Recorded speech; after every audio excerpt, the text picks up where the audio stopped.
you safe. But now you start to see, yes?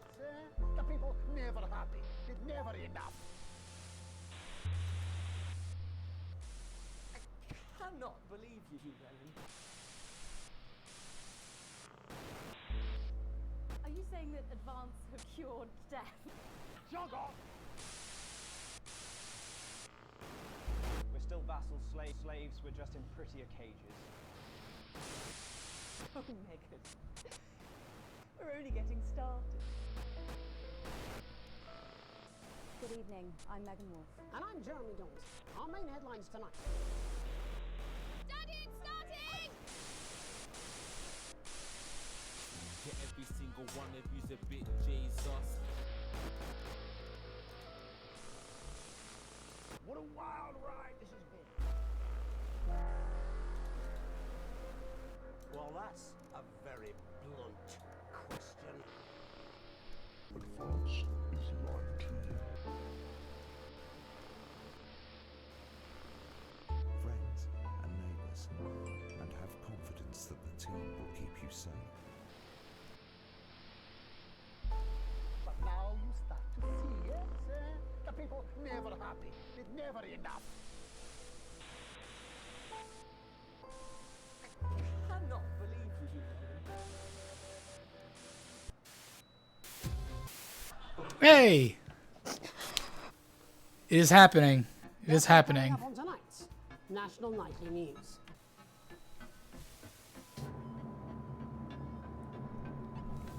Again, I've literally not looked up anything on this.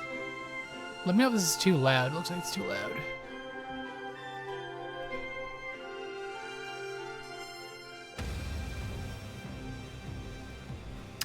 Let me know how the audio is, Nicole. It's like blasting on my end.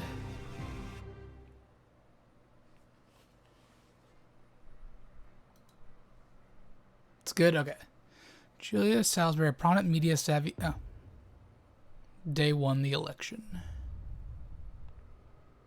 Oh, it's like Five Nights at Freddy's. Is it a horror game? No. Wait, oh, I need a keyboard? Shit.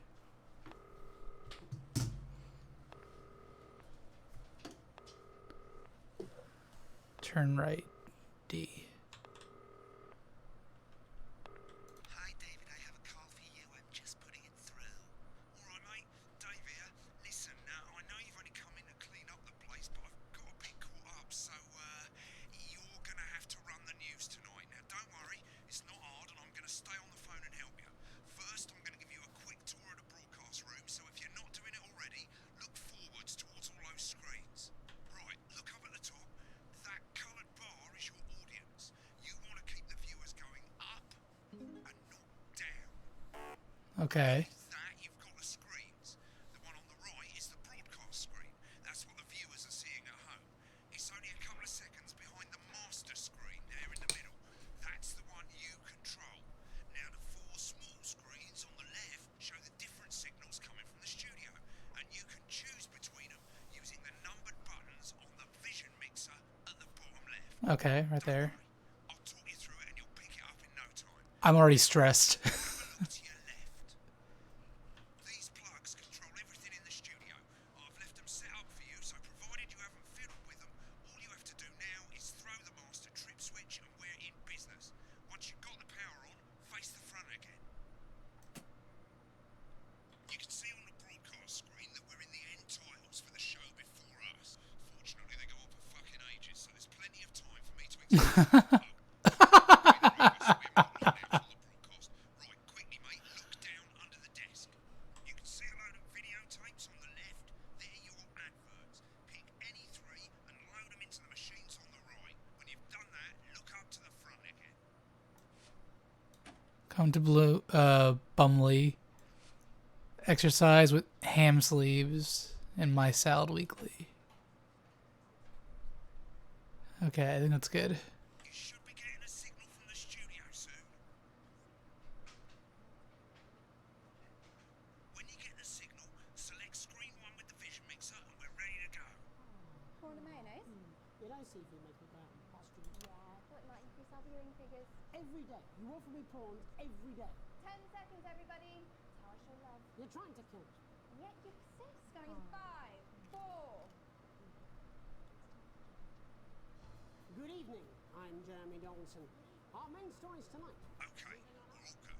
Next thing is going to be to throw to the news titles on screen 2.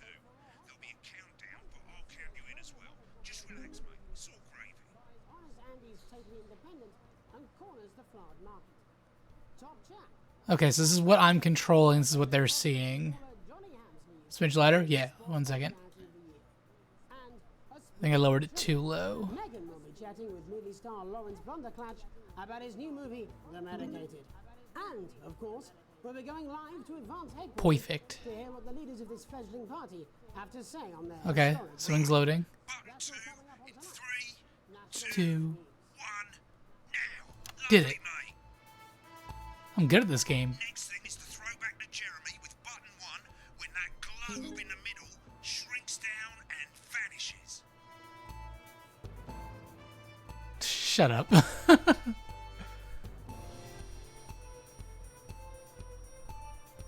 Alright, so he's his makeup done. Jeremy Donaldson. Here it comes. Switch to screen 1. Now. Lovely, mate. But first, the votes are in, and it's a decisive win for Advance. Okay. You can get a bit of interference around this time, mate. Keep your eye on the machine at the bottom right. Use that slider that's flashing, or your scroll wheel to move the wave up and down, keeping the green bit in the white bit. But critics have accused him of a severe lack of actual policies and of being deliberately vague. The opposition parties have all conceded defeat to Advance's overwhelming mandate, but have yet to appear publicly. However, former Home Secretary... Right, it's going well. All you've got to do now is play the advert at the end of the segment. Make sure you don't play it too early or we'll all get fired. Now, the clock at the top is counting you down to the advert. When it reaches 0, press one of the 3 play ad buttons over there at the bottom right. I normally play the first one at the first break and so on, but you can play them in any order you want. I'll count you into it as well, but keep your eye on the clock. To hear the co-leader's acceptance. 4, 2, 1. Advert. 1 minute back, everybody. Jeremy, I need you to fill after the ads. What? Why? Wanker Snatch is running late. Oh, I thought I'd ask Wanker Snatch. personally, I wouldn't try to confuse him with any big words. That's the same policy we use with you. I thought that was our little secret. That's all right. He doesn't remember anything I tell him. I'm deeply uncomfortable with your burgeoning friendship. Me too. No. Uh-oh. Wicked. We made it to the first ad break. You're doing great, mate. But this is where it starts getting a bit trickier. This next sequence is what we call a multicam sequence, because you're going to be cutting between multiple cameras to keep things interesting. Okay. A lot of it's down to personal taste, but here's 3 good rules of thumb. 1. Try and keep the shot on whoever is doing the talking. 2. Don't stay on the same shot for too long. 10 seconds at the most. So if you're on the person who's talking, try and throw in the odd reaction shot or pull out to the wide shot for a bit just to keep it interesting. 3. Don't stay on reaction shots for too long. A couple of seconds is usually This is so many things. I don't like this. These rules and you'll be fine. It's not as complicated as it sounds. You've seen programs on television, haven't you? Make it look like those. Might as well get screen 1. No, I know, but it feels like there's a lot more scrutiny. Try and stay ahead, mate. We're coming back from the break. Quiet in the studio. I trust you. I trust you. 10 seconds, everybody. Going in 5, 4, 3. Welcome back to the National Nightly News. Later, we'll be hearing from shock election winners Advance. But first, Get ready to go to Megan on screen 4. is here with a star of both stage and screen. Megan? Thank you, Jeremy. Megan Ah. Wolf, culture correspondent. And today I have a guest who starred in everything from Shakespeare Right, to go to Blunderclatch on screen 3 when she says his name. What are these names? None other than Lawrence Blunderclatch. Thank you so much for coming on. Oh, my dear. Lawrence. Believe me when I tell you that being with you here today is a long... Switch to 2 for the wide now. May I say having you here with us is among ours. Where'd he go? He left. Stay on whoever's talking. Latest movie, which is called The Medicated. The Medicated? Yes. Wow, what was that like? Well, as As I said to Peter at the Rat. That's Peter Jensen, the director. Give us a look at Megan's reaction. Lovely. Now back to Thunder Twat. I worked with him on Thunder Twat. I said to Peter, what a wild ride this has been. And you know what, Megan? I really meant that. Wow, that is fantastic. And am I right in saying that the character you play in this movie is quite an academic one? Absolutely right. A scientist. Was that a challenge at all? What exactly are you implying? But seriously, yes, you're right. It was a complete departure from my last starring role when I played Sergeant Brock Rockman in Bullet Man. You'll remember that that was the true story of one soldier's fight for a love that surpasses all others. A love, of course, for freedom. I think it's grossed over $1 billion, but obviously who's counting? It's a role that saw you scoop 2 Best Actor awards, if I remember correctly. So sweet. You loved him in Bullet Man? I didn't see Bullet Man. All the awards, although those 3 little statues do take pride of place on my mantelpiece. With all the others, I'm sure. So, if you're not doing it for the awards, what is it then that drives you? Oh, that is a beautiful question, Megan, and not easy to answer. Like you, I'm afraid. Cut me, and I Been on that show a bit long. And often, that's how it feels, doesn't it? Doesn't it? Bleeding. I can't imagine how long this took to make in terms of acting this out and like timing it to certain things, because there's still gameplay mechanics here. I do it for the people that I inspire, the little people. But most of all, I think I do it for the positive change that I can bring about in the world. Get on the speaker, mate. Of course, we're in I wasn't the speaker. change, it looks like, in the coming few months. What do you make of this historic election result? Oh, well. Too long on this, mate. Well, now you're asking. Oh my God. Historic election result. Indeed, historic is the word. Well, it's difficult, isn't it? Very difficult. But I think I've always been quite clear that when it comes to politics, one should always strive to not fuck things up. Shit, he swore. Oh, well, don't worry, he won't do it again. Shit, he did it again. Okay, don't panic. Explain how to deal with swearing Shit, in the break. shit. Which opens next week. Right, I've swapped the shot of Jeremy on screen 1 for a VT of the movie clip. You'll get a countdown on the screen, but I'll just let Megan cue you in. My character, Dr. Lance Hemlock, is faced with a decision that could affect humanity's very survival. Exciting stuff. Let's take a look. Exciting stuff. Cool, looks like Blunderclash is losing it in the studio, but we ain't got time for that. There's more interference coming. It's a bit trickier this time, mate. Use that little flashing joystick to the left of the knob, or hold down your middle mouse or Alt on your keyboard, and as the frequency changes, match it to the white bit by dragging right. Get the speed right. Now we're going to squash the frequency back by dragging left. No, because we mustn't. Think of Carol. Oh my God, oh my God, oh my God, oh my God. Miss Flanagan. Did he just smack her? Do for now. Next we're going to change the amplitude. Same as last time. Little joystick or hold Alt or middle mouse, and this time push upwards. Upwards, mate, upwards. But I didn't listen. Doctor, I'm drowning, Lance, you said. we need to see this. Right, now let's match it back by going downwards. Oh my God. The sterility. This formula, this is the key. We can stop it all. Yes. Not bad. You'll get it with practice. Not bad. All right. Ads after the trailer. At the end of the clip, you'll want to play another ad. Remember to use the clock at the top to count your in. Right. Okay, I got this. 9 seconds.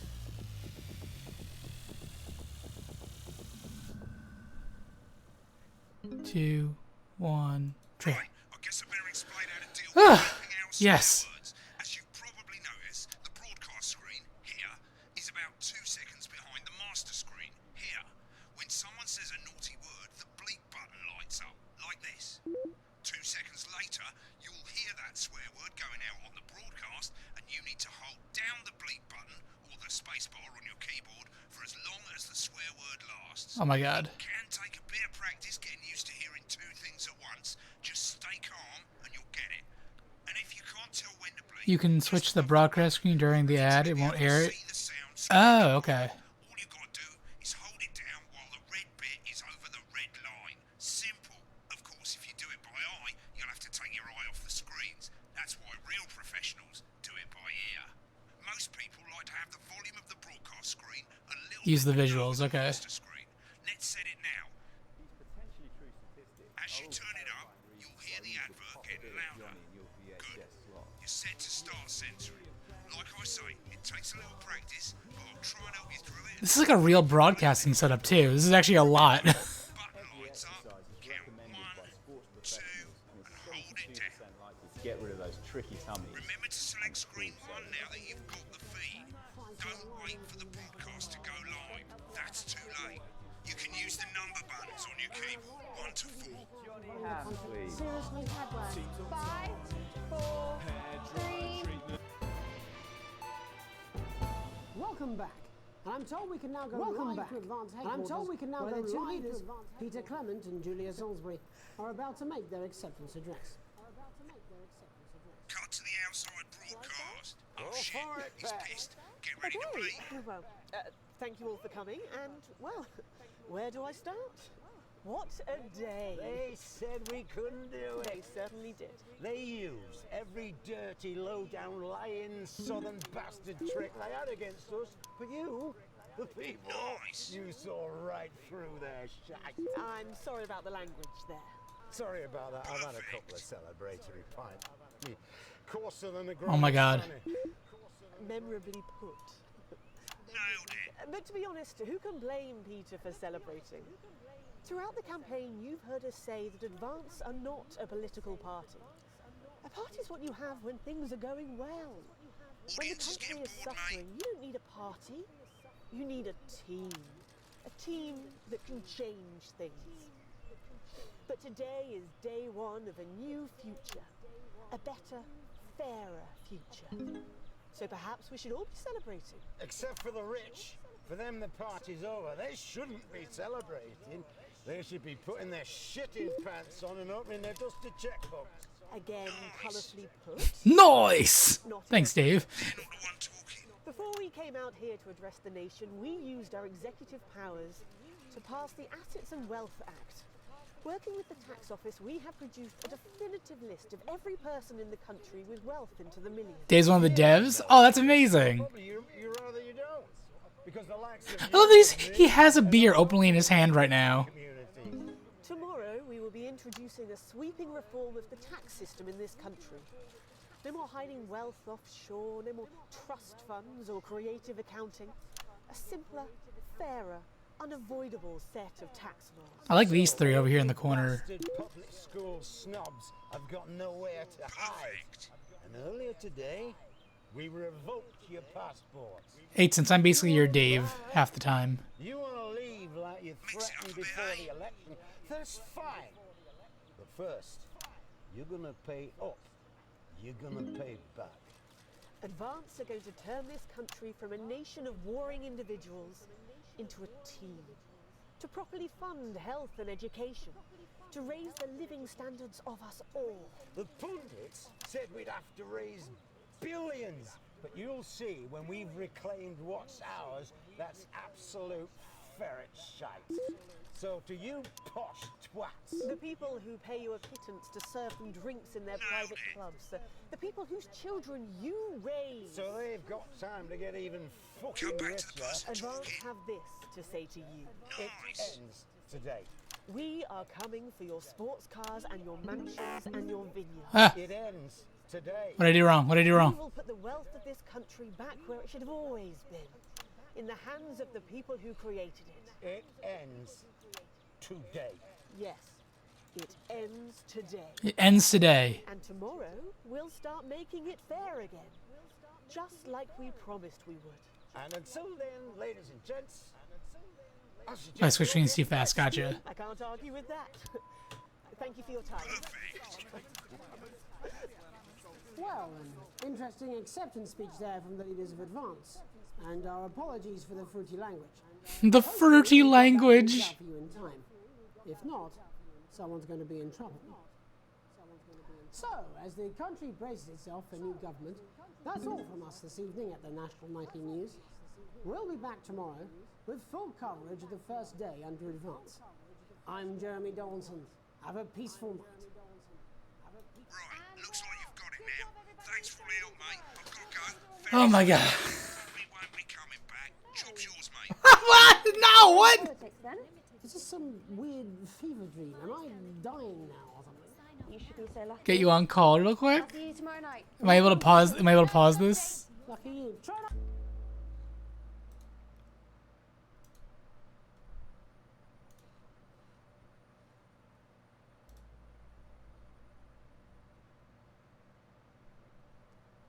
Oh, hello. Hey. My Discord setting. Sorry. What? No, you're good. You're good. Okay. Talk now. Hello. Okay, now I can hear. Okay. Okay. You're doing great. You're doing great. No, I legit looked up nothing about this. I wanted to be like a full like surprise going in, and this is not what I was expecting.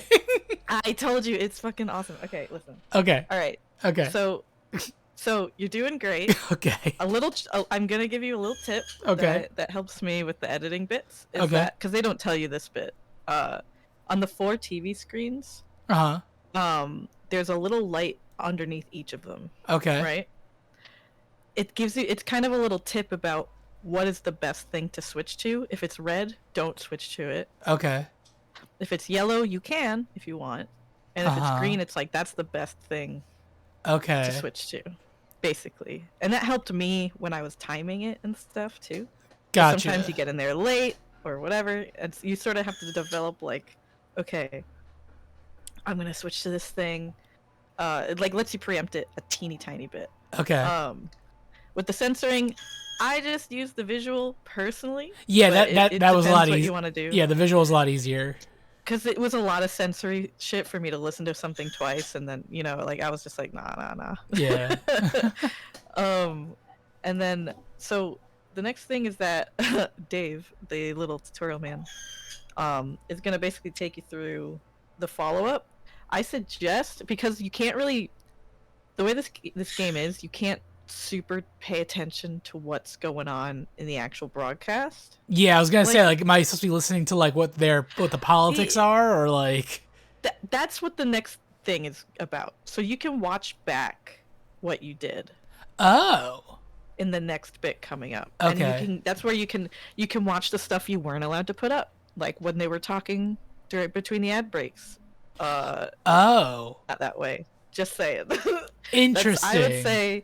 I would say personally, and you can play it however you want. Okay. Personally, I watched every single little bit that I could. Of course, I you wanted did. to know. Because I wanted to know like what the story is and what the characters are like and blah blah blah. Yeah. And that's how you get the most out of it. Yeah, because in my opinion, the three of them are chatting in the corner. I'm like, I'm not. Yeah. I can't hear what they're saying. They're doing their own little thing. Exactly. And like, why was if you were looking, why was Blunderclatch pissed off? Yeah, like, he freaked like, out at wait, the end, what? and then I went to. Yeah, and you're okay. like, wait, what happened? I don't understand. Like, what's the? You get context for everything that happens. Interesting. And it's really, really neat. I think it's very neat. I love that kind of character stuff. Personally.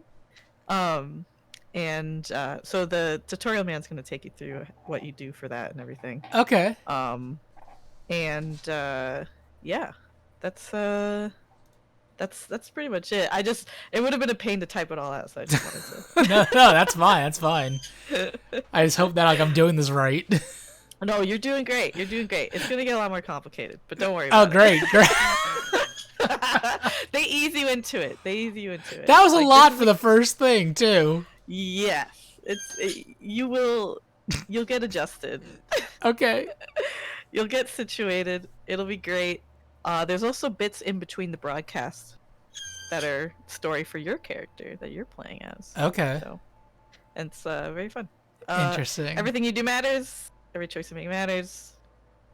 Good luck. And I'll be chilling in the chat if you need any. Alrighty, I'll I'll probably ask for help if things start blinking at me. Okay, I just wanted to give you a little bit of like, you're Little- doing good. I used the visual for this. You're There's doing little great, lights sweetie. underneath You're this. doing great. You're doing great. But the little lights under the TV really helped me. Okay, yeah, too, that's so a big help everything. actually. Yeah. Okay. So that's yeah. There you go. And now Dave will take over for me. Thanks, Dave.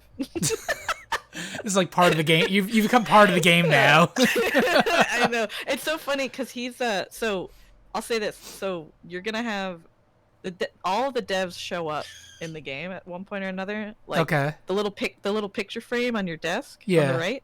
That's one of the devs is in that picture. Oh, okay. Dave is the voice of another one. One of them, two of them appear on screen, or I guess three of them technically. Because it's 4 main guys, and it's very fun. The voice of your boss is another one of the devs. Okay. That shows up. It's fun. Anyway, I won't spoil it. Okay. I just find it neat. No, you love this game, so I'm not I surprised do. you know all this. They actually just stream. They stream. The devs stream once a month, and they just did this morning. So Oh, that's fun. damn it! I yeah. missed it. Yeah, it's cool. It's like I think they do. They said they do the first Monday of the month now. Okay. It's at 8 a.m. here, but that would be 3 hours. So it's I guess that's like 11 a.m. over Are they? here because they're in There's- the UK. Oh, so wait, it'd be further than. Oh, if it's 8 a.m. there, then. Yeah, it's 8 a.m. here. Gotcha. and then, yeah. Anywho, good luck. Alrighty. I hope you enjoy it. If you don't, that's fine. But I just want. No, I just want the context of your animatic at this point, so I gotta play through to know what's going on. I'm on a mission. I'm on a mission. I'm so excited. I'm so excited. You have no idea. I'm gonna be screaming. And Okay. have you played? I saw there was like a DLC. Have you played that DLC? Yeah. Oh. Yeah. There's gonna be 2 more also. Oh. Okay. Cool. Yeah. Yeah. All right. I'll let you play. Alrighty. All right. Bye, kid. Bye. I'll be in there. Bye. Right. That was Nicole. She's now part of the game. To get murdered. Oh, someone's game. What? Broadcast complete. Challenge room unlocked. All right. I am the game. I'm in your walls. When the program's finished, you'll get a broadcast report. It's 3 pages. This Oh fuck! I got a B. how well the broadcast went, each sequence, and an overall grade. Remember, grades mean bonuses, and they keep the boss happy. If you want to know more about how it went, select more info. If not, select continue to move to the next page. I want more info. Right, this is an optional section for when you really want to understand what happened during the show. You got a graph there showing you what the audience did. They're a fickle fucking bunch, and of course you can really drill in. Exceedingly poor edit. I switched too fast. TV. I never came here, never once. Okay. So.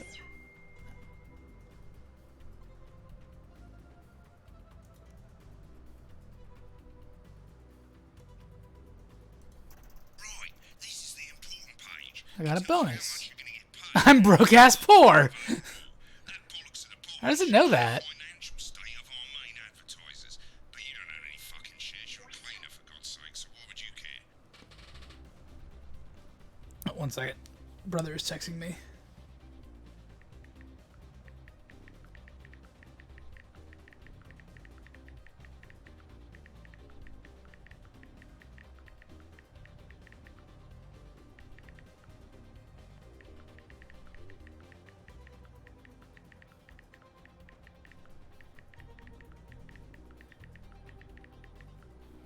Alright.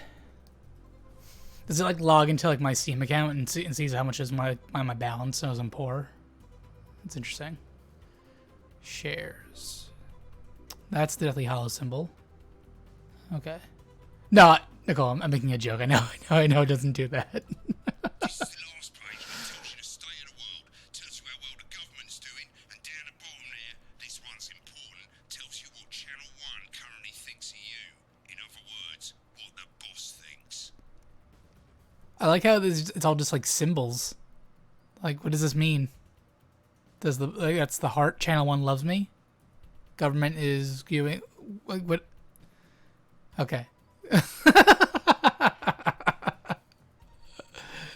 Alright, Nicole, you can type that. I'm just gonna keep the shares, yeah. There's 3 sections: broadcast, rushes, and adverts. Let's start with broadcast. Click on it now. Broadcast. That's all the broadcasts that you've done. Click on any one of them and hit load tape. Once it's finished loading, you can use the rewind and the fast forward at the bottom there to help you get to the bit you want to see. Those are the world views things. Gotcha. Load tape. In a few moments, we'll be going live to tonight's national nightly news. But before that, let's take a look at what's coming up later on tonight on Channel 1. At 7 o'clock, it's the I don't rewatch my broadcast. I rewatch in the Rush's room. That's with the extra. Okay. 4 old ladies from East Grinching. That's followed at 8 p.m. by award-winning documentary series The Shape of Now, which tonight looks at the history of the knee-length sock and its importance during the Great Blackouts of 1870. Oh, the knee-length sock. Not one to miss. At 9 p.m, sit back and relax with multiple award-winning movie The Freedom of Being Colin, taking us all... Oh my god. As global mega corporation Remington Look at him. Look at this little guy. He's totally independent and corners the flowered market. He looks very disheveled. He needs to do his tie. Popular footballer Johnny Hams leaves. I just want to brush his hair. And a spoonful of sugar. Megan will be chatting with movie star Lawrence Blunderclatch about his new movie, The Medicated. I like Megan. Go back to Megan.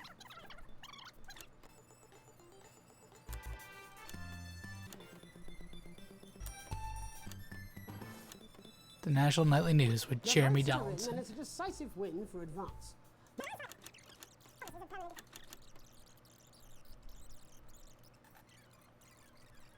Spade Factory. How long was he? He was talking for a lot longer than I thought he was.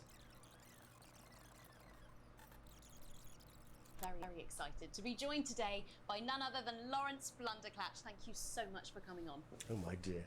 I do hope you believe me when I tell you that being with you here today is among the greatest joys of my life. May I say, having you here with us is among ours. Bless you. So you've just finished... Is it jittery on purpose? Like, is that because I fucked up, or is it... Yes. Wow, what was that like? Well, as I said to Peter at the Wrap, that's Peter Jensen, the director. Do you know him? It's just the play... Oh, it's just playback, okay. It really is.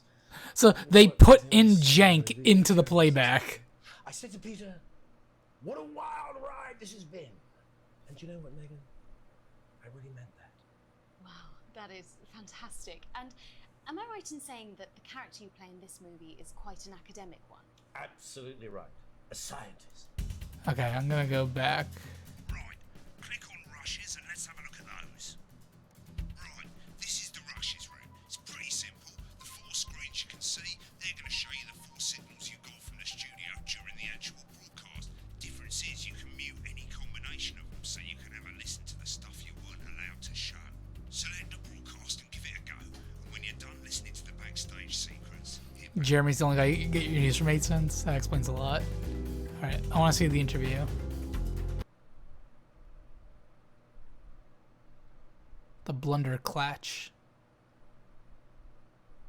Oh, they said like Blunder Snatch at one point. These aren't my cards. Please tell me these aren't my cards. No, they're the right ones, apparently. Oh, but this gives me nothing, Jenny. They must see that. Oh no, I think they think you won't have anything to say. Oh, for God's sake, come on. It's a huge day. He's not an... Absolute bonehead. I don't care, Rob. I'm not doing it. I agreed to do 1 beastly interview a day. I made that completely clear when we started. Check my contract. Hi, I'm Does he have a taco? Oh, piss off. Oh, it's a burger. Or a chicken You're on sandwich? Bloody ice, Rob. Whole wheat, man. Whole wheat. We're coming back from the break. Quiet in the studio. Thank you so much. Oh, he 10 did seconds, not. everybody. Oh, I do not like him. Going in 5, 4, 3. Welcome back to the National Nightly News. Later we'll be hearing from shock election winners Advance But first, our very own culture reporter, Megan Wolf, is here with a star of both stage and screen. That's a great name, Megan Wolf. Thank you, Jeremy. Megan Wolf, culture correspondent. And today I have a guest who starred in everything from Shakespeare to the Shotbot films. I'm very excited to be joined today by none other than Lawrence Blunderclatch. Thank you so much for coming on. Oh my dear. So is he looking? I hope you believe me when I tell Are you. they're filming? They must be Being filming with you today is among the that if he's greatest watching. joys of my life. May I say, having you here with Oh, us he's is pe- among ours. He got up. So you've just finished filming your latest movie, which is called The Medicated. The Medicated, yes. Wow, what was that like? Well, as I said to Peter at the wrap, that's Peter. Okay. So we saw all this. Hear you implying? But seriously, yes, you're right. It was a complete departure from my last starring role when I played Sergeant Brock Rockman in Bullet Man. You'll remember that was a true story of one soldier's fight for a love that surpasses. Movies? With all the others, I'm sure. So, if you're not doing it for the awards, what is it then that drives you? Oh, that is a beautiful question, Megan. That's a beautiful and question. Not easy to answer. Not easy to answer. Like you, I'm just copying him now. I'm afraid. Cut me. I will and bleed. I will bleed. And often, that's how it feels, doesn't it? Doesn't it? I don't like how his Bleeding. hand is in frame. Giving. Suffering for one's audience. I suppose in the end, I do it for the difference. It's crazy. He looks just like one of the attorneys I do it work for the with. people that I inspire. Just longer The little hair, people. but like the exact same But face. most of all, I think I do it for the positive change that I can bring about in the world. And today, of course, He was on Game of Thrones? Who was we're he on Game for of some real Thrones? change, it looks like, in the coming few months. What do you make of this historic election result? Oh, well. Oh, well. Now you're asking. Historic election result. Indeed. Historic is the word. Well, it's difficult, isn't it? Very difficult. But I think I've always been quite clear that when it comes to politics, that one should always strive to not fuck things up. Yes, well... Sorry, I said fuck. No. I'm really... Well, sorry. Lawrence, I believe you brought in a clip from The Medicated, which opens next week around the country. Lawrence, do tell us what's going on here. I'd be delighted. This is a really pivotal scene where my character, Dr. Lance Hemlock, is faced with a decision that could affect humanity's very survival. Exciting stuff. Let's take a look. And we're out. Rob, get the car, we're out of here. Mr. Blunderclatch, No! I'm shutting this down. What kind of operation are you people running? Mr. Blunderclatch, I understand you're upset, but we can... You don't know the half of it. Rob! I'll be at the Dorset. Send up a bottle of scotch and a whole ham. It's in my contract. I'm sorry. I just had to. I had A to. whole ham. Well, go on then. Say it. What'd you do?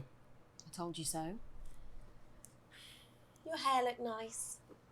See, this is why you're single.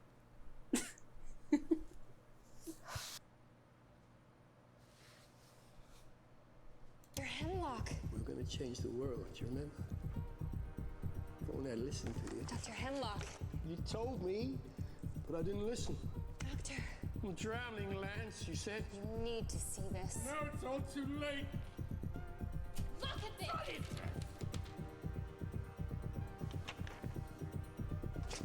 The virus. The sterility. This formula. This is the key. We could stop it all. Yes, we could stop it all. We have to ask ourselves. If we should.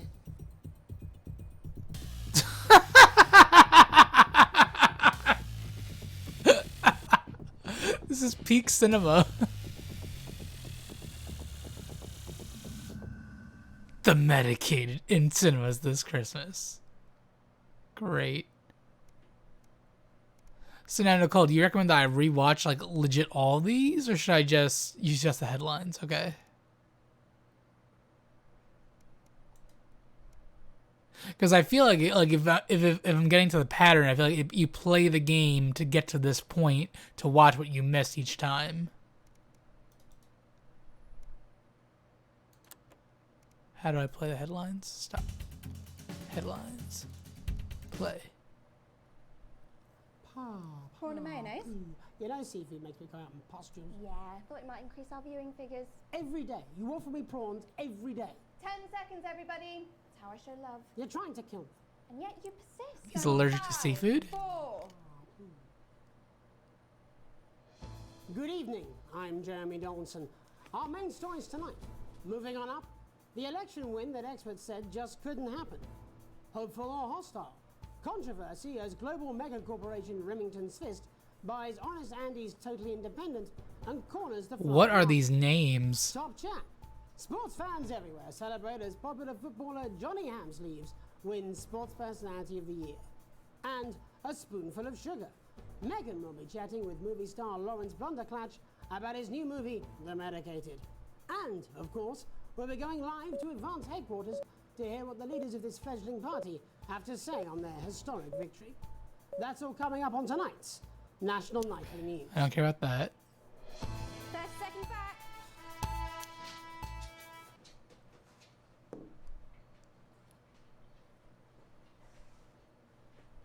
Seriously, that prick Blunderclatch on election night? Yeah, Megan's pretty pissed off too. I'm not surprised. The bloke wouldn't know democracy if he's shutting his cornflakes. Yeah, but he's hot though. I suppose so, into oxygen thieves. 10 seconds, everybody. Oxygen thieves. Going in 5, 4, 3. But first, the votes are in and it's a decisive win for Advance. The landslide victory, with an astonishing 81% of the popular vote, is the biggest election win in living memory. Advance appealed to voters up and down the country with their bold promises of permanent change. But critics have accused him of a severe lack of actual policies and of being deliberately vague. The opposition parties have all conceded defeat to Advance's overwhelming mandate, but have yet to appear publicly. However, former Home Secretary Geoffrey Jeffries has issued a statement in which he comments that we've all been seduced Geoffrey by the Jeffries. paper, but have yet to see the contents of the box. Hi, baby. Sounds like sour grapes to me, Jeff. After the break, Megan Wolf will be speaking to a man whose grapes certainly aren't sour, the international heartthrob and inexplicable box office sensation that is Lawrence Blunderclatch. They thought Lawrence Blunderclatch was hot? We'll be going He's live not a to heartthrob. to hear the co-leader's acceptance speech. That's all coming up after the break. 1 minute back, everybody. Jeremy, I need you to fill after the ads. What? Why? Wanker Snatch is running late. Oh. I thought I'd ask him about the election. Wanker Personally, I wouldn't try to Snatch. confuse him with any big words. That's the same policy we use with you. I thought that was our little secret. That's all right. He doesn't remember anything I tell him. I'm deeply uncomfortable with your burgeoning friendship. Love you too. Yeah. The three of them are cute. Okay, so that was the end of that one. And then do I need to... Let me just go through the acceptance speech really quick. This one just seemed like a bunch of, like, malarkey. Apparently, he's been drinking since lunchtime. Christ, he's at liability at the best of times. I know. God help whoever has to bleep this. 10 seconds, everybody. I mean, a lawyer and a TV personality running the country. Seriously? We've had worse. 5, 4, 3. Welcome back.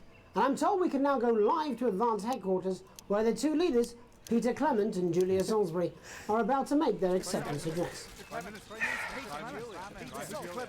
Shall I start? Go for it, Pat. Okay. Well, Am I going to hit the source this one?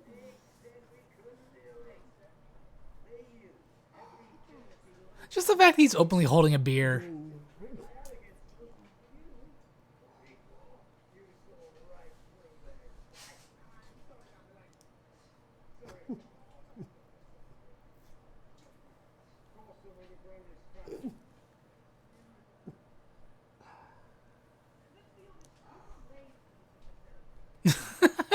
It seems like you could have a beer with him. Yeah, this is basically Aaron Burr. They don't stand for anything. They're undecided. Good call, 8 cents.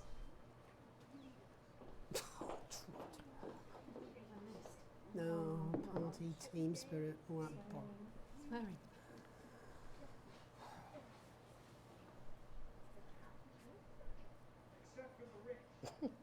What's the point of having a clear podium if you don't even have like a script? Like there's nothing. They're not using the podium for anything.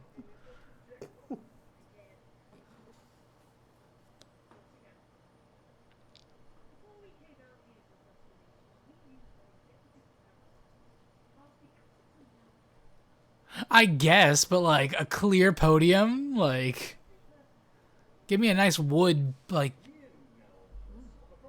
you know.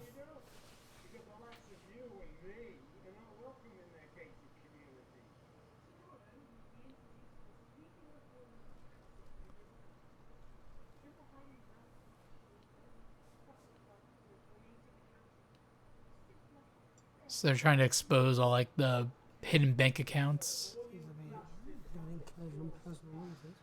Their policies are basically tax the rich to give back to the poor and fund programs. Okay. Kind of like Robin Hoodie. Sounds too good to be true, but you know, politics, am I right? Stopping people moving. That is outrageous. Whatever they are. It can't be.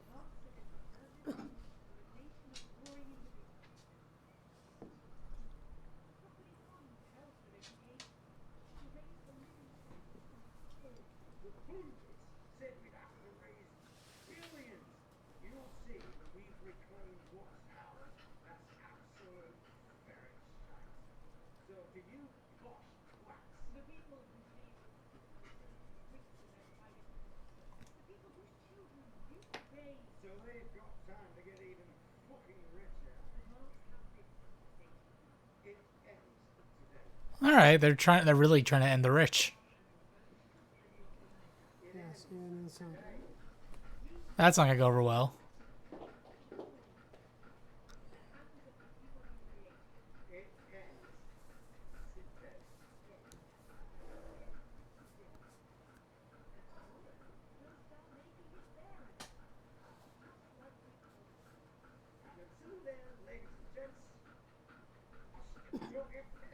Gotta pop out for a little of those three on the top left, though. Sounds good, 8 cents. Well, an interesting acceptance speech there from the leaders of Advance, and our apologies for the fruity language. Hopefully we got that bleeped out for you in time. If not, someone's going to be in trouble. So, as the country braces itself for new government, that's all from us this evening at the National Nightly News. We'll be back tomorrow with full coverage of the first day under Advance. I'm Jeremy Donaldson. Have a peaceful night. Thanks, Jeremy. And we're out. Good job, everybody. Same again tomorrow. Call times are on the board. So, same old boring politics then? Is this some weird fever dream? Am I dying now or something? You should be so lucky. I'll see you tomorrow night. Not coming for a drink? Nope, got a date. Lucky you. Try not to get murdered. Oh, if she gets murdered now, I'm gonna be so pissed. Okay. This is your Super Bowl. Are the adverts worth watching? Because I only chose. I guess I can watch all of these. I only chose 3. What? Celebrate the classic age of salad with this exquisite limited edition collection. My Salad Weekly. Sign up now, and every week This reminds me of the Parks and Rec ads. sourced ingredient to add to your salad. Build your collection week by week, and very soon you'll have a salad that's really from tomatoes and oils to leafy greens and lovely grains. This really is the complete collection. Every issue also comes with a companion magazine that explores the history of the art form. From the Great Balsamic War. The very way we see the humble salad. Julius Caesar himself. Start your personal salad collection now, and we'll send you your first 3 issues. Loose leaf, Remain, and Iceberg. Plus this exclusive lettuce fridge magnet, all for just $7.97. What? With free postage and packing. Do you not like the salad? Order now, and you'll receive this crouton display case. Free. That's right. Absolutely free. With a retail Crouton value of display $18.99, Your crunchy cubes will look their absolute carby best. What? But don't delay. This You need exclusive to go out? offer is available for a limited time. You just went out right for stream. No. No. Do you need water? Be right back. She's being needy.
Her bowl was out of water. That was unacceptable, apparently. All right, I want to do more of the actual game.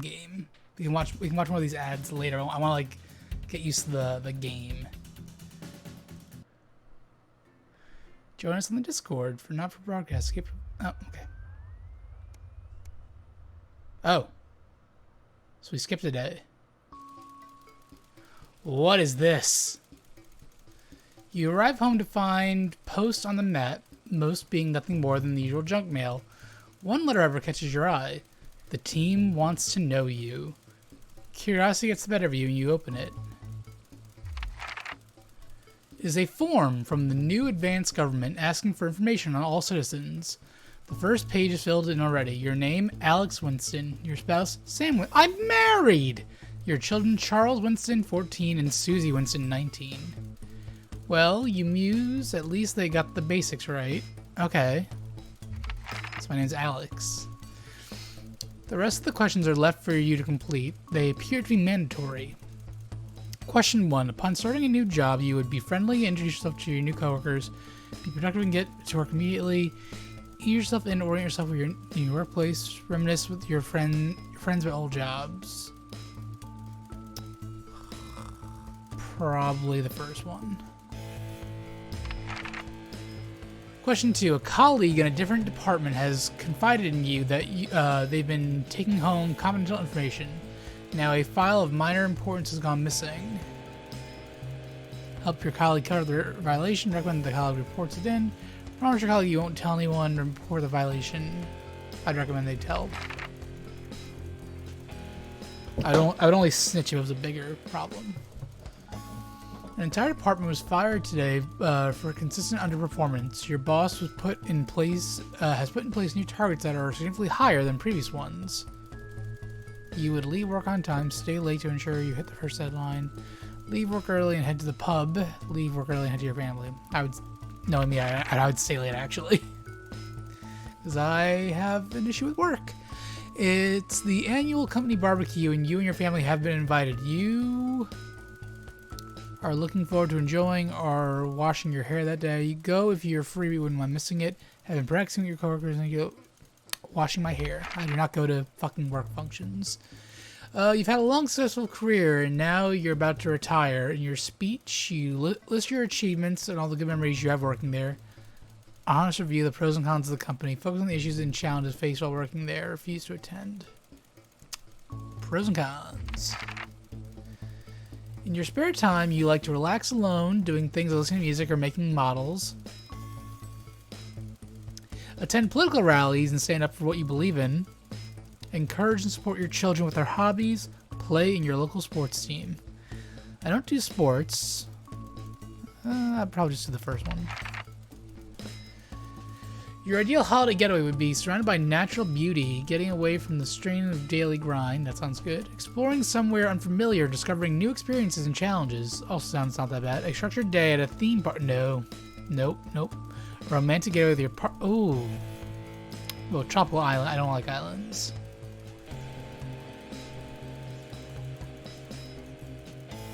New experiences. I don't like that it says new experiences and challenges. I'll look at this one. This one sounds like cabin in the woods somewhere. It's most important that the government keeps people. Oh, fuck me.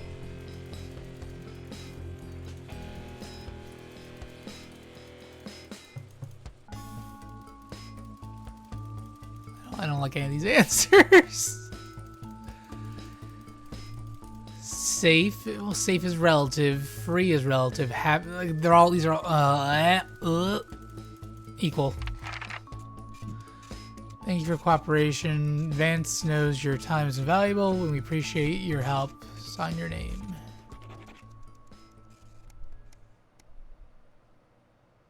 Day 6. A family mater. It's late. Sam, the kids have gone to bed. You're just drying up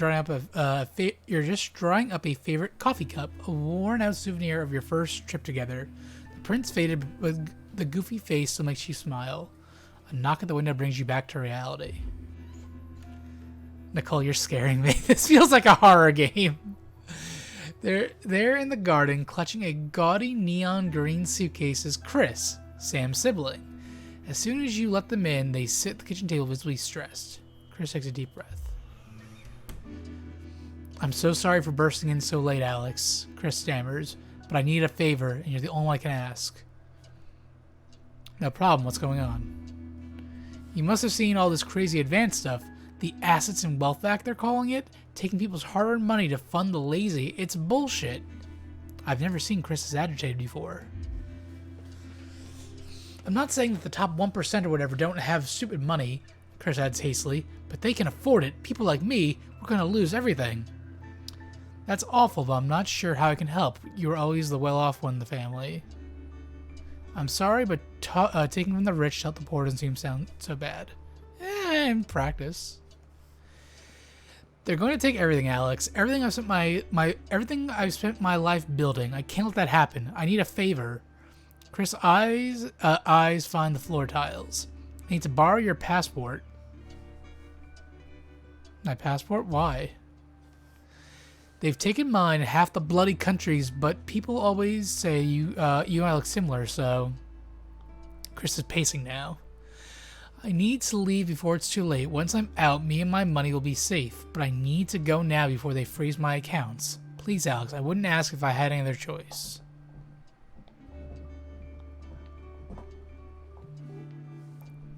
I hate this. Surely there's another way. It can't be that serious. They took all the rich shield passports, yeah. Chris's mouth falls open. You're joking, right? I've always done right by you and Sam. I've treated your children like they were my own. We're family. Does that mean nothing to you?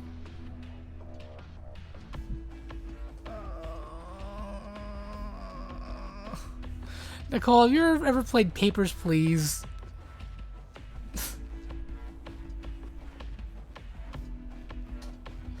It sounds like Papers, Please.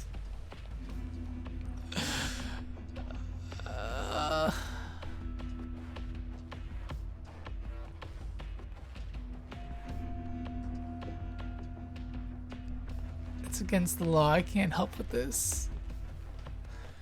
Fine, I'll solve this myself, Chris spits. So much for family loyalty, eh? Grabbing the nigh unfluorescent suitcase, Chris disappears into the night. You go back to the dishes, picking up Sam's cup again. The peeling face now seems to bore into you. The knot in your stomach tightens. Yeah, no shit, the knot in my stomach tightens. Screw the 1%. Keep your passport. That was a big choice, wasn't it? Fuck. I hate these type of games. Oh no. The fallout. No. Hello? Oh, a cake sale.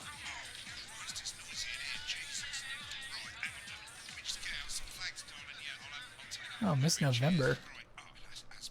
Let's get set up and get on with it, eh? So I can get back to my guests. First of all, let's get the power on. You need to get at least the bottom 4 plugs on.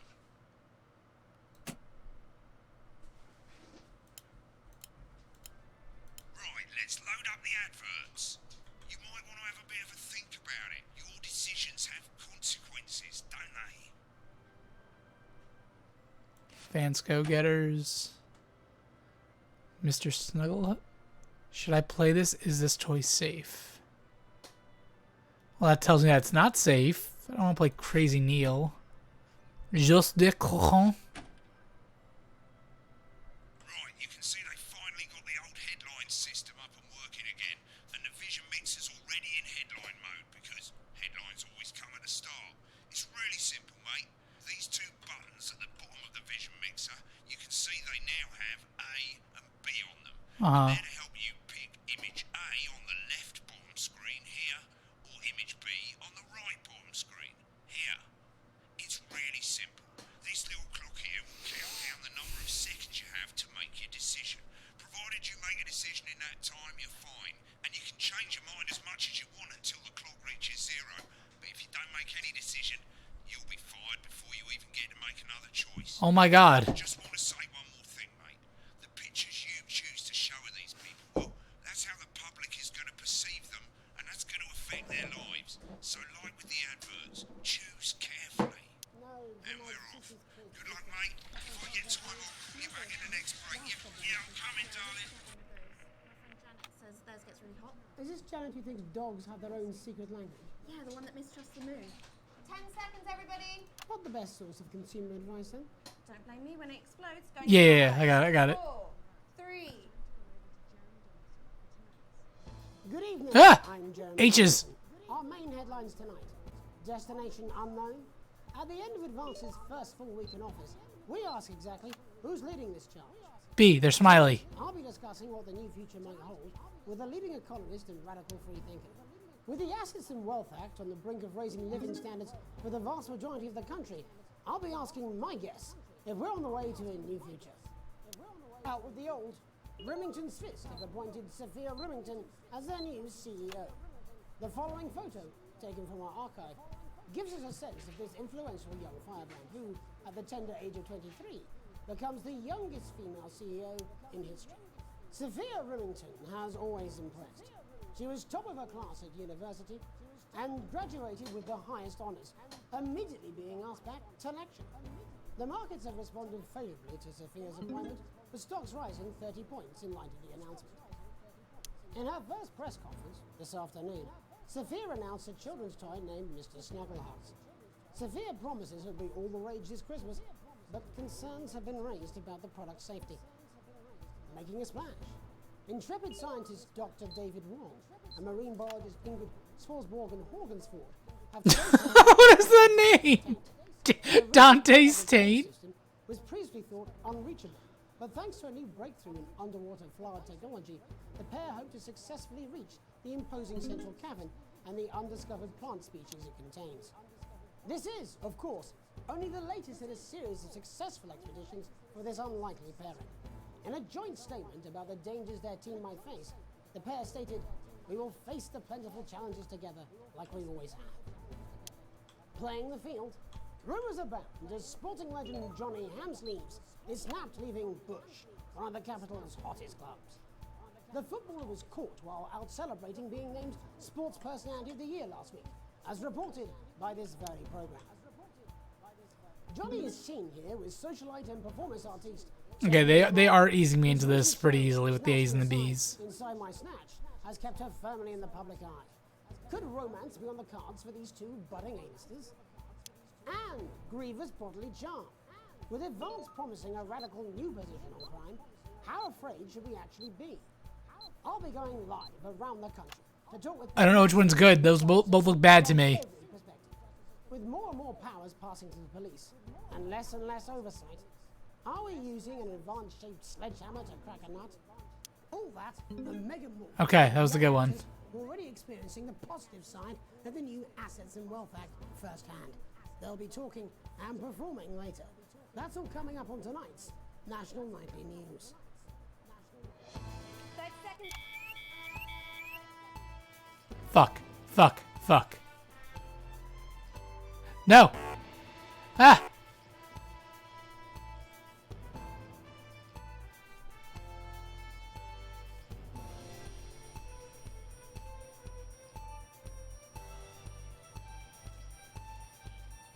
In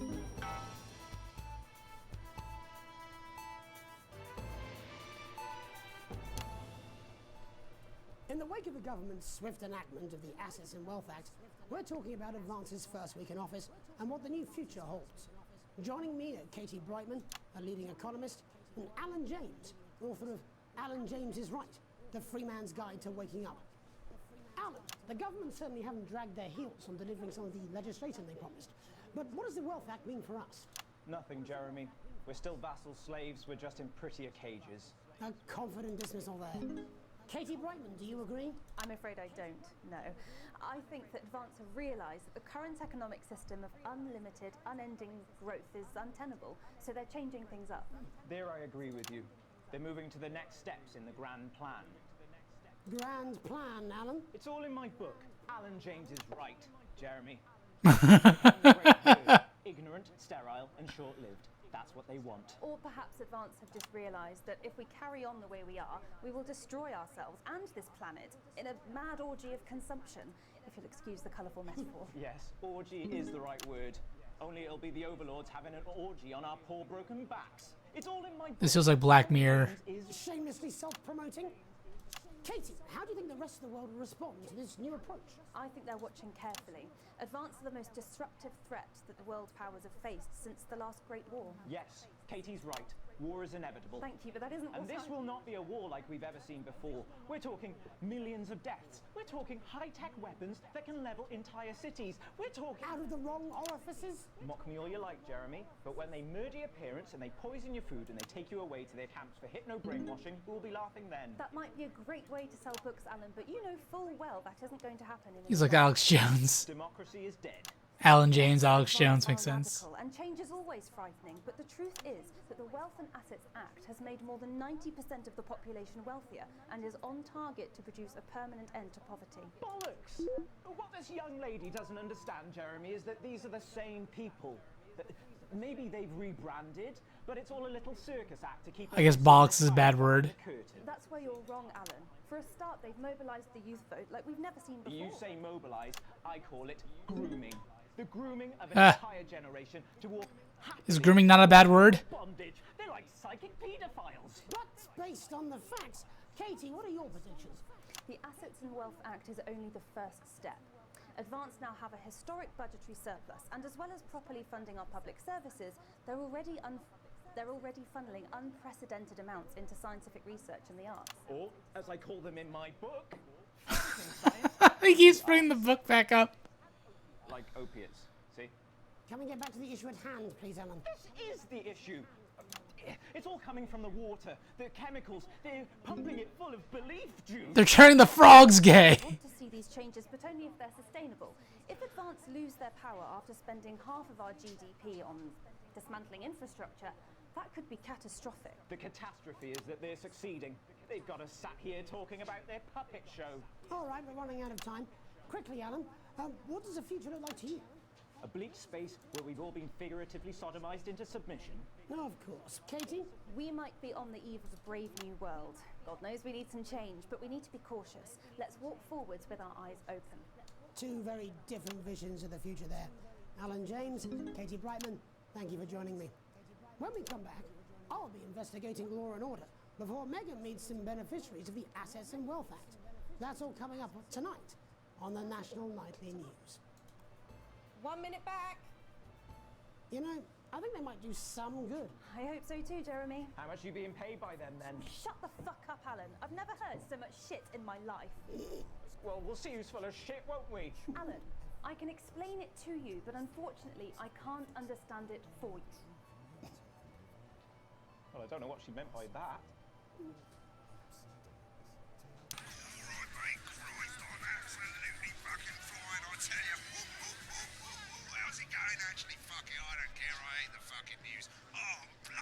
Oh my god.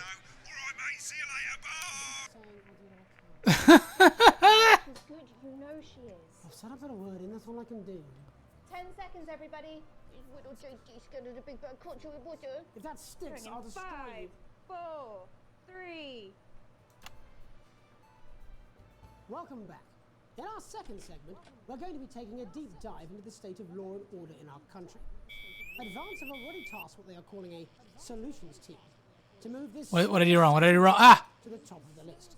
Tonight, we go behind the headlines to meet the people who live with the criminal justice system every day of their lives.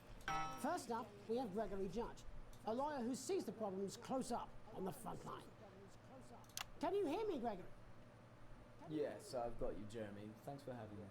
What's it like on the front line of the hard face of the cold hand of justice? Well, as you can imagine, Jeremy, we are massively understaffed in this country. We're working every hour we can just to try and cope with the caseloads on our desks. Which must affect the quality of support you can offer. Well, we can barely keep up with demand, Jeremy. There just simply isn't enough being done at a systemic level to relieve the problem. We need more support from ministers. Ah! We need change at a structural level, I'm Jeremy. leaving, Greg. Not a good time, darling. It never is it? I'll be at my mother's. Just hang on. Fuck. The problem isn't a local one, Jeremy. It's nationwide. Just give me 5 minutes. I'm talking to Jeremy Donaldson. Oh, have you mentioned your affairs? No. Well, the affairs of the Justice Department that we should be concerned about. Hello, Mr. Donaldson. Hello, Mrs. Judge.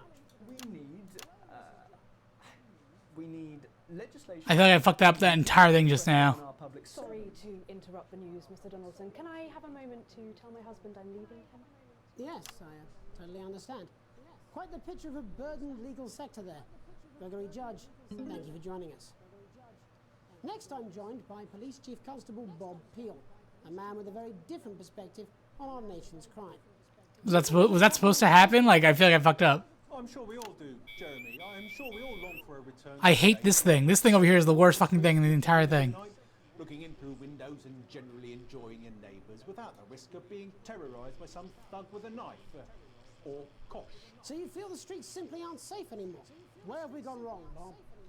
Well, that's not a simple question, Jeremy, but I think it all comes down to moral decay. We've diluted our culture and lost touch with what it means to be a citizen of this once great country. Also, as the vicar noted in Sunday's sermon, we probably shouldn't have banned hanging. And to what do you attribute this moral decay? Foreigners, gays and gypsies mainly. It's all in the Bible. Look, Leviticus clearly states that... Oh, bugger, hang on a moment. What the fuck? What the fuck? Delia, could you give me a little help, please, dear? As I was saying, Jesus didn't like immigrants much, did he? No! Just to be clear, you think it's the immigrants who are responsible for the moral decay? I don't want to show it! Absolutely, Jeremy. Back in your box, Clive. Back in your box. Delia, I really could use a little help with this. Oh, sorry, darling. I was staying the batters. Yes, I'm talking to Jeremy Donaldson. Clive, could you put him back? Shit! Fuck! I don't like this! Wednesday. You go back in your gimp space. And whose responsibility is it to make a change, Bob? Well, it is certainly not the responsibility of the decent, good, white people of Darling, this... where's the padlock? Oh, hold on just a moment. Oh, Clive, this simply won't do. Naughty, naughty, naughty boy. Mummy said... Clive, I am not having this again. Mummy said get back in your gimp space. No! Naughty! You beast, Clive! As I was saying, Jeremy, moral decay. Crime is the responsibility of the criminal, no one else. Look, everyone has a sob story, but we don't all end up as barbarians, do we? Look, when our daughter Alice comes home with an A-, does she go on a killing spree? No, she takes 3 of her pills and hides under the stairs like a normal child. Thank you, Bob. Bob Peel there, really locking down the police's position on morality for us. And finally tonight, hopefully uninterrupted, it's time to get to the heart of the matter. Tony Dawson has recently been released from prison after serving 3 What is he wearing? burglary and menacing a SWAT. He's agreed to talk to us today, which is also, I believe, his birthday. Many happy returns, Tony. Cheers, Jez. Call me Titwank Tony. Everybody else knows. What did you say? I'm not going to be doing that. Can you tell us what it's like in prison, Tony? Titwank Tony. Prison's a mixed bag. Structure's quite nice, but it's a constant battle against institutionalization, as you can imagine. And obviously, Titwanks are quite hard to come by. I'm picking up that you're not alone there, Tony. Titwank Tony. Yeah, sorry, my friends are throwing me a surprise party. Good bunch of lads. Okay, Stop well, saying your name. To that party as soon as possible. First, let me ask you this. Do you feel that your time spent in prison helped to rehabilitate you in any way, Tony? Titwank Tony! I don't think it's as easy as that, Jez. It's open! I think asking that is an oversimplification. It sounds like it's getting quite busy there, Tony, but let's try and solve it. He's gonna say it again. Since leaving custody, have you been able to find a new job? Yeah, all the boys are here. Big Chris, little Chris, and Vampire Chris. What? What? This one's, yeah? Yep. One sec, love. Chipmunk Kelly's on the news. Rehabilitation's difficult with the current system, Jez.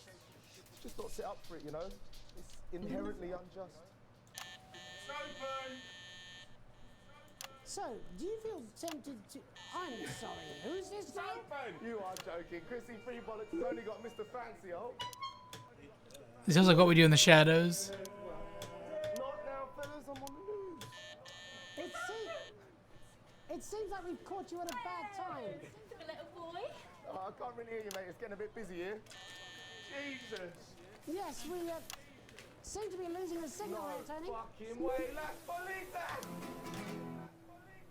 Well, we're just trying to get that signal back. I think we... Yes, Tony? Tony, I mean, you were literally away for 2 seconds. How has this happened, Tony? Can you hear me? Well, we seem to have lost our train of thought there a little.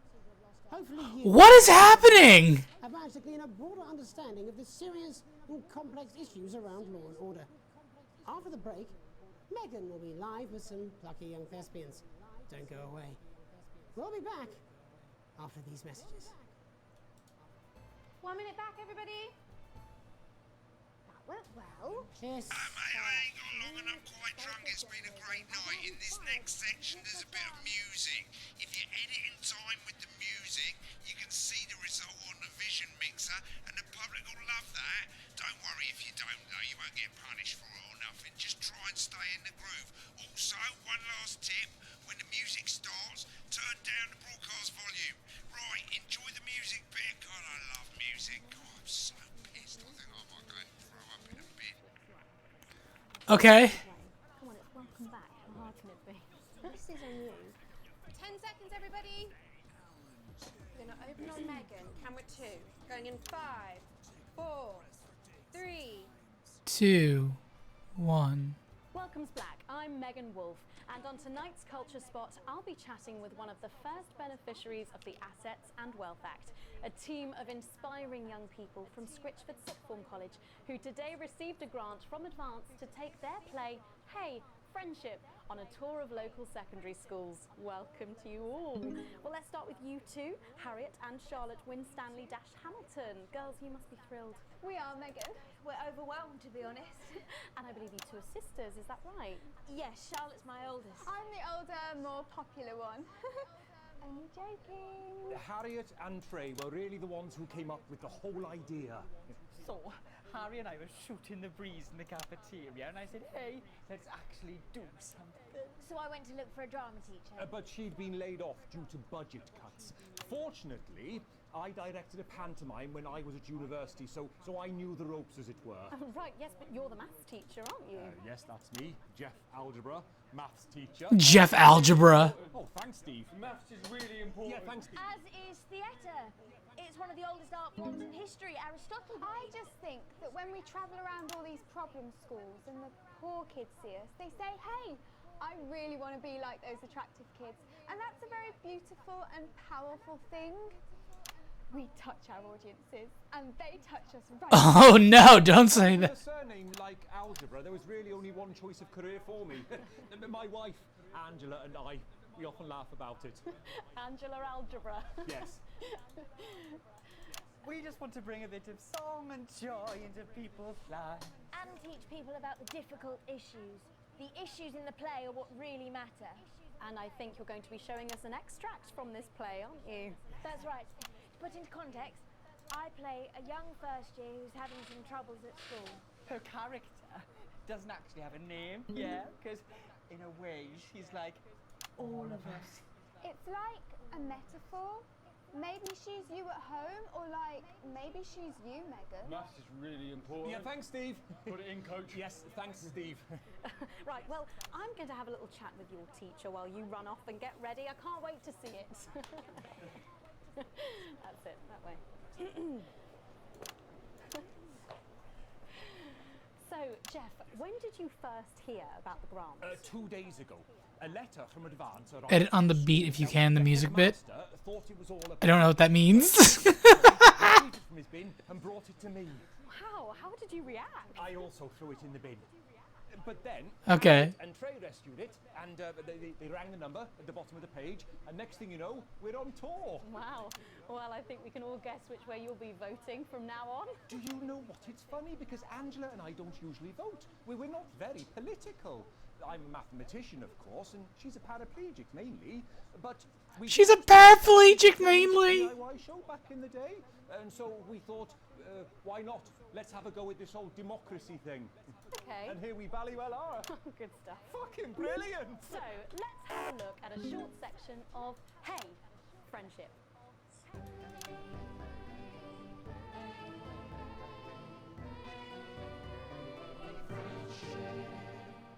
Dear Diary, I'm not sure I can take another day at this school. Oh my god, what? Another day of tears. Tears. Another day of fears. But still I walk the corridors alone. Alone. Dreading what might be around every corner. What's around the corner? What's around the corner? What's around the corner? Oh, hi Gary. Oh heavens no! It's Gary the Fist! Gary the Fist! Going somewhere, little first year? Great. I've been looking for some poor victim to bully all morning, but will this make me feel better about my violent father? Violent father. Excuse me, I'm late for maths. It's my favourite subject. And so important. Maths is for losers. What? Maths is for losers. My arm's stuck, coach. Keep going for fuck's sake. Right, maths is for losers. Now, give me your lunch money. Double lunch for me today, but why am I only truly happy when I'm eating? Not today, Gary the Fist. What do you mean not today? Who are you? My arm's free, coach. Brilliant, keep going. Right, who are you to stand up to me? I'm Gary the Fist, and you're just a sad little girl with two gay dads who's all alone. That's where you're wrong, Gary the Fist. These are my two new friends. Vanessa is captain of the netball team. Yeah. And Blake owns a motorbike. Yeah. Yeah. But I can't fight all three of you, and I don't have any friends of my own.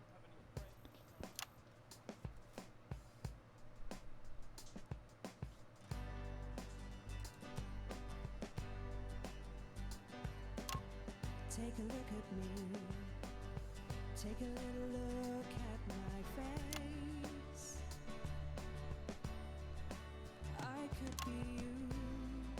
She could be you. I don't know what I'm doing. And you could be me. Or you could be free. Life can be peachy keen. If you Edit on the beat. What do you mean, like?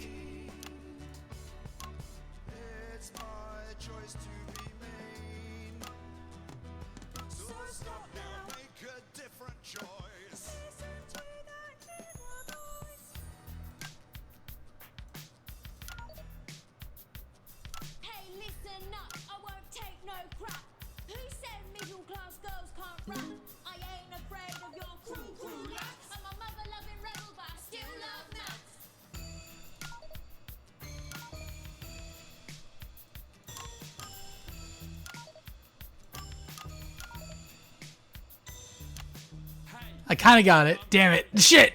People think that folks like me probably shouldn't exist, but that's just prejudice, and I'd do better if you knew the way that I became Gary the Fist.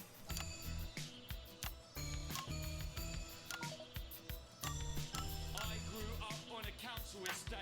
The park was hip, but the flats weren't great. My dad used to come home drunk and late, and he'd hit my mum for dinner. He had to wait. Oh, where's my dinner? It's not ready. Where's my dinner, woman? Go. Don't make me ask you again. Hitting women. This is not funny. Life's pretty hard on a council estate. Life's pretty hard on a council estate. Life's pretty hard on a council estate. Life's pretty hard on a council estate. Life's pretty hard on a council estate. Life's pretty hard on a council estate. Life's pretty hard on a council estate. It's so damn hard on a council estate. Life can be peachy keen. Yeah, yeah, yeah. If you work as a team. Just work as a team. It's your choice to be me. It's my choice. So stop now. I'm in the corner, yeah. Listen to that inner voice. Friendship! Yes! Oh, oh. Oh my god. Well, thankfully that's all we have time for tonight on the National Nightly News. Join us tomorrow night for all the headlines from across the country. My name's Jeremy Dalton. Have a peaceful night. And we're out. Oh, that was brilliant. What the literal fuck? Oh my god. Believe that was art. I believe I've got a 14-inch cock, but it doesn't make it so. Ah shit. And that's why. Oh, someone please get these twats out of my studio. Broadcast complete. The telethon unlocked.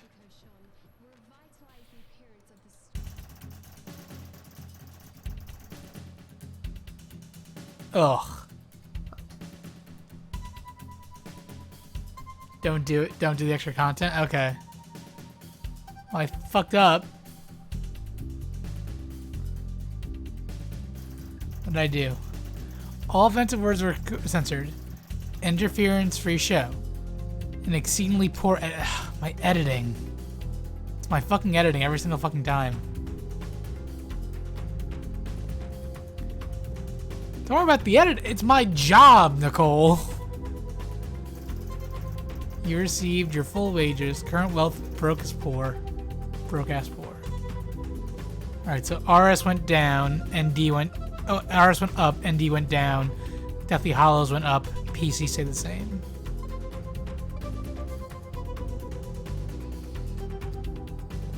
Alright, Channel 1 loves me, and the government is going up. I want to say what each symbol means? Sure. What does each symbol mean?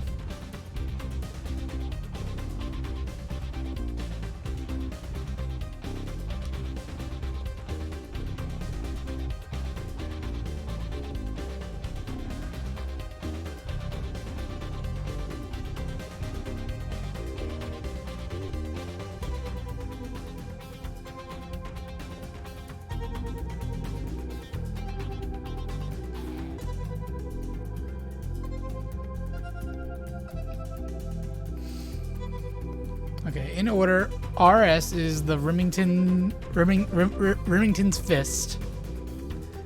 ND is Crazy Neil. The Deathly Hollows is a made-up company. And PC is the Pleasure Cruise is a vacation company. Okay. Makeup like cosmetics. Oh, a make-up company. I thought you typoed like it's a made-up company. Like, oh, okay, I assume they're all made-up companies. It's a makeup company. No, you're good. I'm just dumb. You're fine. You did nothing wrong.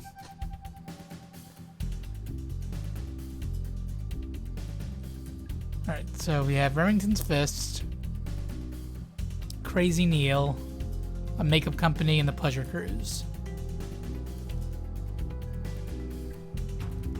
Okay. Gotcha. Alright, let's see the rushes. So, I want to see all of that again. No, for my sister's kid, Mr. Fuckletugs or something. Snuggle hugs? That's the bastard. Yeah, I wouldn't get one of those. My friend Janet says theirs gets really hot. Is this Janet who thinks dogs have their own secret language? Yeah, the one that mistrusts the moon. 10 seconds, everybody. Don't blame me when it explodes. Going in 5, 4, 3.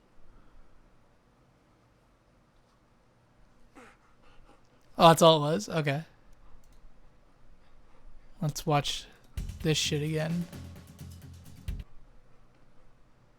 The Alex Jones type.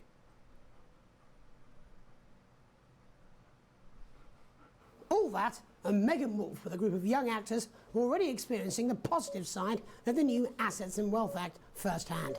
They'll be talking and performing later. That's all coming up on tonight's National Nightly News. 30 seconds back, everybody. Can we get the gets in quickly, please? We actually had to make the book indestructible because people tried to set it on fire too much. It's like... Thanks for coming on. Thanks for having me. Oh, Alan James, no doubt you've read my stuff. I try not to, if I'm honest. Behave. God, I feel like Parks and Rec could just make a game like this. 10 seconds, everybody. We're going in 5, 4, 3. Alan James is right. They took the book away. In the wake of the government's swift enactment of the Assets and Wealth Act, we're talking about advances first week in office and what the new future holds. Joining me are Katie Brightman, a leading economist, and Alan James, author of Alan James is Right, The Free Man's Guide to Waking Up. Alan, the government certainly haven't dragged their heels on delivering some of the legislation they promised. But what does the Wealth Act mean for us? Nothing, Jeremy. We're still vassal slaves. We're just in prettier cages. A confident dismissal there. Katie Brightman, do you agree? I'm afraid I don't, no.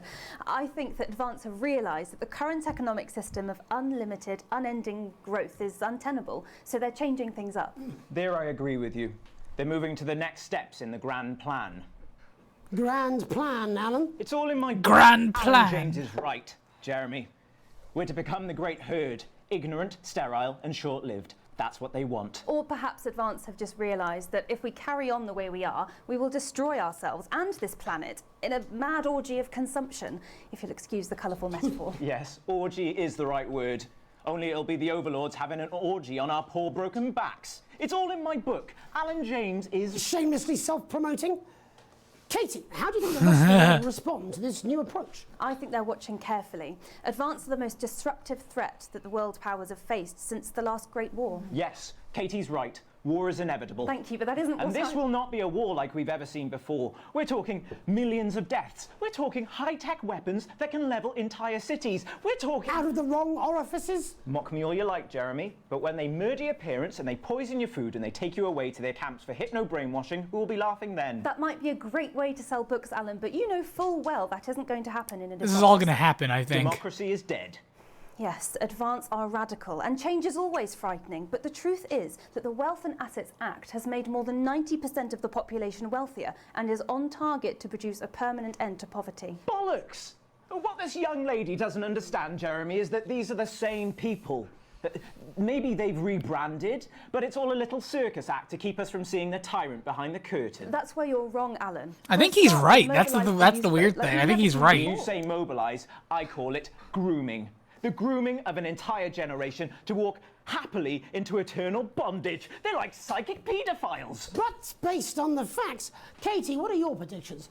The Assets and Wealth Act is only the first step. Advance now have a historic budgetary surplus, and as well as properly funding our public services, they're already funneling unprecedented amounts into scientific research and the arts. Or, as I call them in my book, Frankenscience and opiates. Like opiates, see? Finish with hand, please, Alan. This is the issue. It's all coming from the water, the chemicals. They're pumping it full of belief juice. Don't get me wrong. I want to see these changes, but only if they're sustainable. If Advance lose their power after spending half of our GDP on dismantling infrastructure, that could be catastrophic. The catastrophe is that they're succeeding. They've got us sat here talking about their puppet show. All right, we're running out of time. Quickly, Alan, what does the future look like to you? A bleak space where we've all been figuratively sodomized into submission. No, of course. Katie? We might be on the eve of a brave new world. God knows we need some change, but we need to be cautious. Let's walk forwards with our eyes open. Two very different visions of the future there. Alan James, Katie Brightman, thank you for joining me. When we come back, I'll be investigating law and order before Megan meets some beneficiaries of the Assets and Wealth Act. That's all coming up tonight on the National Nightly News. 1 minute back. You know, I think they might do some good. I hope so too, Jeremy. How much are you being paid by them then? Shut the fuck up, Alan. I've never heard so much shit in my life. Well, we'll see who's full of shit, won't we? Alan, I can explain it to you, but unfortunately I can't understand it for you. Well, I don't know what she meant by that. Interesting. All right. This is, I want to see what the fuck happened during this segment. I saw Gimps and Clowns. It's truly in the week for Gimps and Clowns. Saying I'll do what I can, that's all. Bullshit, you will. She's good. You know she is. It is fun! That's all I can do. I like it! 20 seconds, everybody. The clown is a dev? No, he's not. If that sticks, I'll destroy you. 5, 4, 3. Welcome back. In our second segment, Okay, what we're happened going with to this take guy? A deep dive into the state of law and order in our country. His wife Our is guys leaving have him, I already think. tasked what they are calling a solutions team to move this serious. It's a good-looking dude in a suit, though. Tonight, I'm telling you, that bald-headed, like, short beard suit look, that's a good look no matter where you go. Day of their lives. First up, we have Gregory Judge, a lawyer who sees the problems close up on the front line. Can you hear me, Gregory? Yes, I've got you, Jeremy. Thanks for having me. What's it like on the front line of the hard face of the cold hand of justice? Well, as you can imagine, Jeremy, we are massively understaffed in this country. We're working every hour we can just to try and cope with the caseloads on our desks. Which must affect the quality of support you can offer. Well, we can barely keep up with demand, Jeremy. There just simply isn't enough being done at a systemic level to relieve the problem. Greg? We need more support from ministers. Eleanor, what are you doing? We need change at a structural level, I'm Jeremy. leaving, Greg. Not a good time, darling. It never is it? I'll be at my mother's. Just hang on. No, the problem isn't a local one, Jeremy. It's nationwide. Just give me 5 minutes. Yo, fuck this guy. If my wife was leaving me, I would end everything. Your affairs? No. Well, the affairs of the Justice Department that we should be concerned about. Hello, Mr. Donaldson. Hello, Mrs. Judge. We need legislation to relieve the pressure on our public Sorry servants. to interrupt the news, Mr. Donaldson. Can I have a moment to tell my husband I'm leaving him? Yes, I totally understand. Quite the picture of a burdened legal sector there. Gregory Judge, thank you for joining us. Next, I'm joined by Police Chief Constable Bob Peel, a man with a very cannot different believe perspective you, Ellen. on our nation. I would have expected this from your sister, but not from you. When are you going to realise I'm not her, Greg? Well, trust me, between the drinking and the arse, I'm very aware. What the fuck? Okay, mute you. You come back. Rewind that. Police Chief Constable Bob Peel, a man with a very different perspective on our nation's crime. Do you think there's a problem with the system, Bob? I'm sure we all do, Jeremy. I'm sure we all long for a return to the days when you could safely walk the streets of your community at night, looking in through windows and generally enjoying. Oh, 8 cents. You missed some crazy shit as soon as you left. Or kosh. So you feel the streets simply aren't safe anymore? Where have we gone wrong, Bob? Well, that's not a simple question, Jeremy, but I think it all comes down to moral decay. We've diluted our culture and lost touch with what it means to be a citizen of this once great country. Also, as the vicar noted in Sunday's sermon, we probably shouldn't have banned hanging. And to what do you attribute? We shouldn't have banned hanging. Foreigners, gays and gypsies mainly. It's all in the Bible. Look, Leviticus clearly states... It's all in the Bible, and his fucking gimp rolls out of the closet. Delia, could you give me a little help, please, dear? As I was saying, Jesus didn't like immigrants much, did he? And just to be clear, you think it's the immigrants who are responsible for the moral decay? Absolutely, Jeremy.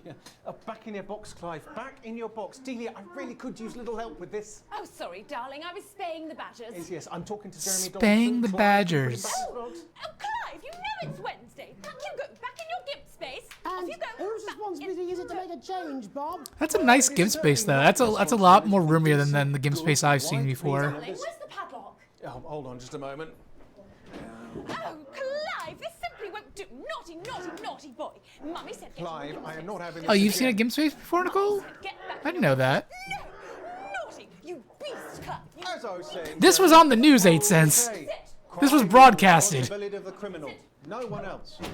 Look, everyone has a sob story, but we don't all end up as barbarians, do we? Look, when our daughter Alice comes home with an A-, does she go on a killing spree? No, she takes 3 of her pills and hides under the stairs like a normal child. Thank you, Bob. She takes her pills and hides under the stairs. Locking down the police's position on morality for us.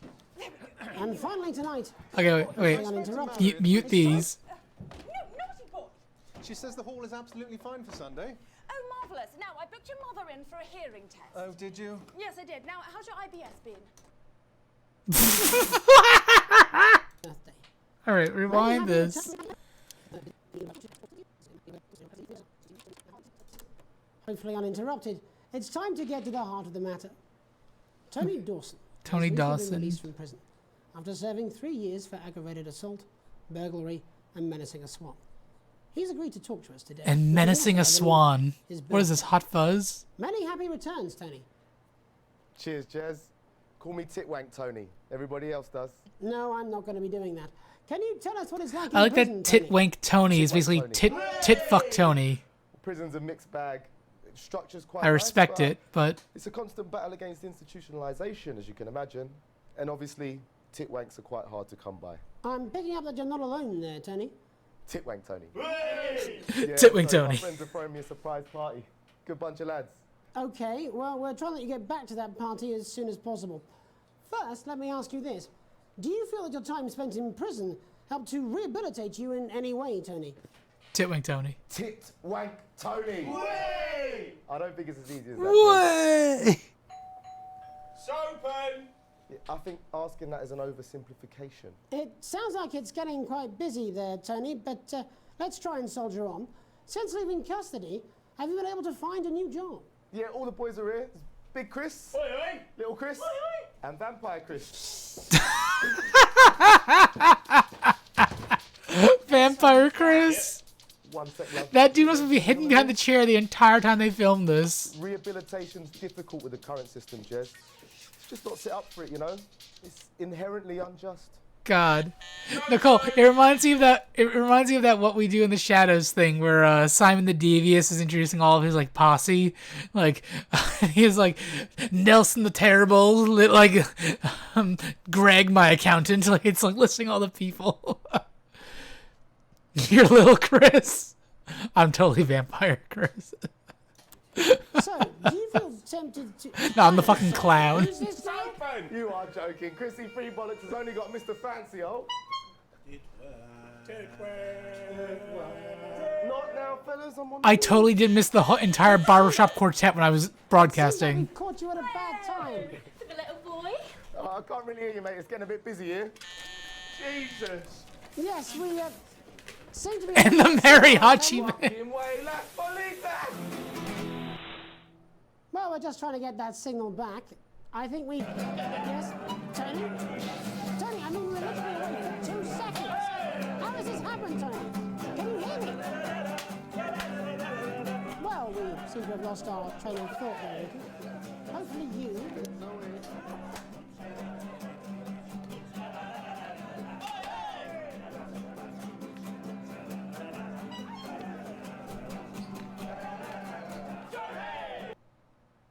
I need to throw a party like that before I die.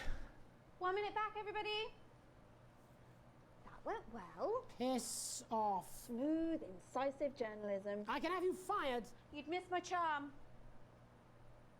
Jeremy's so fucking done. Like you can tell that he like legit is trying to like do his job and like respects his job, but he's like so burnt out. He's so tired. All right, let's see this last one here. This is just the pile of what the fuckness. I was too busy dancing to the music for this one to pay attention to the full music song. Jeremy, who I want to be.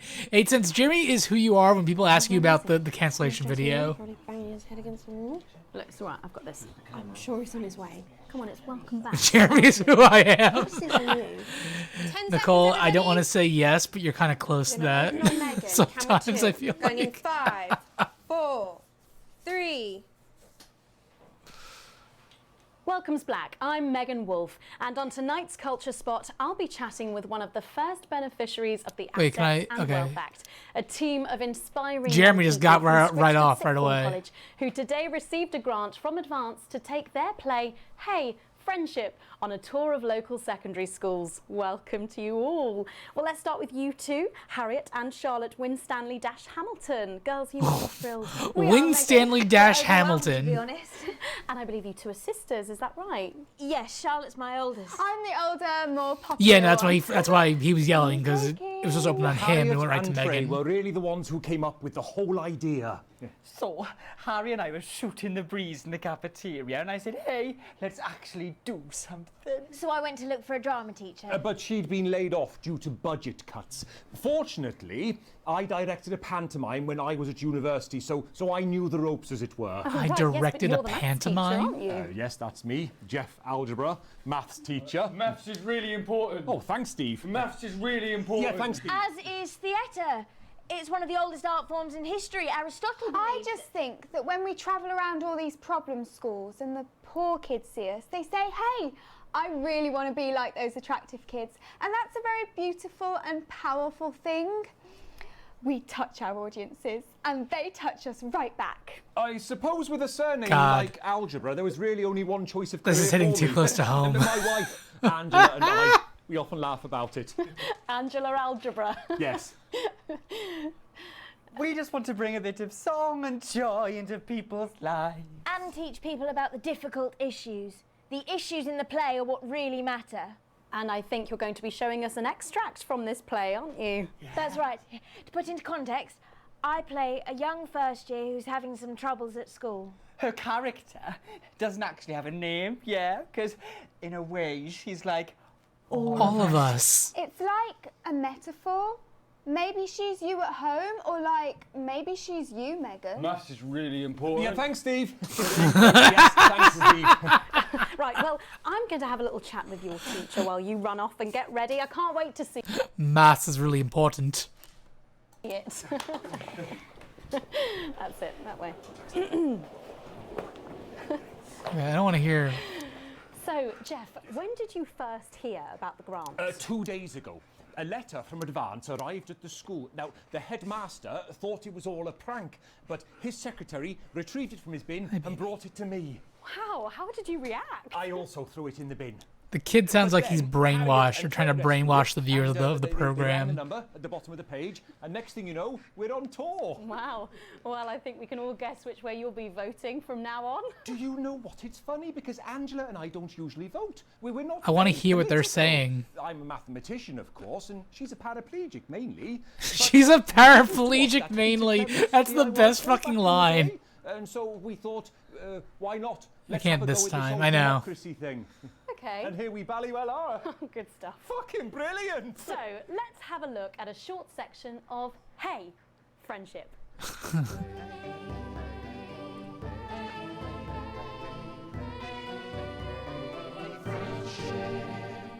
Yeah, I got that. They got a grant I'm from the not sure I can government take another to day do at their school. play at schools.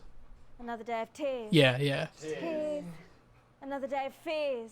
Fears. But still I walk the corridors alone. Alone. 8 cents. This is the equivalent to one of your group projects with your friends. What's around the corner? What's around the corner? What's around the corner? Oh, hi, Gary. Oh, heavens, no! It's Gary the Fist! Gary the Fist. Going somewhere, little first year? Great. I've been looking for some poor victim to bully all morning, but will this make me feel better about my violent father? Violent father. Excuse me. I'm late for maths. It's my favourite subject. And so important. Maths is for losers.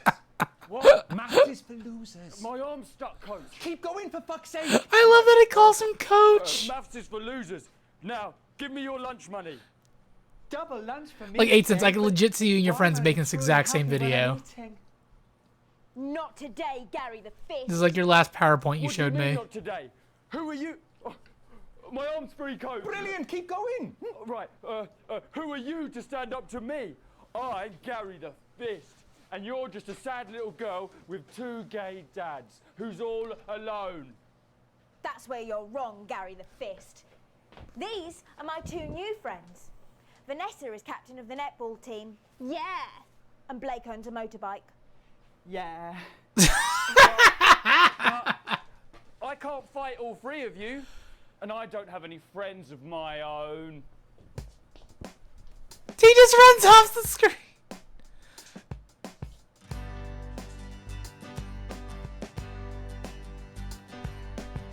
Take a look at me. Take a little look at my face.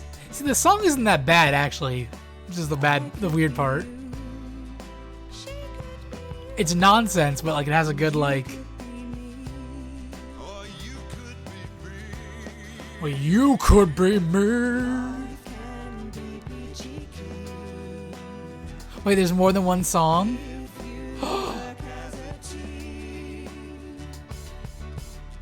It's my choice to be mean. So stop now, make a different choice. Inner voice. Hey, listen up, I won't take no crap. Who said middle class girls can't rap? I ain't afraid of your crew laps. I'm a mother loving rebel, but I still love maths. I still love maths.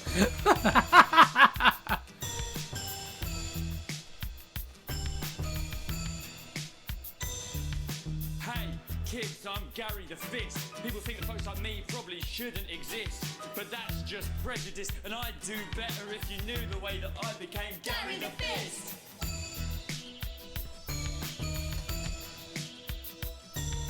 I grew up on a council estate. The park was hip, but the flats weren't great. My dad used to come home drunk and late, and he'd hit my mum, and for dinner he had to wait. Where's my dinner? It's not ready.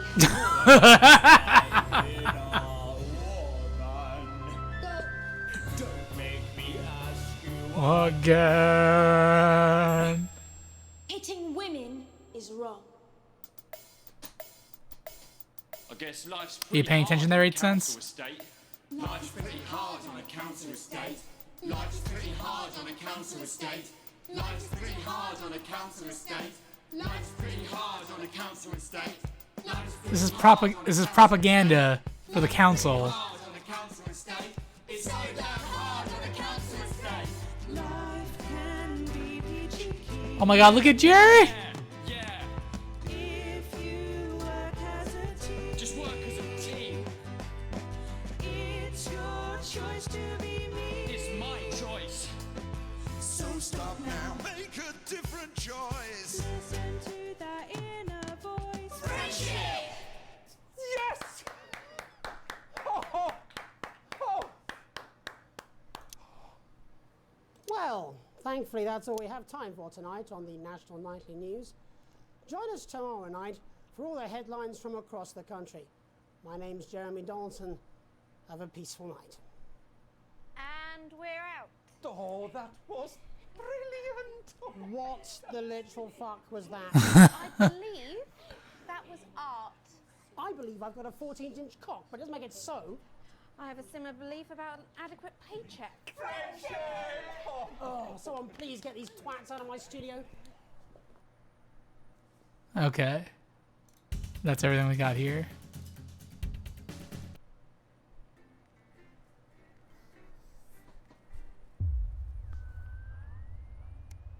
How did you even find this game, Nicole? I've never even heard of this game before your animatic.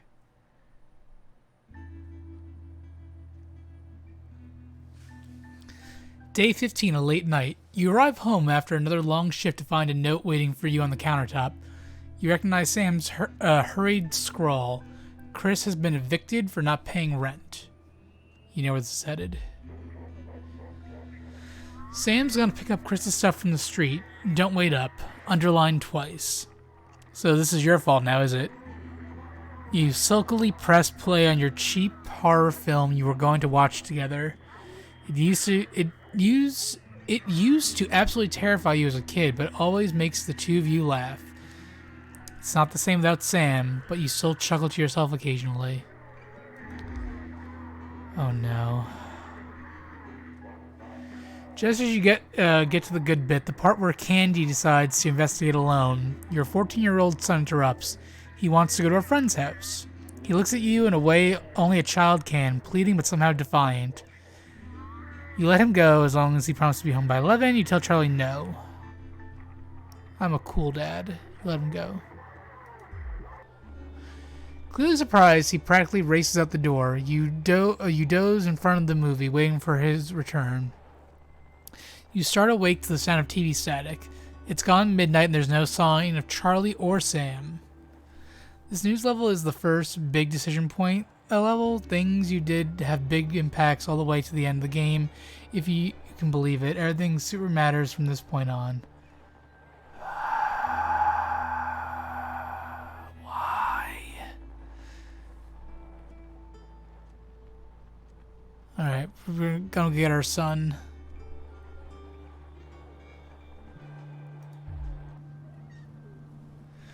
Arriving at the friend's house, you find your son, who miraculously notices the time when he sees you. He may think you were born yesterday, but at least he apologizes. That's something. You recognize that cheeky, mischievous look. You can't help but let him off this time. You cheeky little scamp, you.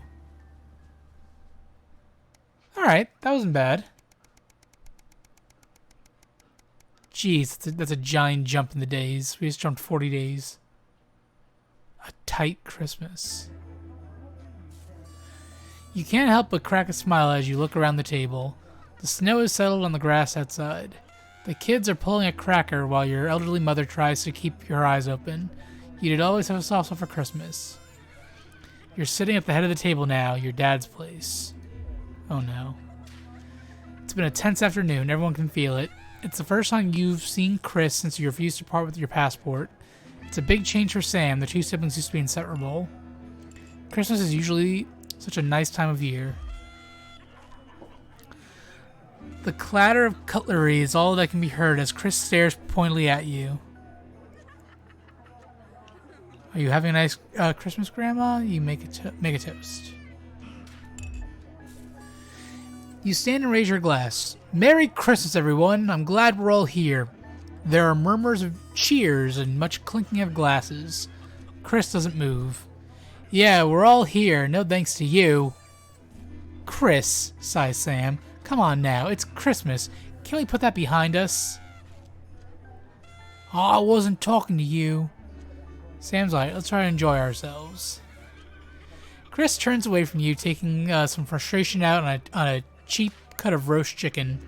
Your daughter, Susie, seizes the opportunity to corner you. You know you love me. You chuckle. This sounds familiar. I'm not going to like this, am I? I joke. Susie rolls her eyes. You know me and my friends are planning on going traveling this year, Susie begins innocently. Well, I was hoping you'd help me with the money. She's interrupted by Chris, who makes a derisive snort. I guess that's the word, yeah. I wouldn't hold your breath, Suze. Not known for your generosity, are you, Alex? Chris, do us all a favor and shut your mouth. You know what? Let me make this easier for you. Chris spits, heading to the door. Sorry, kids. Sam is standing now, too. Oh, nice, Alex. Real nice, Sam exclaims, following Chris and slamming the door. Minutes pass in silence. The cheap canned vegetables taste bitter in your mouth as the meal continues in miserable silence. The clock chimes and you realize you've been chewing on a mouthful of watery carrots for about 10 minutes. You're so grateful when your daughter begins telling you about her plans for the year. We'll see so many parts of the world and learn so much about our other cultures. And how are you going to pay for all this? I was hoping you'd help me, Susie admits sheepishly, suddenly intent on an itch behind her ear. You sigh and lower your voice. You know, money is really tight now, that Grandma's staying here. We just don't have that much to spare, Susie. But please, Harriet's parents are helping her. We can't afford it. I'm broke-ass poor. What? That is so unfair! Susie yells before letting out a frustrated shriek and making a dramatic exit. She's acting more like an overgrown toddler than a 19-year-old. You call after her. I'm sorry, sweetie, we just don't have that money right now. Maybe next year when things are more settled. Charlie excuses himself awkwardly as you start to clear the plates in silence. Have you had a nice birthday, Pat? Your mother chimes in cheerfully. Merry fucking Christmas. Merry fucking Christmas. Don't pay for your daughter to go on holiday. Maybe next year. I hate this so fucking much. These are the worst parts. You're leafing through the pile of accumulated posts. Each new bill pulls on your gut like a lead weight until a flash of blue makes you pause. Recognizing the teal Advance logo on the envelope, you tear it open. Dear Winston residents, thank you for sending us your passports for approval. We can now confirm their receipt and validation for the new assets and wealth redemption scheme. Hopefully this will make the last month of arguments with Sam worth it. As such, it's our pleasure to enclose a check which we hope you will see as a symbol not only for our gratitude to you, but of our unwavering commitment to creating a society free of inequality. The throbbing of your fresh speed-induced paper cut is the only reason you can believe you're awake. A check! And a sizable one at that! Chris was right. Advance really was redistributing wealth. We will continue to strive for the betterment of this nation and its people. Forwards together, Julia Salisbury and Peter Clement. The weight of your financial burdens lessens slightly. It's bliss. Alright. So the government gave me free money that they probably took from some rich bastard. A long weekend. Why does the zip on this damn case never close? It's your anniversary. Every year you and Sam go away for the weekend, usually camping. You're not made of money. You've been looking forward to it for ages, finally getting some time together where you can forget about the noise of life. No kids, no work, just a bit of romance and peace and quiet. The zip finally gives up in the battle and you drag the bulging suitcase down the stairs, giggity. Like Carmel's in the top left. Oh, holiday time. Okay, so now I'm not completely poor anymore. Gotcha. The answering machine is blinking in the hall on the hall table. Good evening, Alex. This is Mr. Bozeman. I'm calling to inform you that you'll be required to work this weekend. Your heart sinks. Some information has come to light concerning the rising tensions between our nation and the foreign powers, and the National Nightly News team will be working around the clock to ensure we break the story first. Needless to say, I will expect your attendance tomorrow morning, 8 a.m. sharp. Have a pleasant evening, Alex. Shock turns to annoyance, then fury. What are you going to tell Sam? Sam continues downstairs, brimming with excitement. Kissing you, they grab the car keys from the dish and start to load your bags into the back. You ignore the message you need the long weekend. You apologize profusely to your spouse.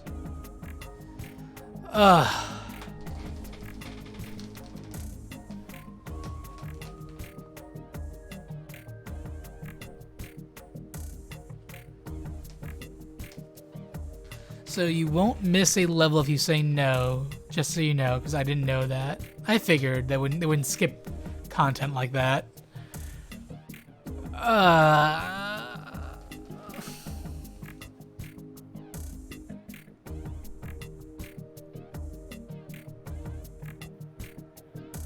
Here's the thing. I feel like Sam's already pissed me for how I dealt with her brother. I feel like I keep fucking up with Sam, she's gonna leave. And my daughter hates me.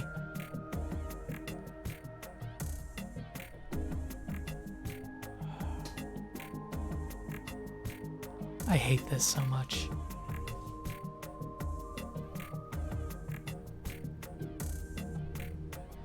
I feel like I'm already going down the bad path because her brother already hates me. We can save the money for the trip next time. You sigh heavily. You're going to go, aren't you? The voice behind you makes you whip around. You nod simply. Of course you are. It's too much to expect for you to put your family first for once. God forbid. I don't know why I bother, Alex. I really don't. And with that, Sam's gone. The front door swings slightly in the silence.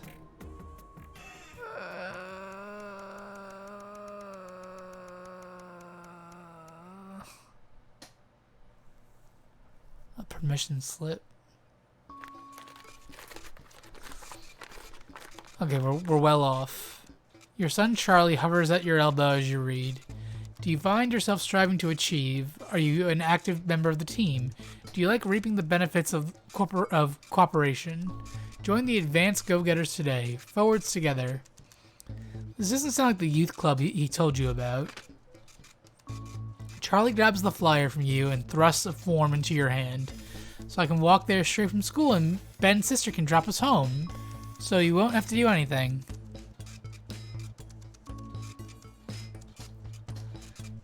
Sign the permission slip. I gotta make my son like me at least. Your son is thrilled. It's the heartwarming to see him so passionate about becoming an active part of the community. This can only be a good thing. Nicole.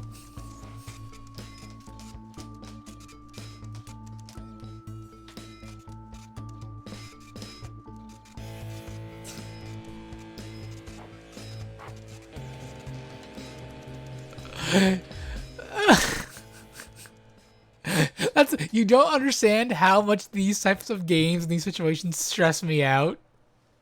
So like the smile just sets me off. Oh no!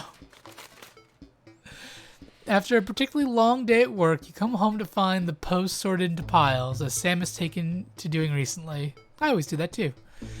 Most of it is the usual rubbish, but a letter with the increasingly familiar Advanced logo and urgent respond immediately plastered on the front in a correspondingly urgent red font grabs your attention. Best to get over with. Dear Winston residents, this letter is to inform you that the Advanced government has taken another step forwards in our fight for equality. By nationalizing the largest private corporations and redistributing the resources among the citizens of the great country, the Partnership Bonds Program ensures that wealth created by the people is delivered to the people. I don't remember that being in the manifesto. No, don't apologize. I'm just... It's Papers, Please all over again. That game me have like a mental breakdown.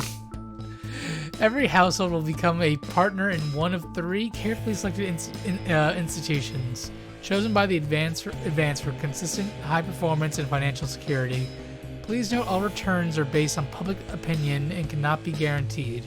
Please select one of the following. The Eye of the Beholder, Incorporated, whether it's cosmetics, clothing, or culture, where we see the beauty in all our customers. Neil's Deals Limited, it's always a steal from Crazy Neil. Pleasure Corp, our business is your pleasure, from sport to travel, or even just, okay. Well, my entire life is about pleasure, so pleasure. Thank you for making your selection.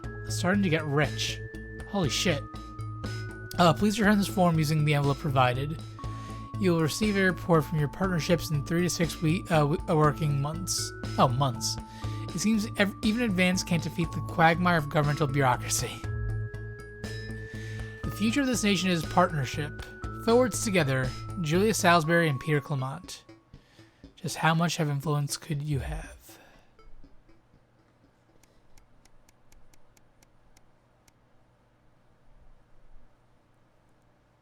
Really?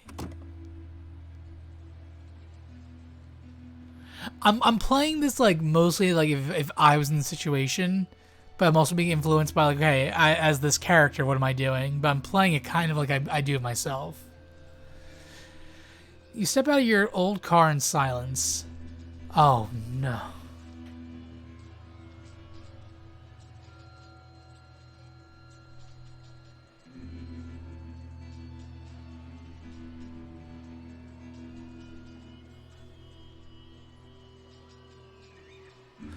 Nicole, what was the other game you and Milk had me play 2 Thanksgivings ago? 12 Minutes with Willem Dafoe. I don't know why I'm having flashbacks.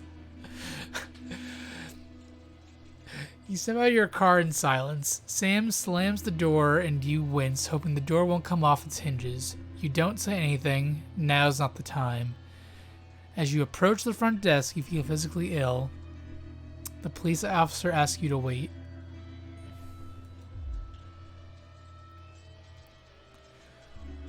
Eventually, after what seems like an eternity, your daughter is brought out by an officer with a kind face. She's a good kid, but if we pick her up in the graffiti again, we'll have to charge her. You nod and apologize on Susie's behalf as Sam hugs your shell-shocked daughter.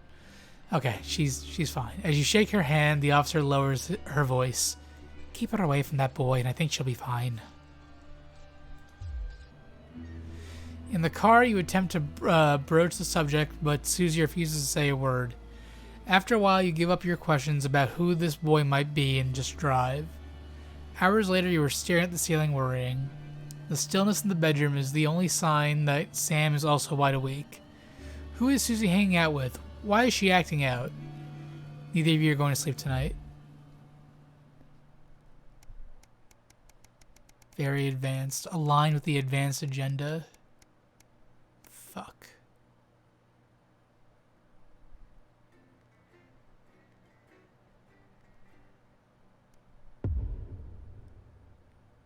I can't tell if, like, that photo of, like, the puppeteering, am I the one puppeteering Alex, or is that the government puppeteering me, the player, who is Alex? Why did everything change? Where'd the cake... Oh, I guess the cake sale passed. I want to go to the cake sale. Good evening, Alex. It's Bozeman here, your boss. While you're powering up and getting the adverts loaded, I thought I should just tell you that we've had one of those public information films from the government, and it's mandatory that you play it. You still have a free choice for the other two, so read those tape labels carefully. But make sure you play the advance advert, preferably at the second break. Right, that's the lot. Have a great show, Total Pimp. Shit. Second break. Oh wait, prostates are important. Why are all men such pricks? That well, Apparently he has a complicated relationship with his friend. No. Sorry, are you saying he chose his imaginary friend in the sky over you? I don't know why I talk to you. You're probably just a really awful date. 10 seconds, everybody. Like I said. I need a better chair. Did you Fuck pass my that life. bit? Then snip out. Bricks. Going in 5, 4, 3. Good evening. I'm Jeremy Donaldson. And I'm Megan Wolf. Our main stories tonight. Uncooperative. A mysterious symbol has appeared overnight on thousands of buildings throughout the capital. Tonight, in an exclusive live interview with Prime Ministers Julia Salisbury and Peter Clement, I'll be asking what this mysterious symbol might mean. After 3 months of record-breaking approval ratings, could this be the daring first move of a silent resistance movement? And what would that mean as we go into the future? We shall overcome. Trapped in Dante's taint for more than a month now, doctors Ingrid Svorsborg-Horgensvoord and David Wong announced today that they're considering 2 possible options. With 2 of the finest minds in science working together, hopes are still high for the eventual return of the team to dry land. Without enough engineers to successfully fix their craft, the team seem likely to attempt to farm the cavern's ecosystem while they wait for rescue from above ground. I think I'll stick to risotto, Jeremy. Bloodbath avoided. As the last Mr. Snugglehugs is found and destroyed, we ask, how could we have been so blind? Fortunately, this station wisely chose not to advertise Mr. Snugglehugs and the subsequent Yes! sales. I didn't show Snugglehugs! As only 7 Fuck that toy. were horribly injured by the lethal toy. How much worse could it have been? Thankfully, we'll never know. Questions have been raised about the government's judgment, with Prime Minister Peter Clement forced to apologise this morning for seeming to endorse the self-combusting plaything in this publicity shot taken last Christmas. Let's hope his niece recovers quickly. Table for 2. Johnny Hamsleaves and Tiffany Lamore were spotted having a private moment out at lunch today. The popular couple have certainly been on a roller coaster since they started dating late last year, and this image is sure to place them firmly back in the tabloids. Could we be on the verge of the biggest celebrity wedding since professional wrestler Randy Grizzlenuts McFridge married his longtime Grizzlenuts partner, McFridge. Tina Tiny Hands last year in a Tina wrestling Tiny match with Hands. plenty of cake? Is his once celebrated role model about to become the bad boy of sport.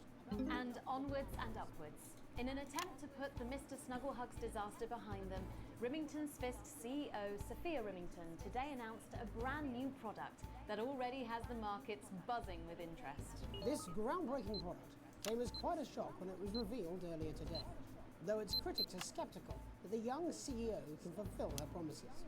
Described as a breakthrough far ahead of its time, the male contraceptive pill is heralding a What? sexual revolution. Its fans are celebrating the fact that men can finally take equal responsibility for contraception, but others have expressed concerns over its safety and side effects. With that exclusive Prime Ministerial interview coming up later. And our very own Patrick Bannon live at the first annual Sports Board final. You won't want to miss a second of tonight's National Nightly News.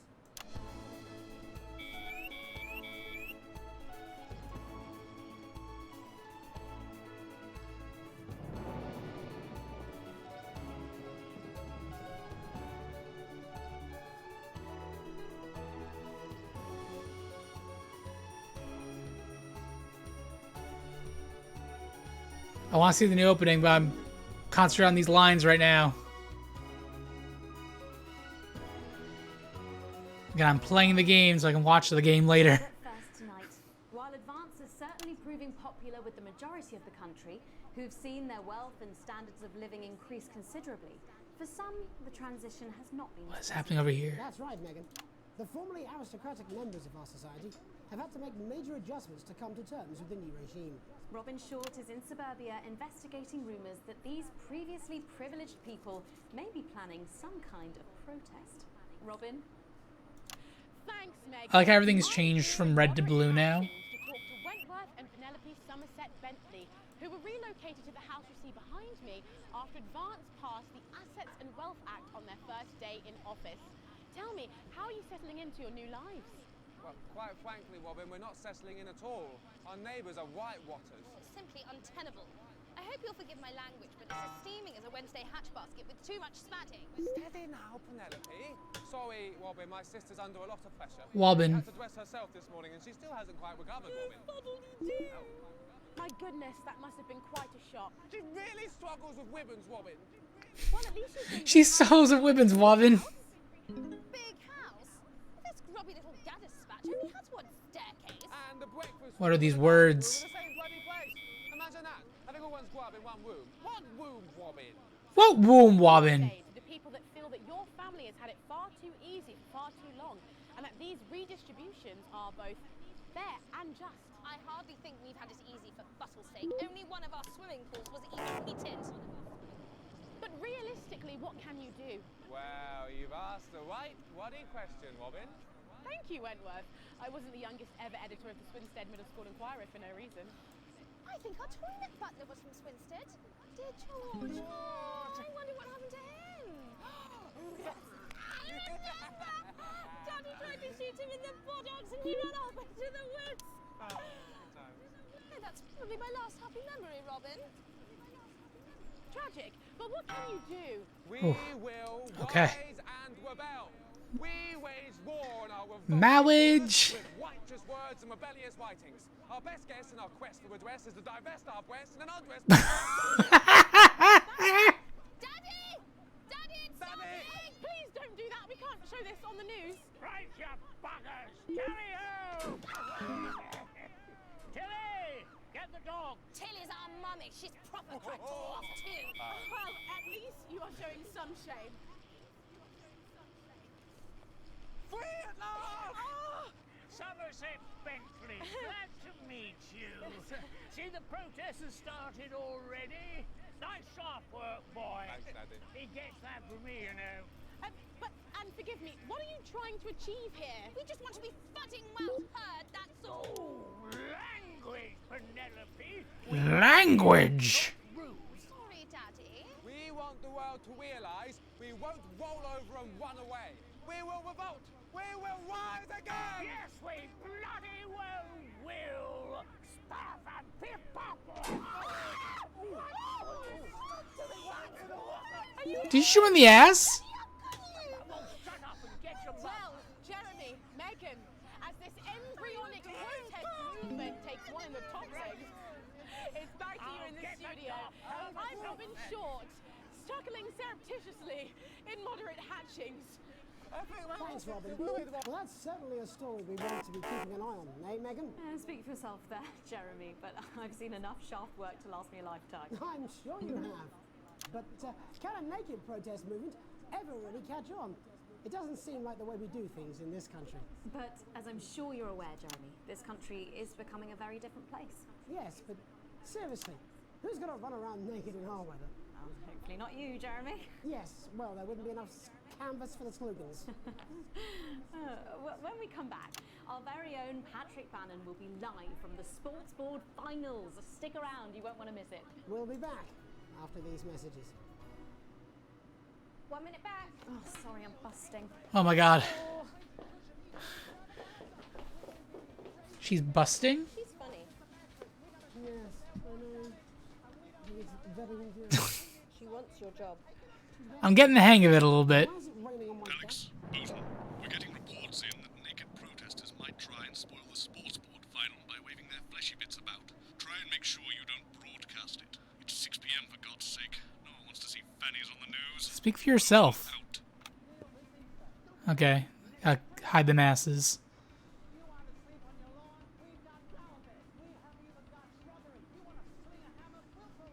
And the next ad I have to play one. Yo, Crazy Eddie though. Look at this guy. Crazy Neil, whatever his name is. That's what it says. Yes, I understand that, but I always say welcome back. I think we should just keep it as it is. Well, of course you do. I've got one hack line. What's that supposed to mean? I didn't write it, Jeremy. That's all right, fine. Jenny, there's something wrong with the auto cue. 10 seconds. Oh, I just felt a drip again. Have they not fixed this? Want to see us fry? It's good for the ratings. 5, 4, 3. Welcome back to the National Nightly News. I'm Megan Wolf. Coming up later, we'll be speaking to the Prime Ministers about their exciting new healthcare facilities, transition centres. Nice to see they care. You're absolutely right, Jeremy. But first, we're going now to our own Patrick Bannon, who's reporting live from the finals of the new game that's gripping the nation, Sports Board. Patrick? That's right, Megan. You join me live here from the final of the first annual Sports Board Championship. It's been a hotly contested competition so far. I think it's fair to say these two have been dancing around each other all season. First up, we have Ellie Striker. She's the more experienced of our two players today. Striker has got an accuracy of 7, a danger rating of K, and a 12-month driving ban. Striker's known for her signature move, the Lanky Hamster. And facing her tonight, hoping to prove himself with a career record of 12 outs, 14 finishes, and a divorce pending, it's Mr. Wingspan himself, Tommy, the Fingernail Harris. Waiting on the ref now. The slapping ceremony is taking part.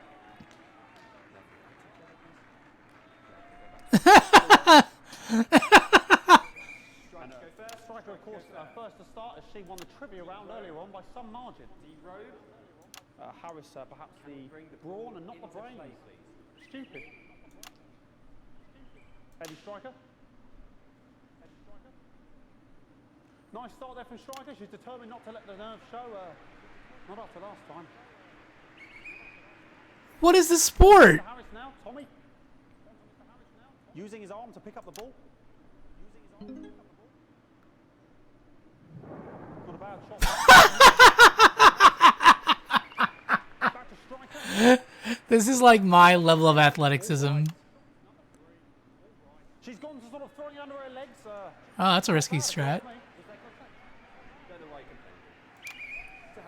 Bit of business with the ref, but it got sorted out. Back to Harris now. A ball in the hand is worth 2 in the bush. Football. Move back. I'd say that's fair, but what do I know?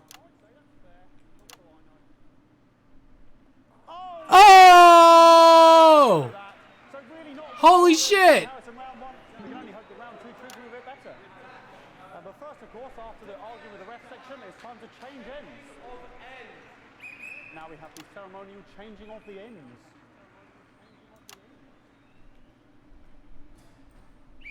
And of course now they go back to the starting positions, as that makes sense. Striker giving it large. Second round.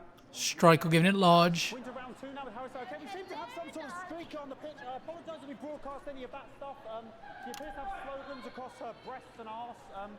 Try and ignore all of that. Security, I'm sure we're going to take them out as soon as possible. Apologise if we We broadcast only that, as I said. We're going to get the situation resolved as soon as possible. Ah! They're trying to carry on play, but it's proving a bit difficult, and I'm struggling to follow because it's quite an eyesore. And women's body, yeah. All right, great. Okay, so back into round 2 now, and Harris absolutely determined to close that massive gap. Steady striker. No, it's just some of the tightest play I've seen. Served on a fucking pillow. Harris. And was that the fitted thumb screw? We haven't seen that since the heats. What a brilliant move. Back to striker. Come on, striker. That means, ladies and gentlemen, that is, of course, the ground sound. Excellent bit of play here on both sides of the bucket. I don't know about you at home, but I'm fine. Oh, I want to install the ground sound now as a Twitch thing. Like enough channel points plays the ground sound. Harris's neck or head. And Harris is having an absolute shocker. What a miserable start there for Tommy Harris. But he is a late bloomer, of course, the boys said that. And after all, it is a game of 2 halves. 4 rounds and 7 subgenres. But now, of course, it's time for the half-time show. Sponsored by Remington Smith. Sports board. Must be some music here to start the half-time show. Okay, another posh protester loose on the court here. We can only apologise for that. We'll do our best to shield you from having to look directly at it. Is running around here with his genitals on display for all to see. And ruining what was shaping up to be quite the dance interlude there. Now he's thrusting himself in Harris's face. Security is on it. And the bucket has been knocked over! I cannot stand it when the bucket gets knocked over. Hopefully he'll get taken out now. Genitals flying around for all to see. Really, if you ask me, not Sunday morning television. And out of there, hopefully taken away, never to be seen again. Final poses. Oh boy, cannot be in the final pose.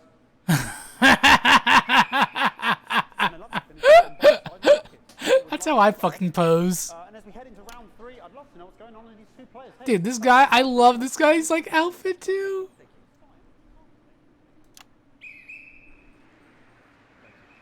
Not bad. So that ball boy's giving me the eye all the devil day. I don't know what's going on there. Striker there, not a great start. She looks a bit flustered, I think, after all that swinging around. Back to Harris here. But what I wouldn't give to be that ball, am I right, ladies? Tommy Harris. And baby girl. And it dribbled down his arm, which is actually a really good move, because of course if it dribbles down his arm and goes on the floor, it's not going in the bucket. Iris. Wait, baby girl. We're in the middle of a broadcast. And Striker's gone for the animal bonus there, but of course, perhaps... And yes, Harris has counted with a tiny bell. That is wonderful play. Of course, we've seen that before. Look at her face. What is this nonsense? That could have been the clincher. What a massive shame. This is like anti-Donna shit right now. Harris, of course, undefeated by Kestrel in his last 4 battles. So, here we go.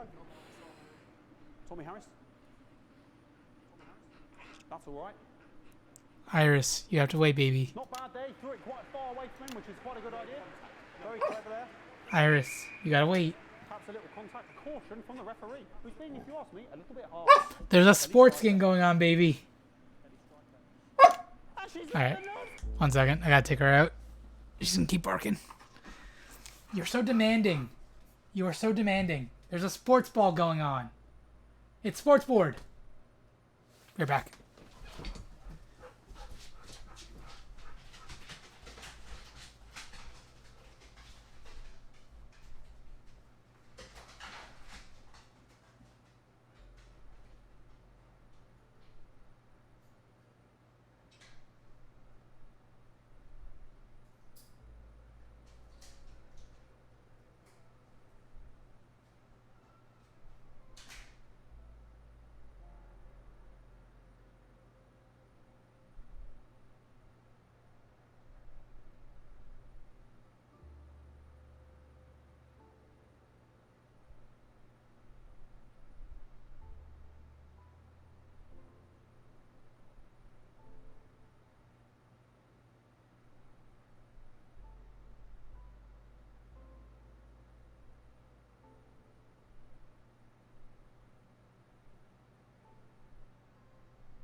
Sorry about that.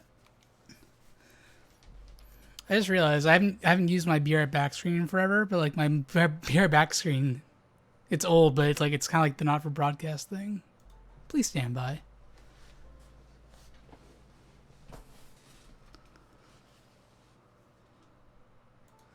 All right, let's get back to this. Let's get back into the mindset now. What the hell was that? You hate to see it, don't you? You cannot believe it. Oh, for God's sake. Okay, like, I mean, this is a mess now. I don't know what I can be doing about this. Shit. I mean, sort of breasts and genitals for all to see. I mean, there's only so much I can do. They're sort of everywhere, aren't they?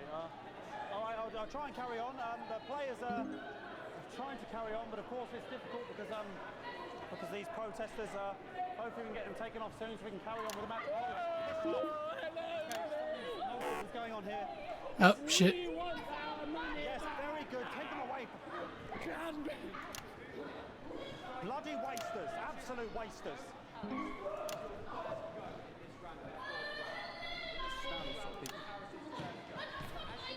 Oh, jog on!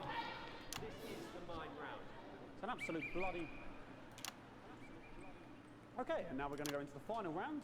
And of course, as it's a Tuesday, the final round is a mime round. Who could believe it? Nice imaginary shot there from Harris. It really could go in there at this point. The mime round. Two absolute juggernauts of the sport.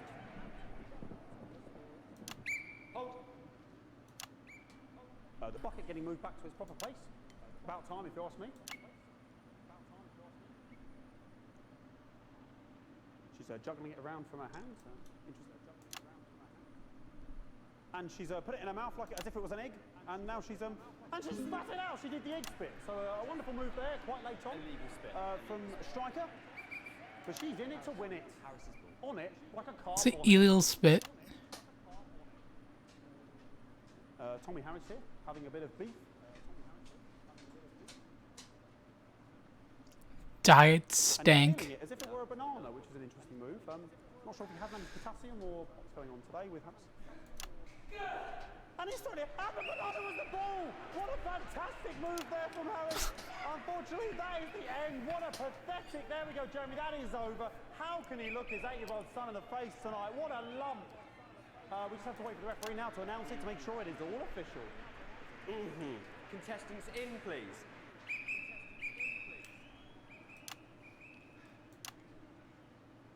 And the winner of the first annual Sports Board Championship is...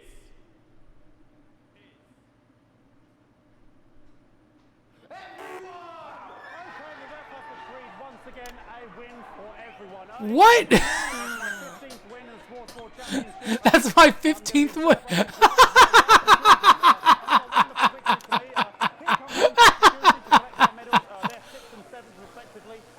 The fuck is happening? The fuck is happening? The fuck is happening? Looking forward to celebrating tonight. And all I have to say, Jeremy, is back to you in the studio. Patrick Bannon had an extraordinary final. Historic sports board, Jeremy. I didn't know you were What just happened? I can wrench a doubler with the best of them, I'll have you know. I certainly wouldn't bet against you. When we come back, I'll be talking live with Prime Ministers Julia Salisbury and Peter Clement, who apparently have a big announcement you wouldn't want to miss. That's coming up after these messages. 1 minute back. Fucking microphone shocked me. What? Fucking microphone just shocked me. Where's that sound guy? Everything okay? Oh, the mics are just trying to kill us now, apparently. You'll be fine. You're unshockable. I'm immune to your cheap flattery. I'm wearing you down. It's the thunderstorm outside. Bozeman again. Just heard from the chaps in maintenance that this storm is causing the odd power surge. Some of your controls might be a bit dangerous. Now, I know you're tough and you can take the odd shock for the sake of a perfect news broadcast, but too many in quick succession can stop the old ticker. I'm sure you'll make the right decisions. Bozeman out. What? Seem to have sprung a leak. Well, several, actually. You're going to need a whole new lining up there. Triple signature. We'll look into it. Minister, it's so good to see you again. Miss Wolf, your star seems to be in the ascendant. It's a great time to be alive. Too bloody right. Peter Clement. Megan Wolf. My, but that's a firm handshake you've got there. She's tougher than she looks. Am I here? Here, with Mr. Clement on your left. Right you are, pet. Is your seat down? 10 seconds, everybody. No, mine's fine. Have you had a little accident? She's a cow. 5, 4, 3. Welcome back. I am delighted to be joined by Prime Ministers Julia Salisbury and Peter Clement. Welcome to the National Nightly News, Prime Ministers. Oh, please, it's just Julia and Peter. We don't believe much in... Ah! Fuck! Seem very advanced. We're delighted to be here. Well, firstly, I should ask how you feel about the graffiti that's been springing up across the capital. Should we be worried? Oh, no, you definitely shouldn't be worried. Well, not unless you've got a fatal paint allergy anyway. But yes, it does seem that there are still some people we haven't been able to help. You know, windows. People who've yet to benefit from the many advantages of the new future. And you know, Megan, as my old mum used to say, there are some pissants who just don't know how to be happy. We're working hard to reach these people, find out what they're angry about and how we can help. The door to my government is always open. Someone's tripping on me. But we didn't come here to talk about what may yet turn out to be some alternative arts project. Which we no doubt will have funded.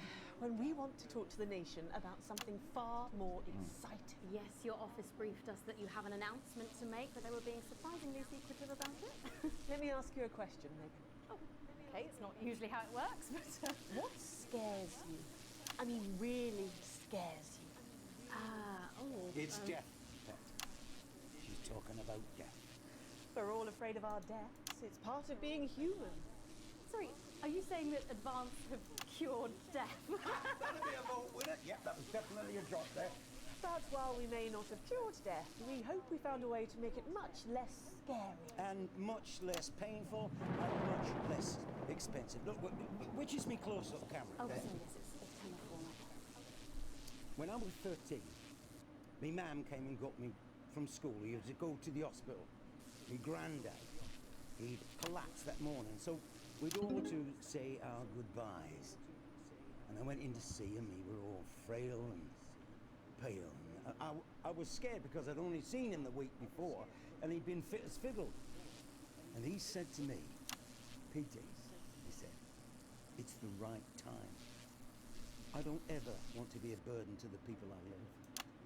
Was that the last time you saw him? Nope, 3 days later he were back home. He lived with us for 9 miserable years after that. He had to be fed with a rubber spoon. He had a commode, so he'd just take a shit right there in the lounge while we were watching football. He wouldn't even wait till half-time. That sounds... It was awful. It was awful for us, and this is the point. It were awful for him. He could see it was destroying me man, watching him slowly fade away, and he would beg her to turn off his breathing equipment at night, but she couldn't, or she wouldn't. It were a crime, you see. And she didn't want to lose the children, as well as her old man. No family should have to suffer like Peter's did. The nerve. No family will have to. The health service is today opening the first of 300 new transition centres. The transition centres will handle everything for your last days. The legal, financial, medical, and emotional... I hate this because this all sounds like... This sounds great, but I know this is not good.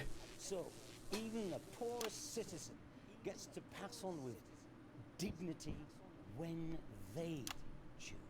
And that choice is important. This is a service only for people who choose it. For people who feel they've run their course and don't want to burden themselves... It's or their assisted family suicide. with a slow, long, humiliating decline.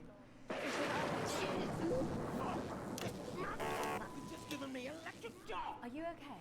I don't know. I think it's from my asshole. Oh, it's still on the air, Peter. Yes, sorry, my apologies.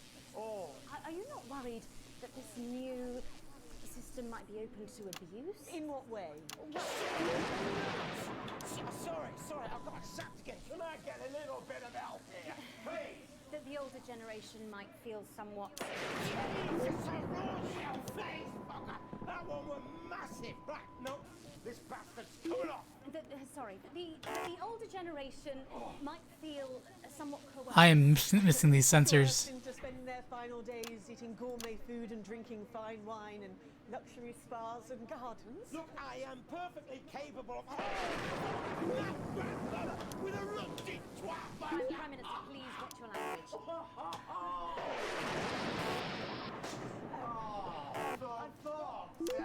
Don't get yourself sorted out. Right. Fuck. We're conducting a government information film tonight. It should tell your viewers everything they need to know. You really do move at a breathless pace. It's hard to believe you've yet to be in office a year. Oh, Megan, we're only getting started. And on that note, thank you both so much for being here. Jeremy. Right, yes, that's all we have time for tonight. Thank yous go out to our guests. Congratulations to all the winners at the Sports Board Final. And we'll see you tomorrow night at the same time. My name's Jeremy Donaldson. If you can, have a good night. And we're out. Fuck. Good job, everybody. Fuck what I do. Fuck what I do. Fuck. So they've just... It seems so. I don't suppose there's any way this could be a good thing. It's my nephew, so let me transition the moment I start the leak.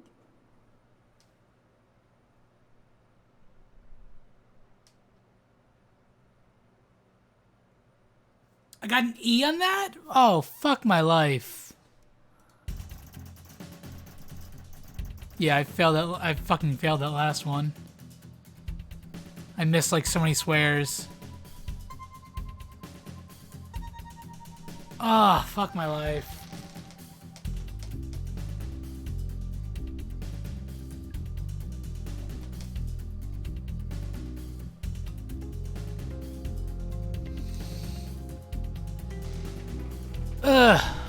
Alright, break it down. What? All offensive words were censored. An interference-free show. An exceedingly poor edit. So my tanked my edit at the end there. I was doing great for a while. And I just fucking fucked up the edit at the end. Fuck!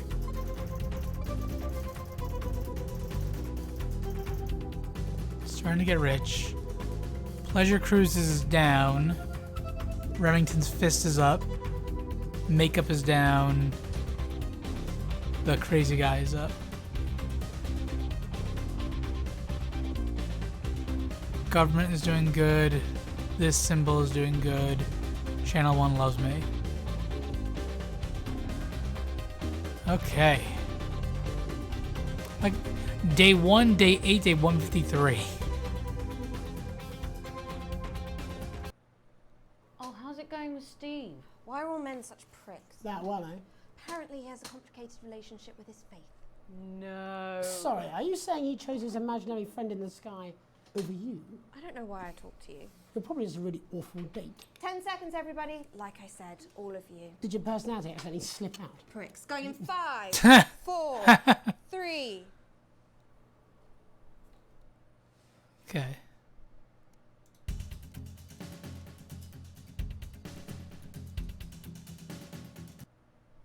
Oh, how's it going with Steve? Why are all men such pricks?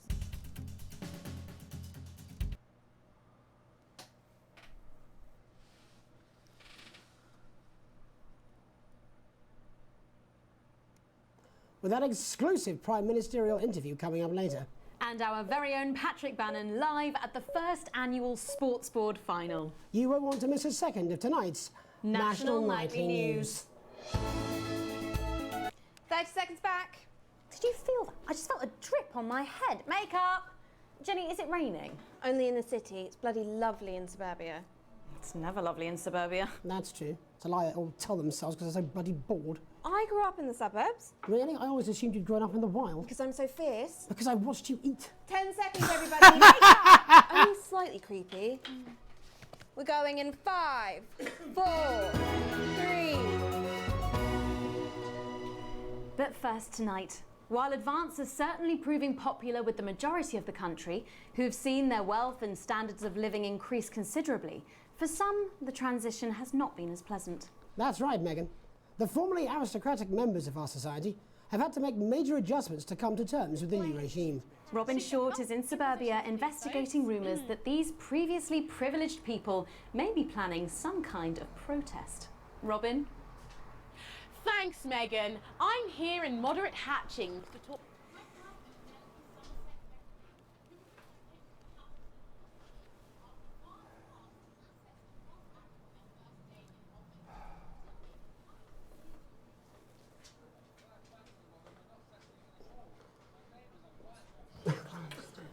Where do you find these people? Do you know what? It's enough. It's enough. Good. Right, thanks. These two are so cute together.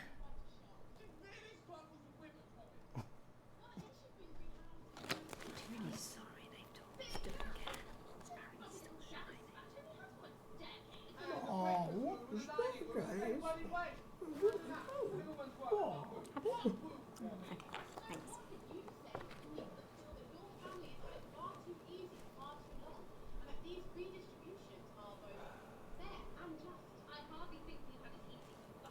Only one of our swimming pools was even heated. But realistically, what can you do? Wow. Wait.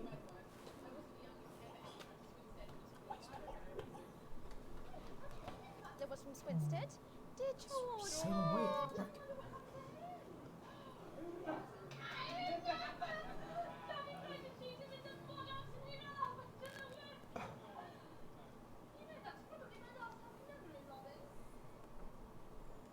These are lovely people, aren't they?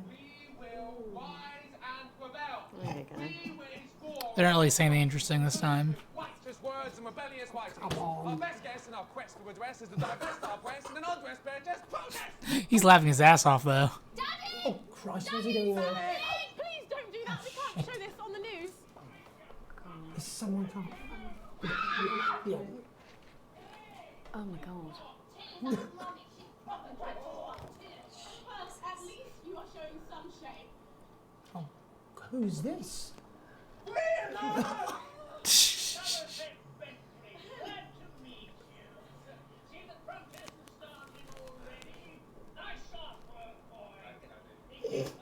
Thanks, Daddy.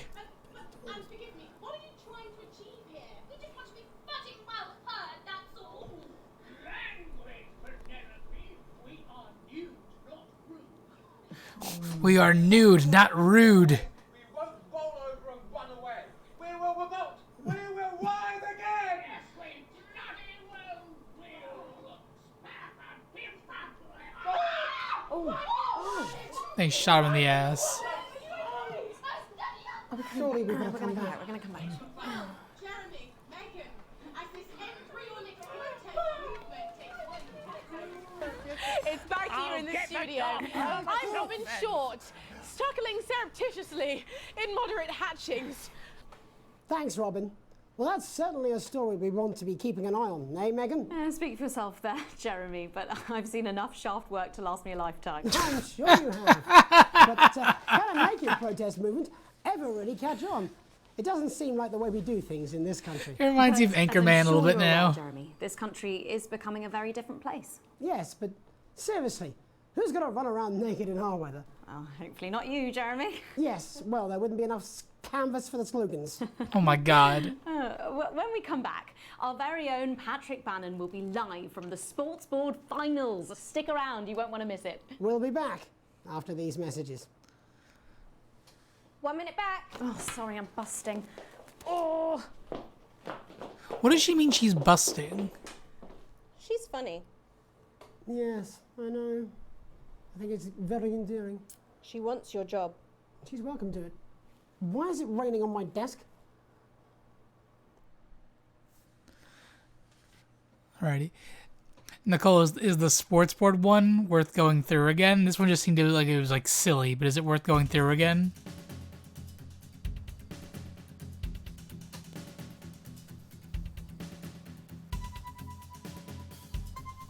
You want me to tell you what the goal of the game was?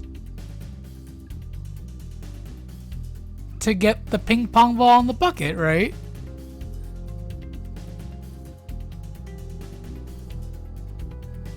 No? Okay, I have to rewatch this. It's to not get it in? Okay, I need to rewatch this then.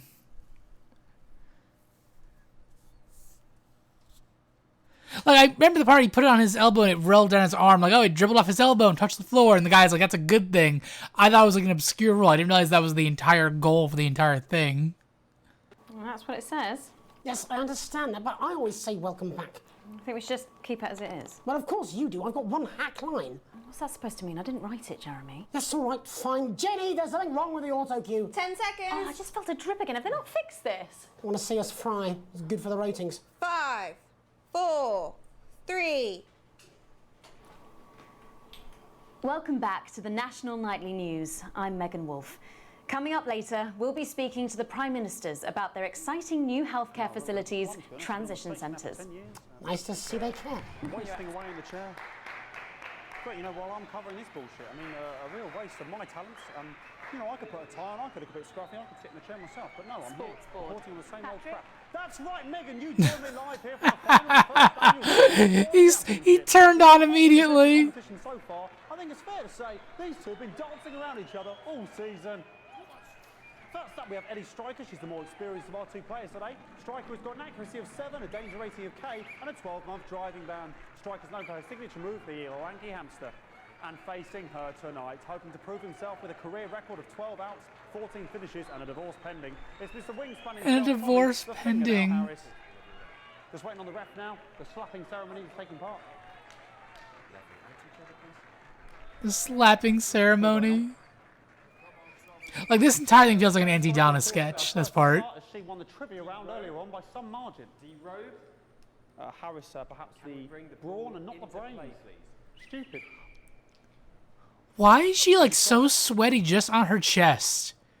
She's, like, dripping in sweat just on her boobs. Not to let the nerves show, not after last time. On to Mr. Harris now, Tommy. Using his arm to pick up the ball. Not a bad shot there from Harris. They have fucking, like, ball boys, like tennis. Number 3, all right. She's gone to sort of throwing under her legs. Not bad, if you ask me. Was that contact? Don't know why you complained. To Harris. Bit of business with the ref, but it got sorted out. Wait, so how do you win then? Back to Harris now. A ball in the hand is worth 2 in the bush. You wait for the other person to actually get it in? Move back. I'd say that's fair, but what do I know? Oh no, and Harris is not going to be happy with that. So really not a good start there for Tommy Harris in round 1. We can only hope He got it in. Oh my god. But first, of course, after the argument with the ref section, it's time to change ends. Now we have the ceremonial changing of the ends.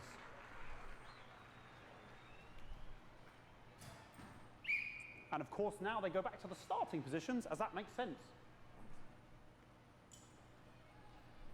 Striker giving it large. Look at the fucking flags in the background. I'm glad this is actually, like, censored. Otherwise, Twitch would ban my ass right now. Apologise if we broadcast any of that. As I said, we're going to get the situation resolved as soon as possible.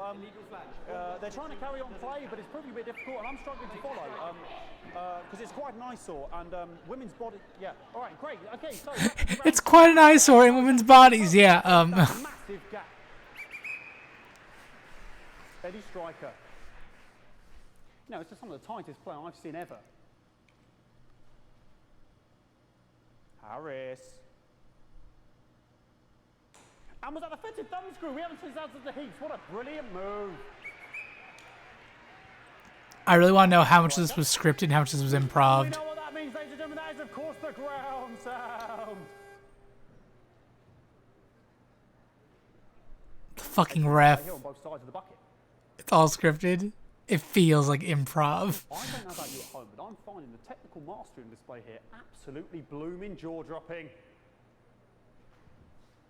The ref has spotted something in Harris's neck or head.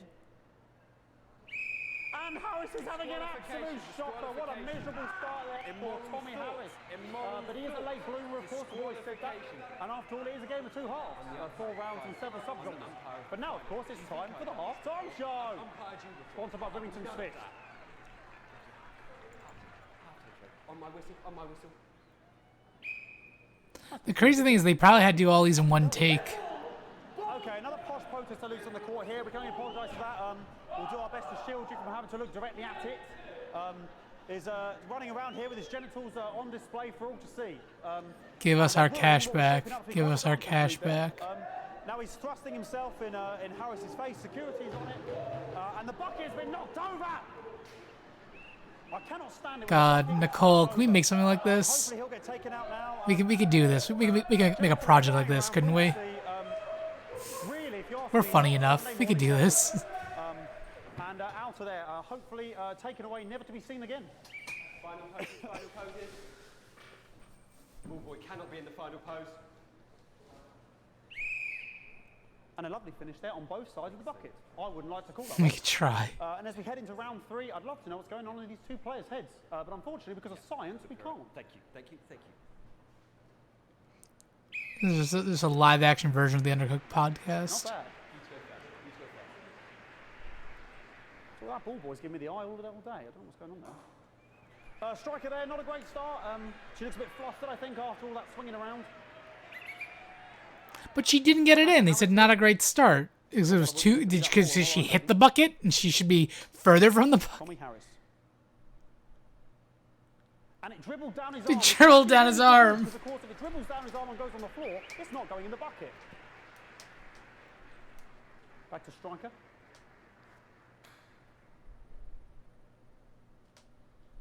And striker's gone for the animal bonus there, but of course, perhaps. And yes, Harris has countered with a tiny bell. That is wonderful play. Of course, we've seen that before. Look at her face. She is I want a tiny bell now, just so I can say I've countered with a tiny bell. Harris receives possession now. Harris to serve now. God, it's so fucking weird. So, here we go. Tommy Harris. That's all right.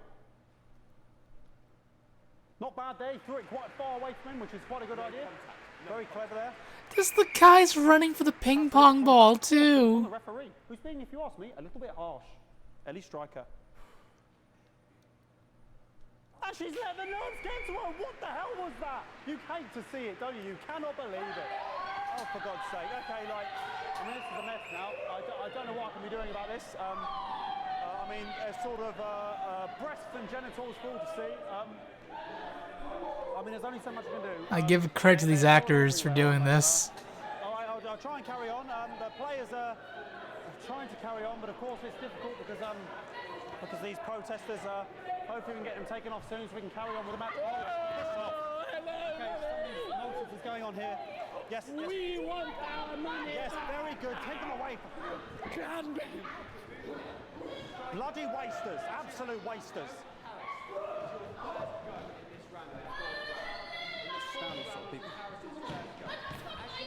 Oh, jog on! This is the mime round. It's an absolute bloody. Okay, and now we're going to go into. Okay, I think I get the point of this one. I'm gonna watch the Prime Minister one now. The mime round. Who could believe?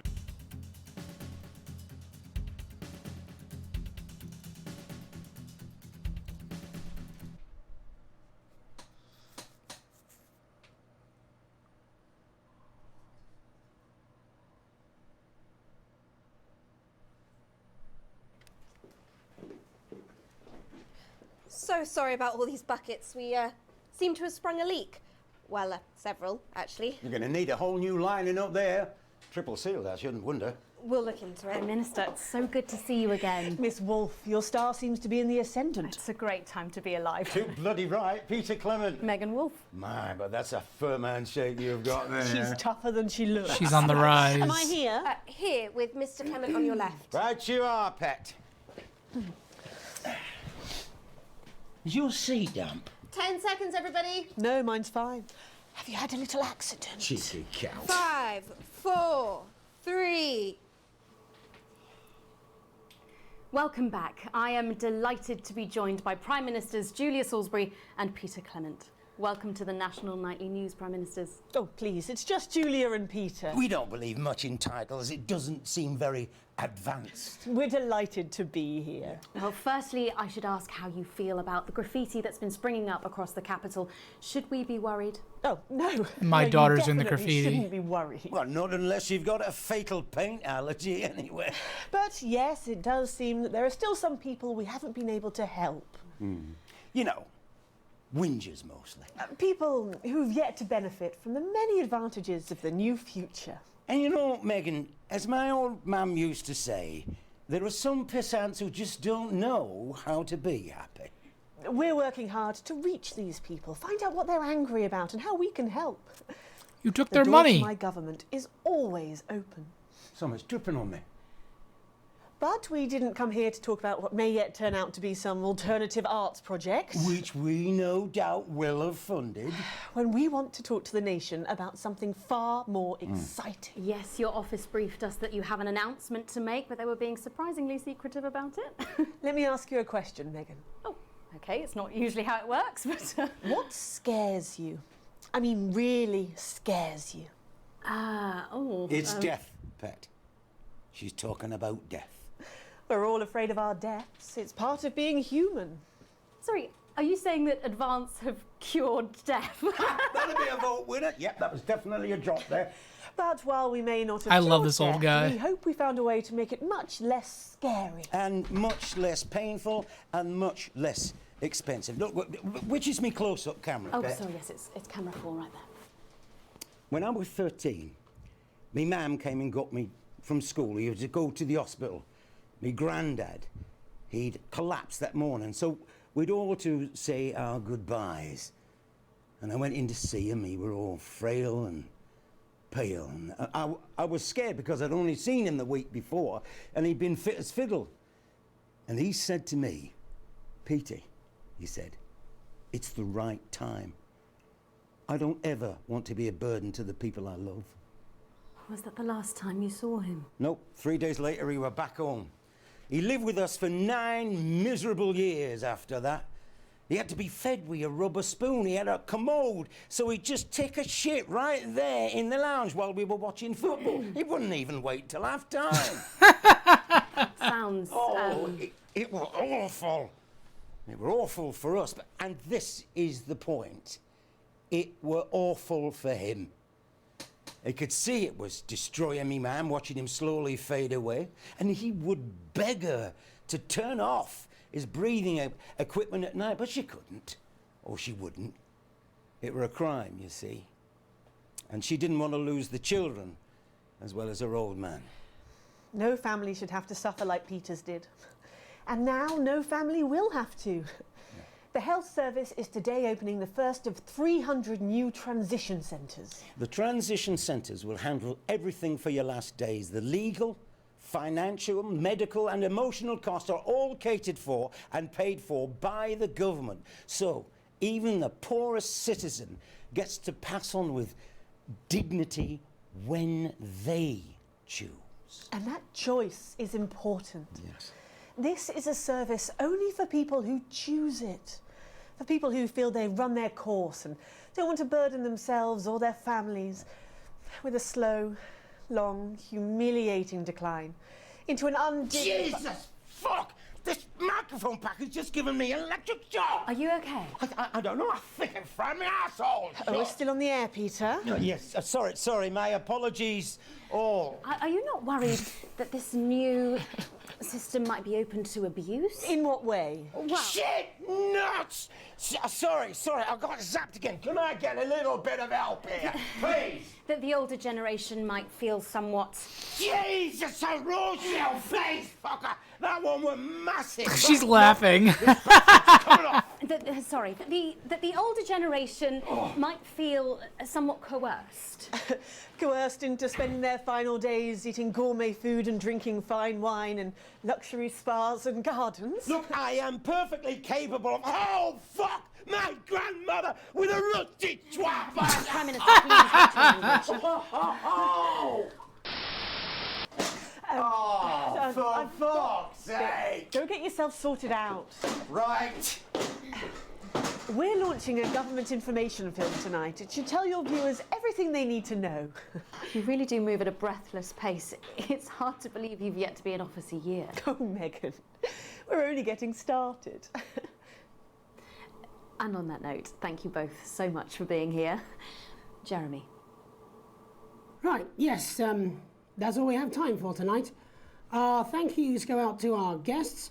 Congratulations to all the winners at the Sports Board Final, and we'll see you tomorrow night at the same time. My name's Jeremy Donaldson. If you can, have a peaceful night. And we're out. Good job, everybody. So they just... It seems so. I don't suppose there's any way this could be a good thing. It's for my nephew, so we transitioned the moment I saw the leak. Damn. Jeremy's older than he looks, or at least he's supposed to be.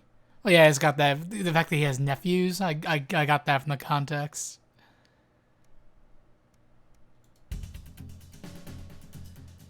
Okay.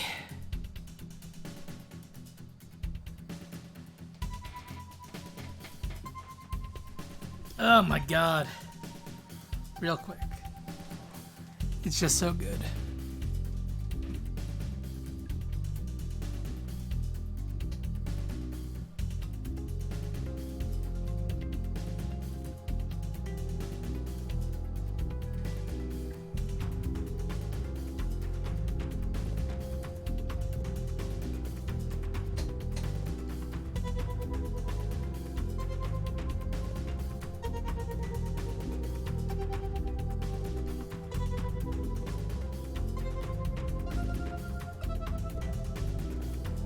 Prostate ad.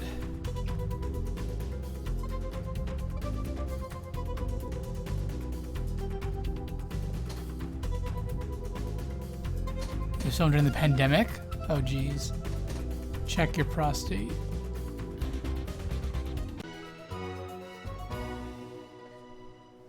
Do you suffer from benign prostate enlargement?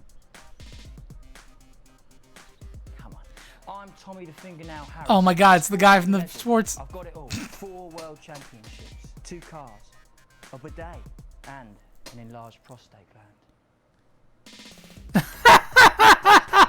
It's a small gland, about the size of a cherry tomato, located between your penis and your wee bag. If the prostate becomes enlarged, it can put pressure on the bladder. This can cause trouble starting to pee, and it can cause laundry-based trouble between you and your she-demon of an ex-wife. So in your bum. Well, sorry, me and the doctors, we don't know. But I can tell you, as you get older, your body changes. And that's okay. If you're a swollen bum sack, book an appointment for God's sake. Procedure is easy, it's quick, and it's not gay. I'm Tommy the Fingernail Harris. Rectums, check them. Cause of his fucking fingernail?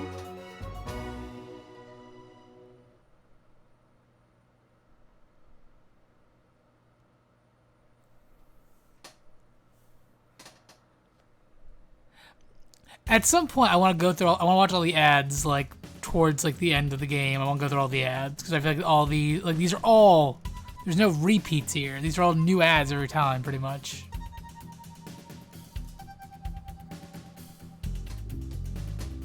Oh my god, I can't imagine how long this took all to film and do.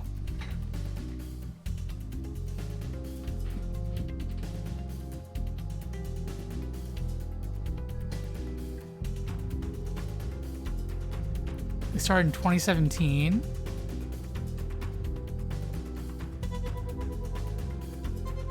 Jesus Christ.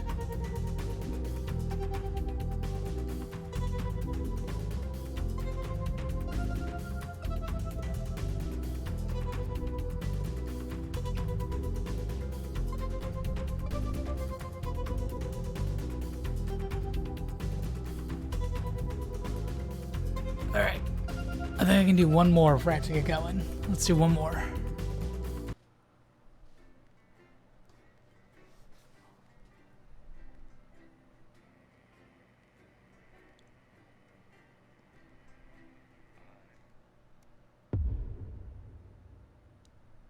Was impromptu. The lockdown. Alex, oh thank God you're alive. It's Jenny, the floor manager. Are you okay? Alex, you need to get it together. Look at the broadcast screen. Just look at it. That's all we've been putting out since you went down. You have to fix it, now. Look left, Alex, out the window. See? They're all over it, little bastards. You're going to need a full charge to clear that many off. Hold down the big button until it's fully charged, then release it to zap the little fuckers. What the fuck? Excellent, Alex. We're broadcasting again. They must have built up while you were napping. Usually it only takes a tap on the button to clear one. Look, there's a lone one climbing now. Zap it off before it starts to mess up the signal again. Great. That seems to be the last of them. For now. Right. We're about a minute out. Get the adverts loaded up. I've got to deal with my pet idiot. And Alex, keep your ears open. You'll hear them climbing up the tower. Don't let them build up.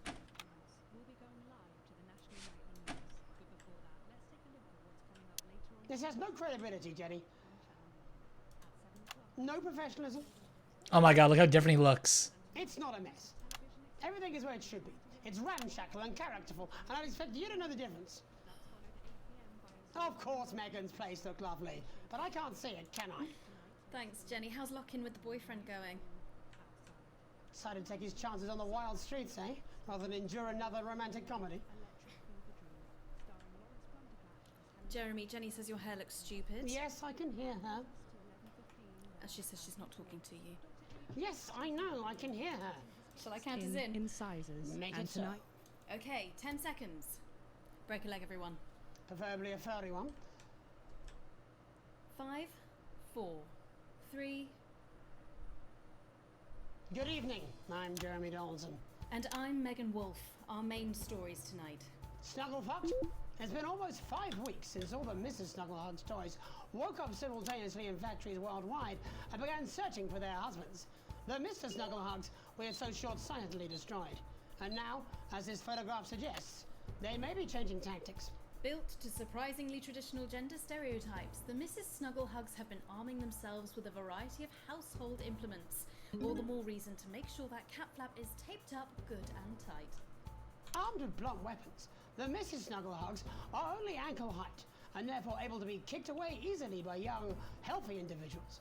They do, however, pose a particular risk to the elderly or those with pre-existing medical conditions like fatal bruise syndrome.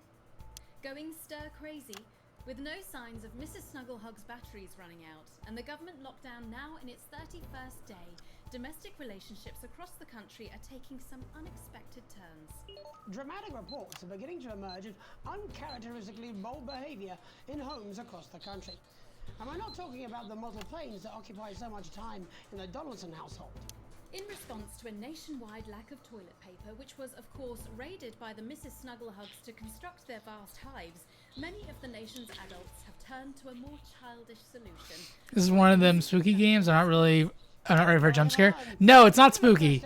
I thought it was spooky too. It's not spooky. It's weird, but it's not spooky. Himself shows exactly how he's been spending his lockdown. It seems that when the lockdown was announced, Johnny's long-time Eleanor was busy in the capital preparing her new show, Chocolate Clit Bombs, for its now What? grand opening. Chocolate what bombs? Don't melt. Being locked in alone seems to have made poor Johnny realise the empty pointlessness of the professional sportsman's existence. A life that, while no longer bringing great wealth, still offers vacuous conversation, narcissistic wives, and an utter lack of social importance. Let's hope he doesn't run out of toilet paper for those tears. The shape of things to come?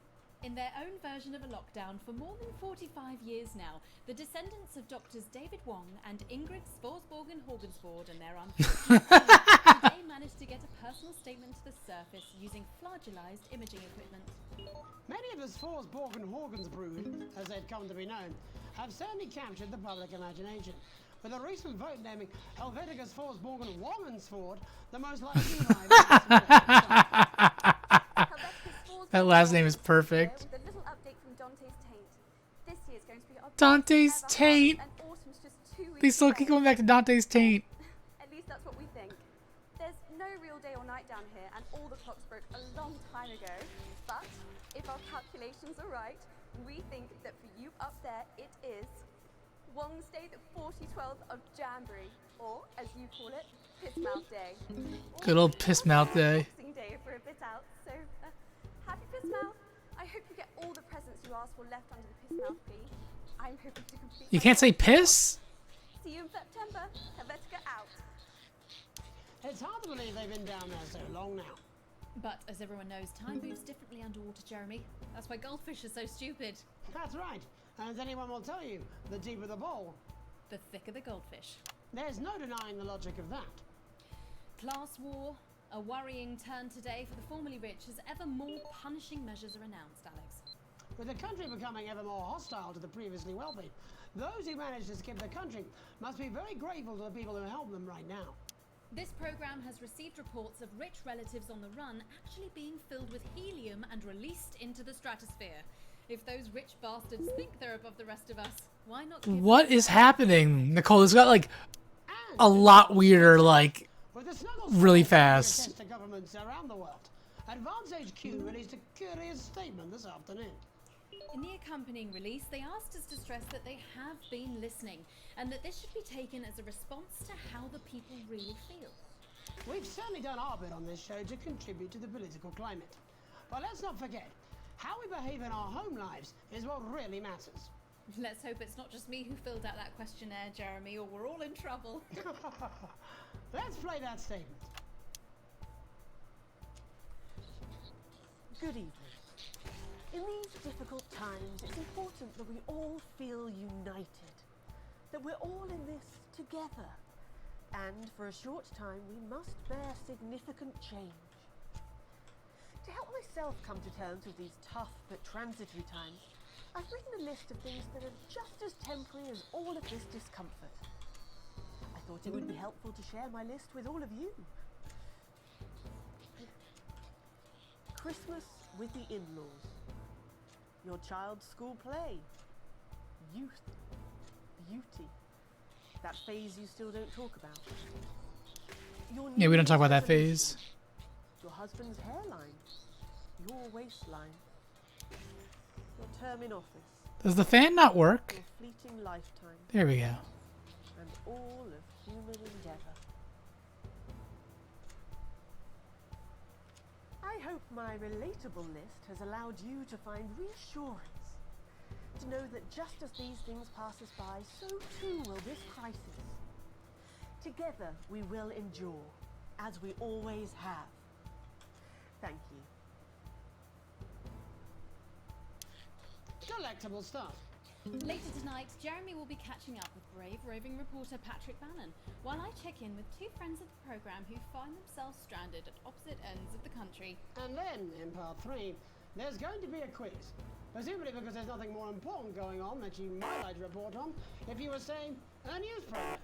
And in a moment, we'll both be asking Sophia Remington how such a trusted brand can have made such a terrible manufacturing mistake. With what it describes here as help from popular psychic scientist Delia Lyle. Oh, I like her. Don't, why do you do that? That's all coming up on tonight's National Nightly News.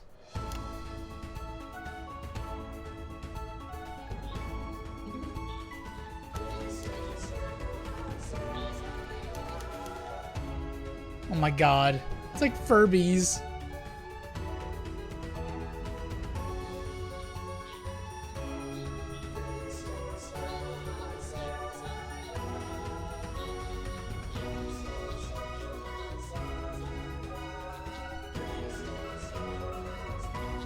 The lockdown special. How did we get here?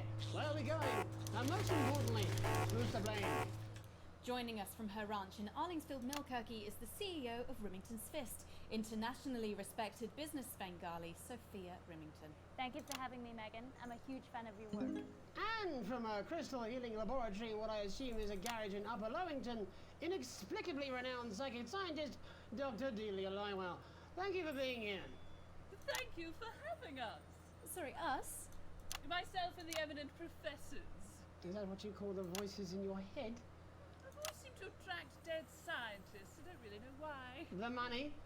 They express themselves to me through ethereal algebra and quadratic predictions. It's all very technical. No, it isn't. I concur.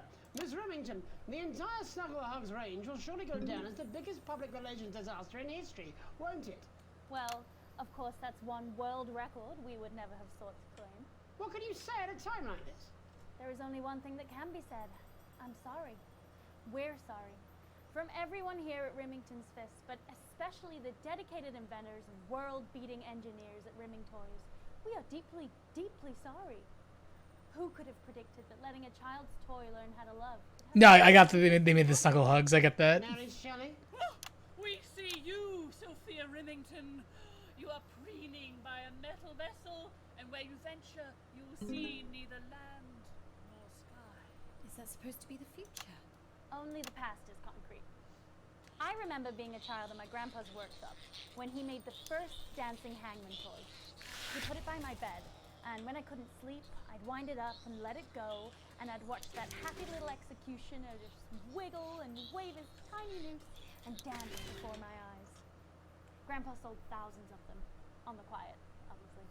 And he used the money he made to found Rimming Toys, which is now just one small part of the global supermassive megacore that is Remington's Fist. Sadly, we lost Grandpappy along the way. He died. What's climbing the tower? The little stuffed animals, the snuggle hugs. That's the pandemic in this game right now. Yes, The Mrs. Snuggle Hugs. Because the original snuggle hugs were combusting. to do with the current predicament. The spirit of invention, Mr. Donaldson. The passion to create, to problem solve.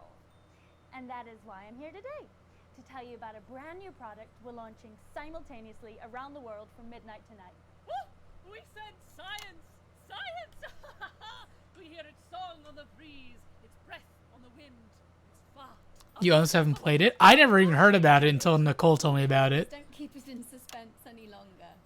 Won't be my feature she's making up next. Remington's Fist is proud to present Snuggle Traps. Safety and security in these dangerous times. Each box of Snuggle Traps contains 8 devices, all guaranteed to stop a Mrs. Snuggle Hug in its tracks. That's enough for a small lawn or 4 window boxes. And you want to know the best thing? They're only $129.99 a box. Now that is affordable peace of mind. We see you, Jeremy Donaldson. Not now, honey, I'm mid-pitch. The best thing about Snuggle Traps is they're powered by next generation Oh, no. lithium batteries. So, however long the enemy lasts, these traps will outlast them. We see you, Mr. Donaldson. You are screaming and yelling. Your friends are crying. They fear you. And then you're gone. Oh my god, I just got chills. Did anyone else just get chills then? I think I did. I think it's more concerned. I think I'd be more concerned about these traps. Quickly, before we go to the break, these appear to be attractively repackaged landmines. Aren't they dangerous, say, to children? Oh, hell yeah. These are not Oh, hell yeah! but they're explosive fun. Sophia Remington. At least she's not hiding it. Thank you for joining us. When we come back, we'll be taking a look at the situation across the country tonight. Don't go away. We'll be back after these bandages. Was that all right? Oh yes, Doctor, that was exactly what we... She seems very nice, that young Miss Remington. I think she'd make an interesting dinner guest. Do you think so? I think I'd rather spend the evening shoving Delia's sacred crystals up my skeptical arsehole. Well then. Dave!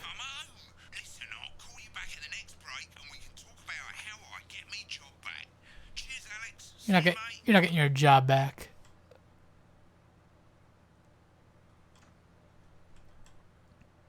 Yeah, well, it's been a long time coming. Oh, exactly. You said it. I've said it. He must know. He's not stupid. I just don't want it getting back to him that it came from us. Hey, no, Jenny. You're not backing out on me now. We're in this together. It's gonna work. We'll get him. I've made the code. You're on the balloons. I've got no idea how old he is. 40? 17? Yeah, ready. Okay, coming back. In 5, 4, 3... Welcome back to the National Nightly News. I'm Megan Roof. Now it's time to take a trip around the country to hear how the lockdown might impact the nation from some friendly faces.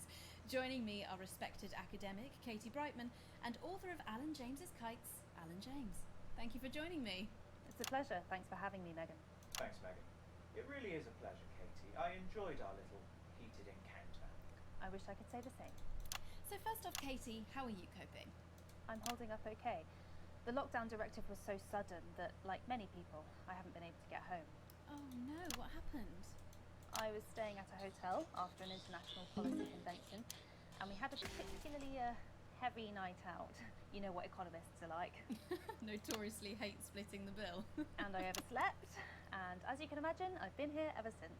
But there are certainly people much worse off than me. Exactly. My tour has been cancelled indefinitely. I've had to Oh, shut up, Alan James. even the cheap seats. Oh, Alan, I'm so sorry to hear that. Yeah. People are being quite rude about it. They don't seem to realise I've already spent it filling the beach house with beef. The crisis claims yet another victim. So, this is just a reminder that my book, Alan James's Reich, is now available in paperback. Unbelievable. What was that? You're unbelievable. So, Katie, how do you think this might affect the economy? Should we be worried? Very, Megan. Not to sound dramatic, but this could be catastrophic. Unemployment has skyrocketed, and frankly, it will be a miracle if a lot of businesses can survive this. There you go, scaremongering again, spreading this latest liberal hoax. That's what they want. They want us quiet. They want us compliant. And they want us inside. A hoax? How on earth can you say that, Alan? Well, I haven't actually seen one of these supposed toys. Have you? Well, no, but... Did you know 3,000 people die every year from regular toys? Oh my fucking god. That's a lot of people. And this is no different. You're just as likely to be hunted down by a yo-yo or a tennis racket. He makes an excellent and persuasive point, Katie. Don't listen to her, Katie. The press are the enemy of truth. She's agreeing with you, Alan, you absolute shit! Well, then I must be wrong. Alan, are you now recanting your statement that these toys aren't dangerous? People are saying they're just like normal toys, and that simply isn't true. Corrupt media lies. And Katie, how do you respond to Alan's claims that Mrs. Snugglehugs might be dangerous after all? I suppose I guess I'm agreeing with him. Thank you, Katie. I appreciate your support. A lot of folks are saying this Mrs. Snugglehug situation will all blow over. But Did he come back? He came back with a fucking sandwich. Right, exactly. We need decisive action to protect our workers and our businesses. We need to support the vulnerable, and we need to repent. Exactly right, Katie. We brought it on ourselves with all our liberal indulgences like art, faith, and healthcare. We need to act now and begin sacrificing our firstborn. What did you say? Absolutely, Alan. If we can all successfully come together as a community and perform the ritual, hopefully we will appease the great ancient. What the fuck? Katie, could it be any worse?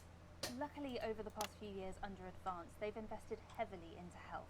So the system can actually bear Yeah, he's doing cracked ground pepper on top of the sandwich.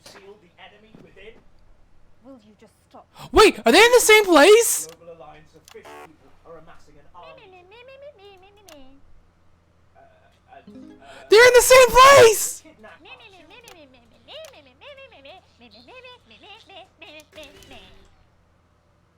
That's you. That's what you sound like.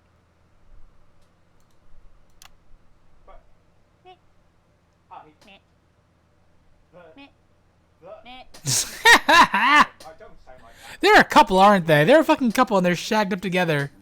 And that's why no one wants to be your friend. I've got loads of friends. No, you haven't. I don't think you do, Alan. Yeah, stop lying. In real life they are? Oh. I'm not lying. You good one. Well, I'm telling. Alan James. Alan, you know what they Katie say about Food for thought there from two of the territory's leading minds. Any moment now, I'll be heading over to Jeremy, who is going to be bringing us of the status of the nation. Over to you, Jeremy. Thank you for what I'm sure was a reasonable debate which really contributed to the national conversation. Next, out on the streets, someone who's always doing exactly that. Patrick! Brannon! Are you there, Patrick? Hello, Jeremy. Yes, hello, I'm here. I'm here live. Apologies for the quality of the broadcast today. Couldn't find any cameramen or women. It's clearly like a picture behind him. Right, and can you tell us what it's like out there? Yep, I can. It's as you can see behind me, the This is. You can tell they did this during the pandemic, but it's so funny. All I did during the pandemic was play Animal Crossing. These guys made an entire ass game. Will he die? Underappreciated by management, and frankly, very, very much underpaid. I don't think there's any danger of that, Patrick. What's that on your jacket there? Oh, that's actually a sponge. What I've done here is made a snuggle-proof jacket, Jeremy. That's a snuggle-proof jacket? PPE, so I've been forced to improvise. In fact, showing the sort of resourcefulness that would make me an ideal candidate for, I don't know, for example, an anchor position starting whenever they'd like. From your point of view, Patrick, just how safe are our streets? Not safe at all, Jeremy, not safe at all. I'd recommend people staying inside, following government advice, and not putting themselves at any risk at all. Unless, of course, like me, it's for groundbreaking journalism reasons. And just where are you, Patrick? I'm in the street, on the street. Which street? I think I'm struggling to hear you, actually, Jeremy, there. Which street? Which street are you on? Oh, which street am I on? Oh,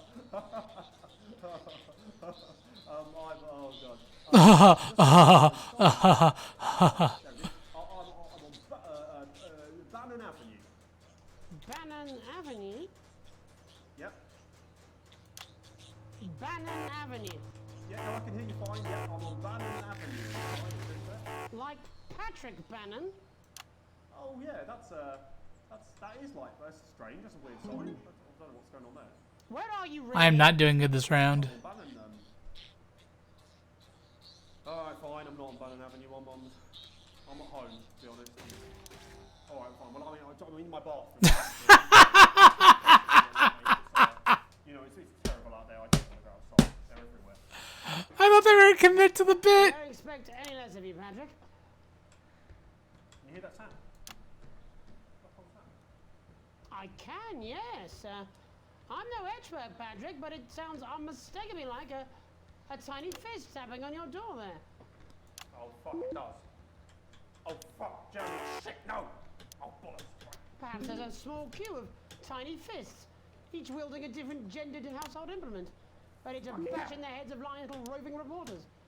No, you're lying, aren't you? Oh, shit, fucking, listen to me, you bastard! If you're out there, just piss off, you little fucking snuggle fuck! I'm too talented to die! Oh, what the fucking hell? Okay. Oh my God! Don't worry, Patrick. I'd say you've got a few seconds before they break their way in there and finish you off.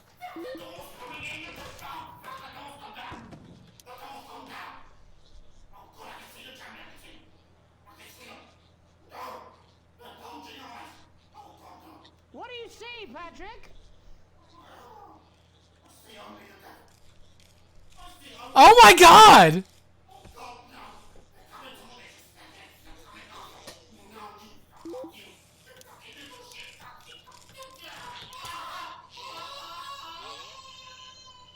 Thank you, Patrick, for that report, showing the nation, and more importantly, management, just where you belong. It's time for another break, but when we come back, we'll be hoping to take your mind off the world for a little while, and who knows, maybe even bring you a few smiles. Join us after this. You're damn right. Yeah, I had them delivered. Yes.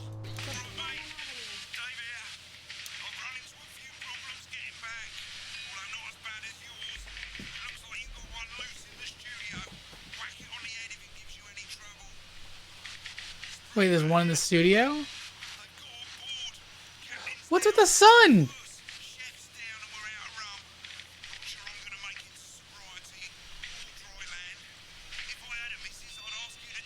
What is happening? This is a fever dream.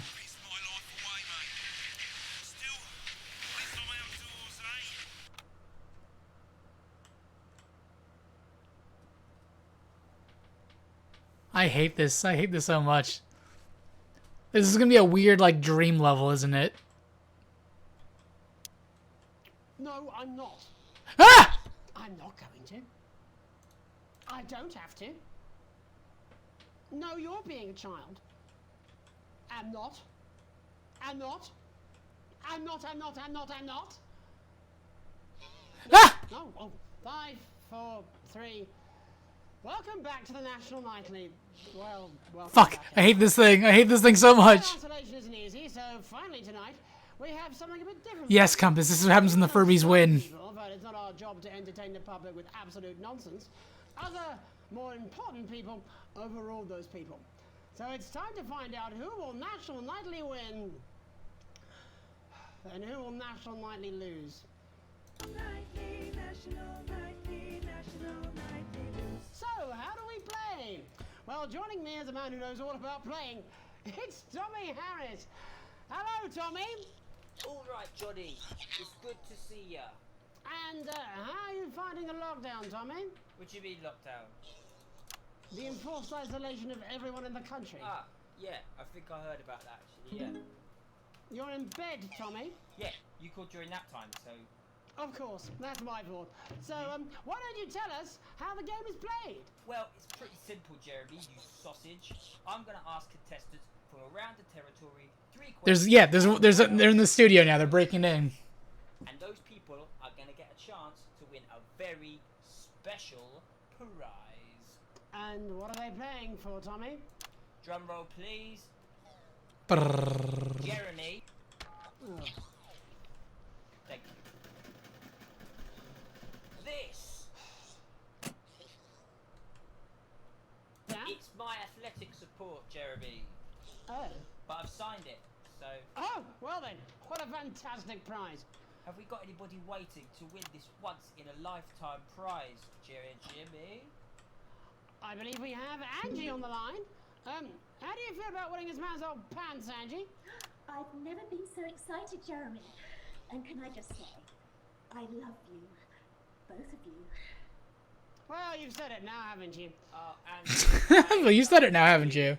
In a way. Tell us about yourself, Angie. Well, what can I say? My name is Angie. Always has been. I'm a human woman, and my dental hygiene has been... I'm a human woman. ...acceptable. Brilliant! Right, well, shall we get this shambles underway? Absolutely, John. Can I get 30 I have 1 human seconds on the alcohol, clock, please. I'm Jackie Daytona. I did ask for a clock.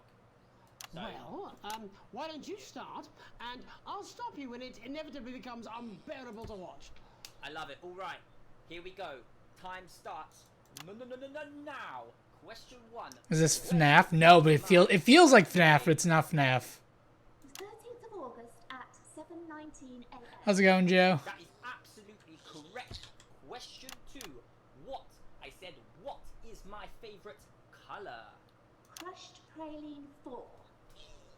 Correct. The colour of my nipples. And finally, Angie dear, what is The color of my star nipples. sign? That's a trick question.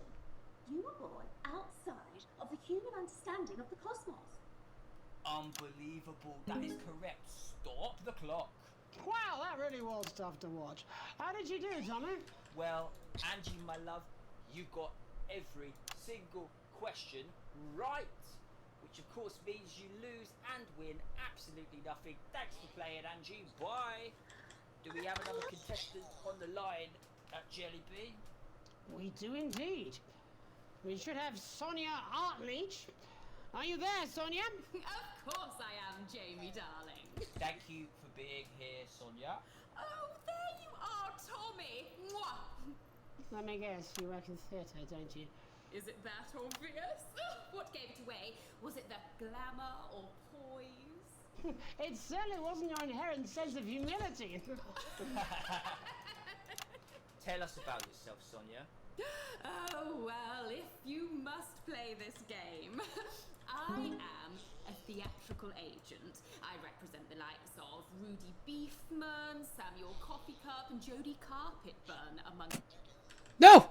Fuck! And how's the lockdown affected you, Sonia? Well, they may have closed the theatres, shut the studios, and boarded the cinemas, but they won't get me that easily. How are you managing without any work?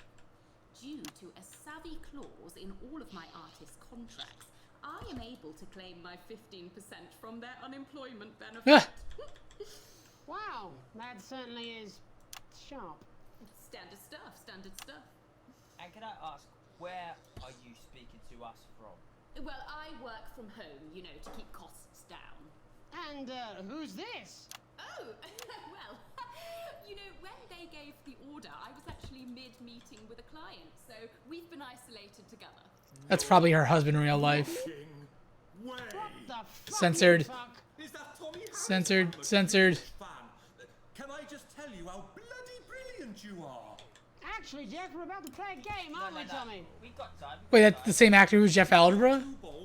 That's not Jeff Algebra. Oh, it is Jeff Algebra. No, it's not too bold. That's all right. Shit. No, fuck. My stuff. I've been working on some new shit. Well, at least you're already aware.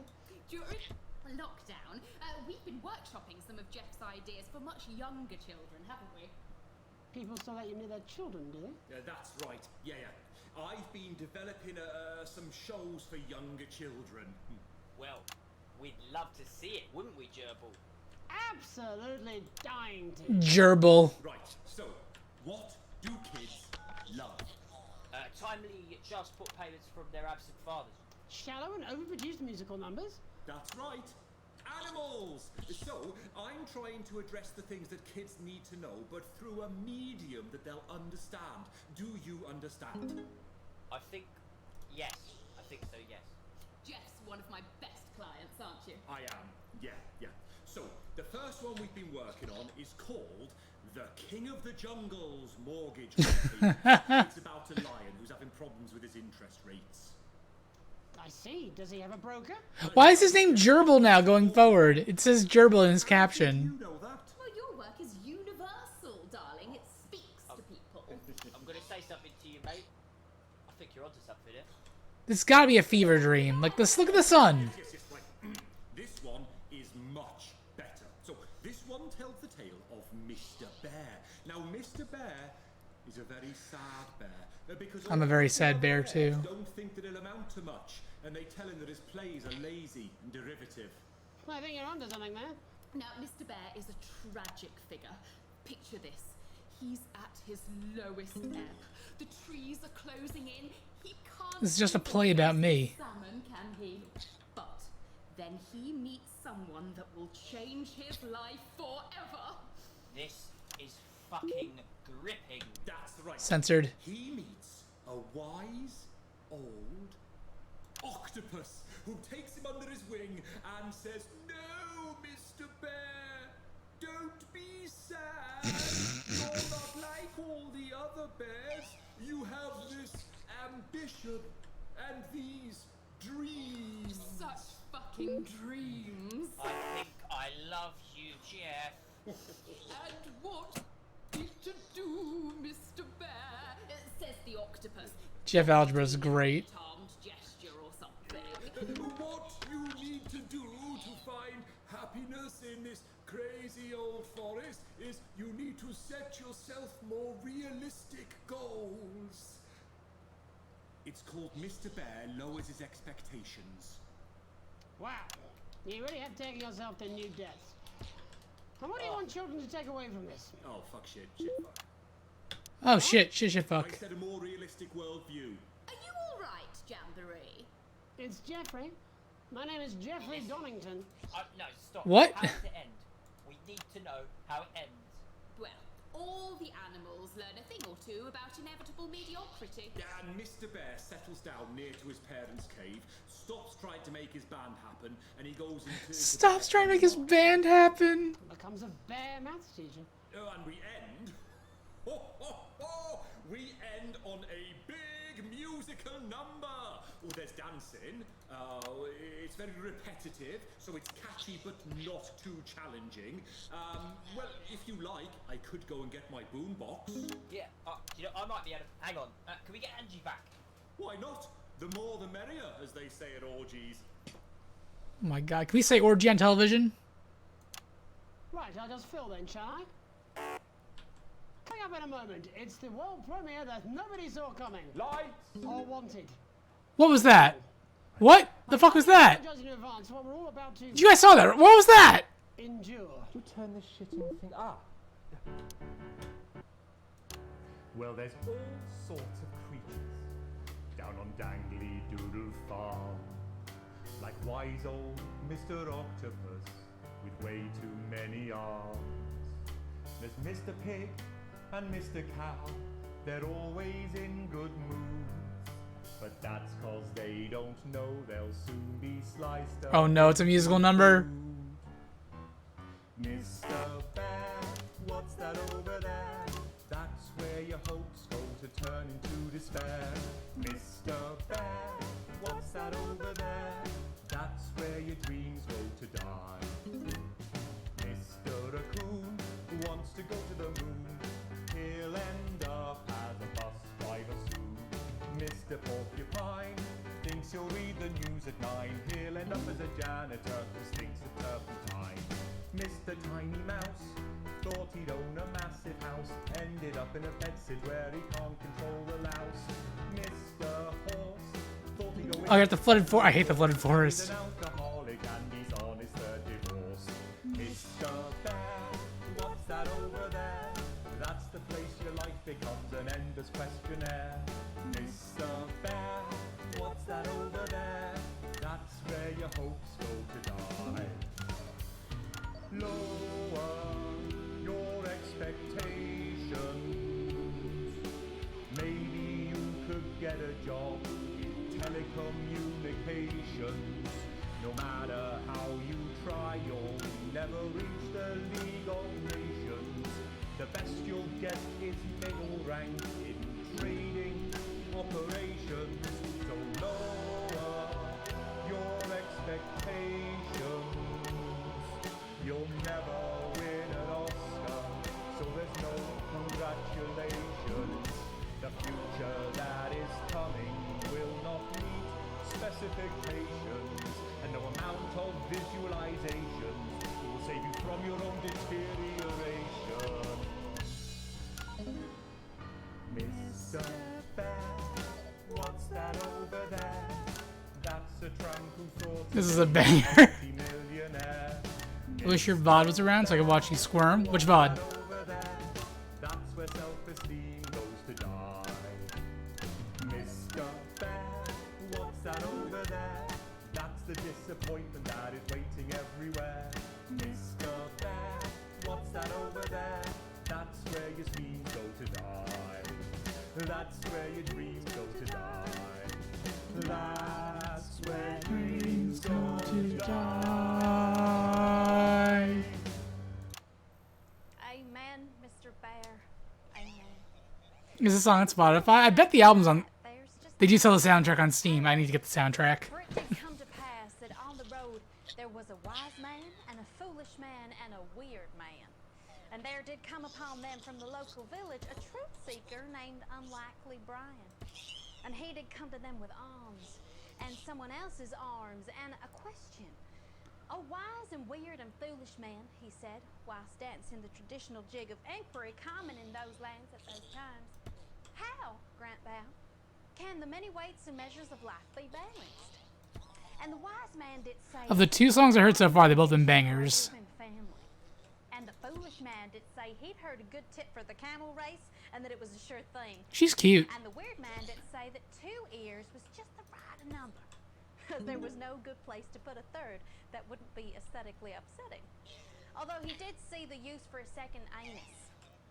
And Unlikely Brian did fall into wonder and befuddlement at their answers, although he was also wondering if either the foolish man or the weird man had any actual Andrea value Valls, that's her name. professional consultative environment for what he did not know.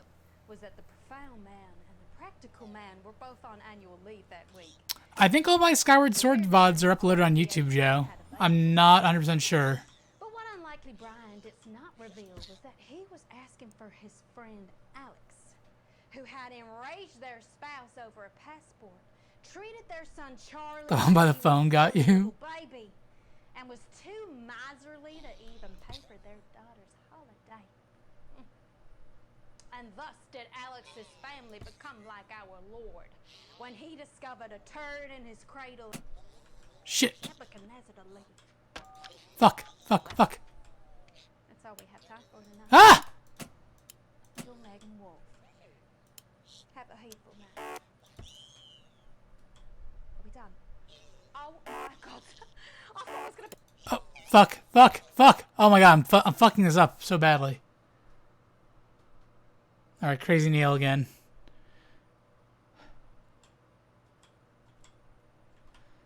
Yo, that was a fucking weird one. Sounds off. What?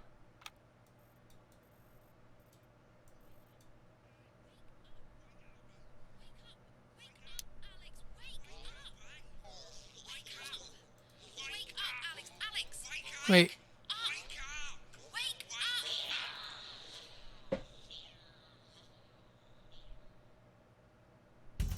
Okay. Fuck my life. I'm getting worse and worse at these levels.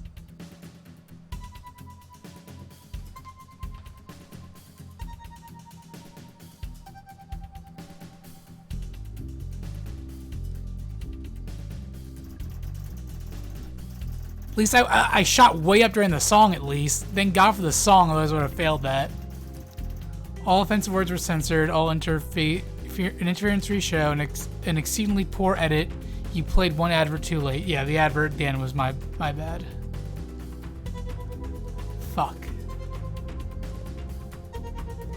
No change, no change. Channel 1 still loves me.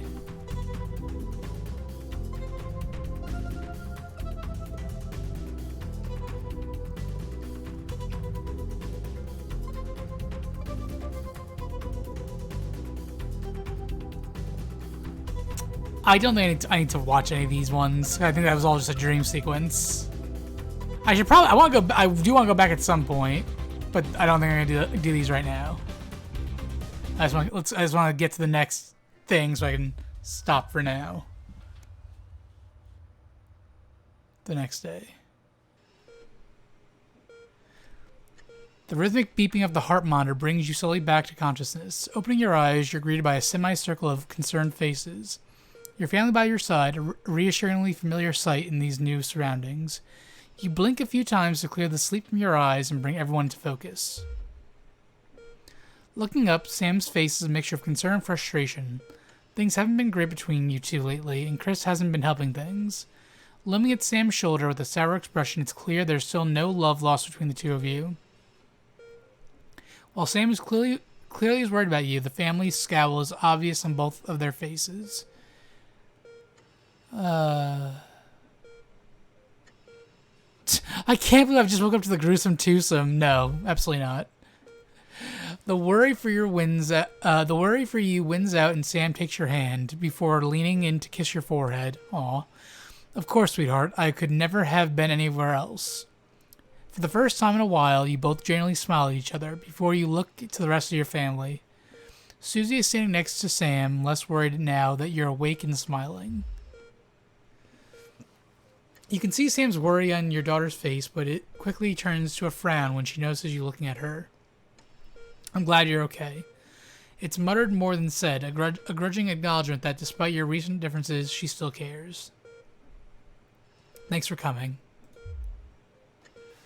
Susie can't help but smile back at you, rolling her eyes good-naturedly. It's great to have her here. Charlie catches your eyes as he fidgets with the edge of the blanket. Oh my... I almost read that completely wrong. I'm glad I did not read what I was going to say. You cock your head and look at him, one eyebrow raised questioningly. As soon as you turn to look at him, you can see Charlie tense up, his concern clear on his face. So, you're definitely good, right? He finally asked, quickly looking away. Of course I am, buddy. There's nothing to worry about. I'll be fine. Leave the blanket alone. Nothing to worry about.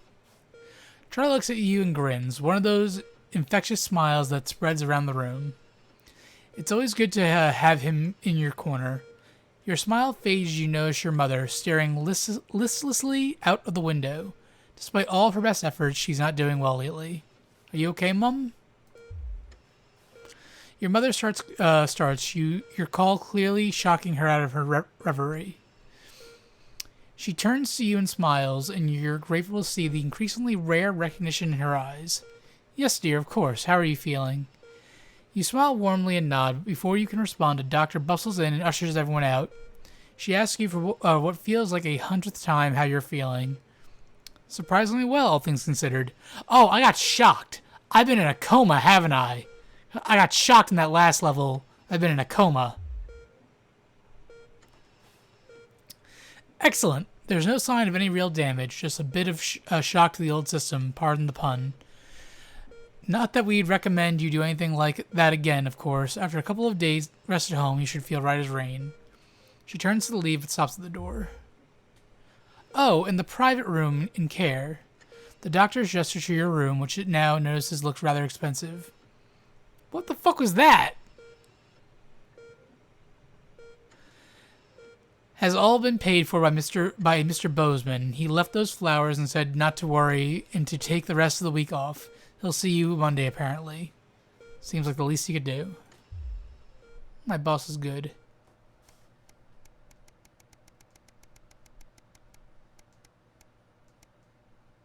Day 180. A burden to bear? Question mark? You come home from a particularly late shift to find the kitchen lights still on, which is normally a good sign. Everyone's usually in bed which isn't normally a good sign. Everyone's usually in bed by now. Softly opening the kitchen door, you find Sam at the table. Bills and papers are strewn in front of them, as well as what looks to be their second pack of biscuits. They shoot you a strained smile as you take a seat next to them. Sam frowns and goes back to the bill they're holding. Hey, sweetheart, just looking at the numbers again. They look to the door to the pantry, now converted into your mother's bedroom. We've been doing our best, but I think Cassandra really needs a nurse to look after her now. Suddenly the bills are all you can see. Fortunately, with the money that's coming in and what we've been able to save, we got more than enough to keep going. With Susie home to help out, the nurse would only need to be part-time anyway. Sam smiles at you. I know things have been difficult and daily care won't be cheap, but she's your mother. We have to really, don't we? Oh no.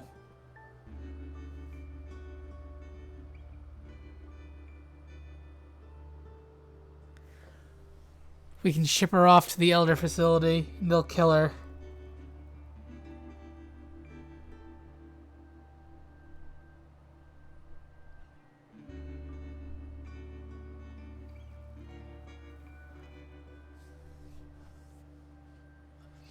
You know, Mom hasn't been herself in a long time.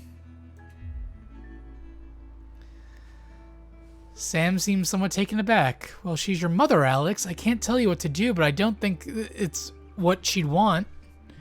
They hesitate before continuing. But then maybe she would. She hasn't been her old self for so long. I don't know. It's up to you. This isn't how she'd want to spend her final years.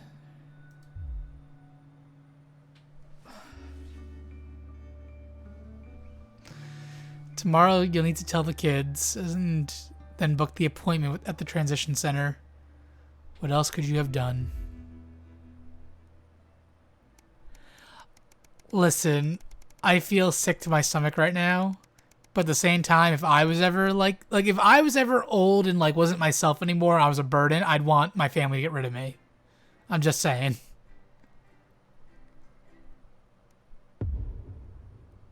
Day 232, the silence. Okay. I need to end things here for the night, unfortunately, because I have to get going soon. Let me... Nicole, I can just quit to the main menu, right? It'll save my spot. It gets big from here? Oh, Jesus.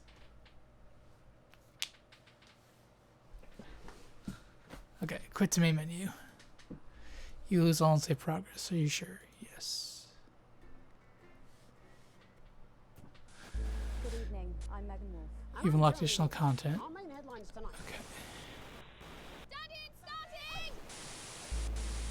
Feed that dog. I'm gonna go feed the doggo. I might be back tonight because tomorrow's 4th of July, so I don't have work tomorrow. So if I don't get back home too late tonight, I'm gonna keep playing this. But if not, I'm playing it all day tomorrow. It depends. We'll see how I'm feeling after I get home tonight. Because I won't be back until after 11 my time, I don't think. But this game is fucked up. I was not prepared for it to be this fucked up. And neighbours, and have confidence that the team will keep you safe. But yeah, thanks for joining, guys. I know this is a different kind of game that I usually play. I don't know if this is how good this game is for streaming purposes, but I'm having fun with it, and it's generally freaking me out, so I'm all for it. I'm gonna send you guys over to my friend Dan. He's playing Zelda 2: The Adventure of Link. You don't have to stick around, but feel free to say hi. Tell him I sent you. And yeah, I'll be back tonight or tomorrow. If not tonight, I'm playing this all day tomorrow. So give Iris a treat. Oh, you redeemed a treat.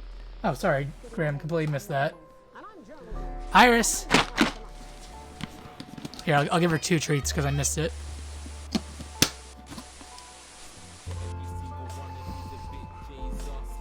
Come on, sit. Come get it. Come get it. Good girl, that's from Grim. And here's another one because your dad's an idiot, didn't see the treat command. Take it. Take it.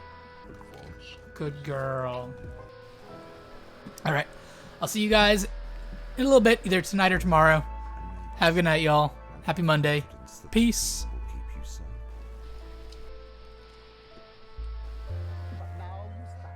Thank you for watching. You guys are the best. Oh, and the raid was not ready yet. So I'm filling dead air for 3, 2, 1. Bye-bye.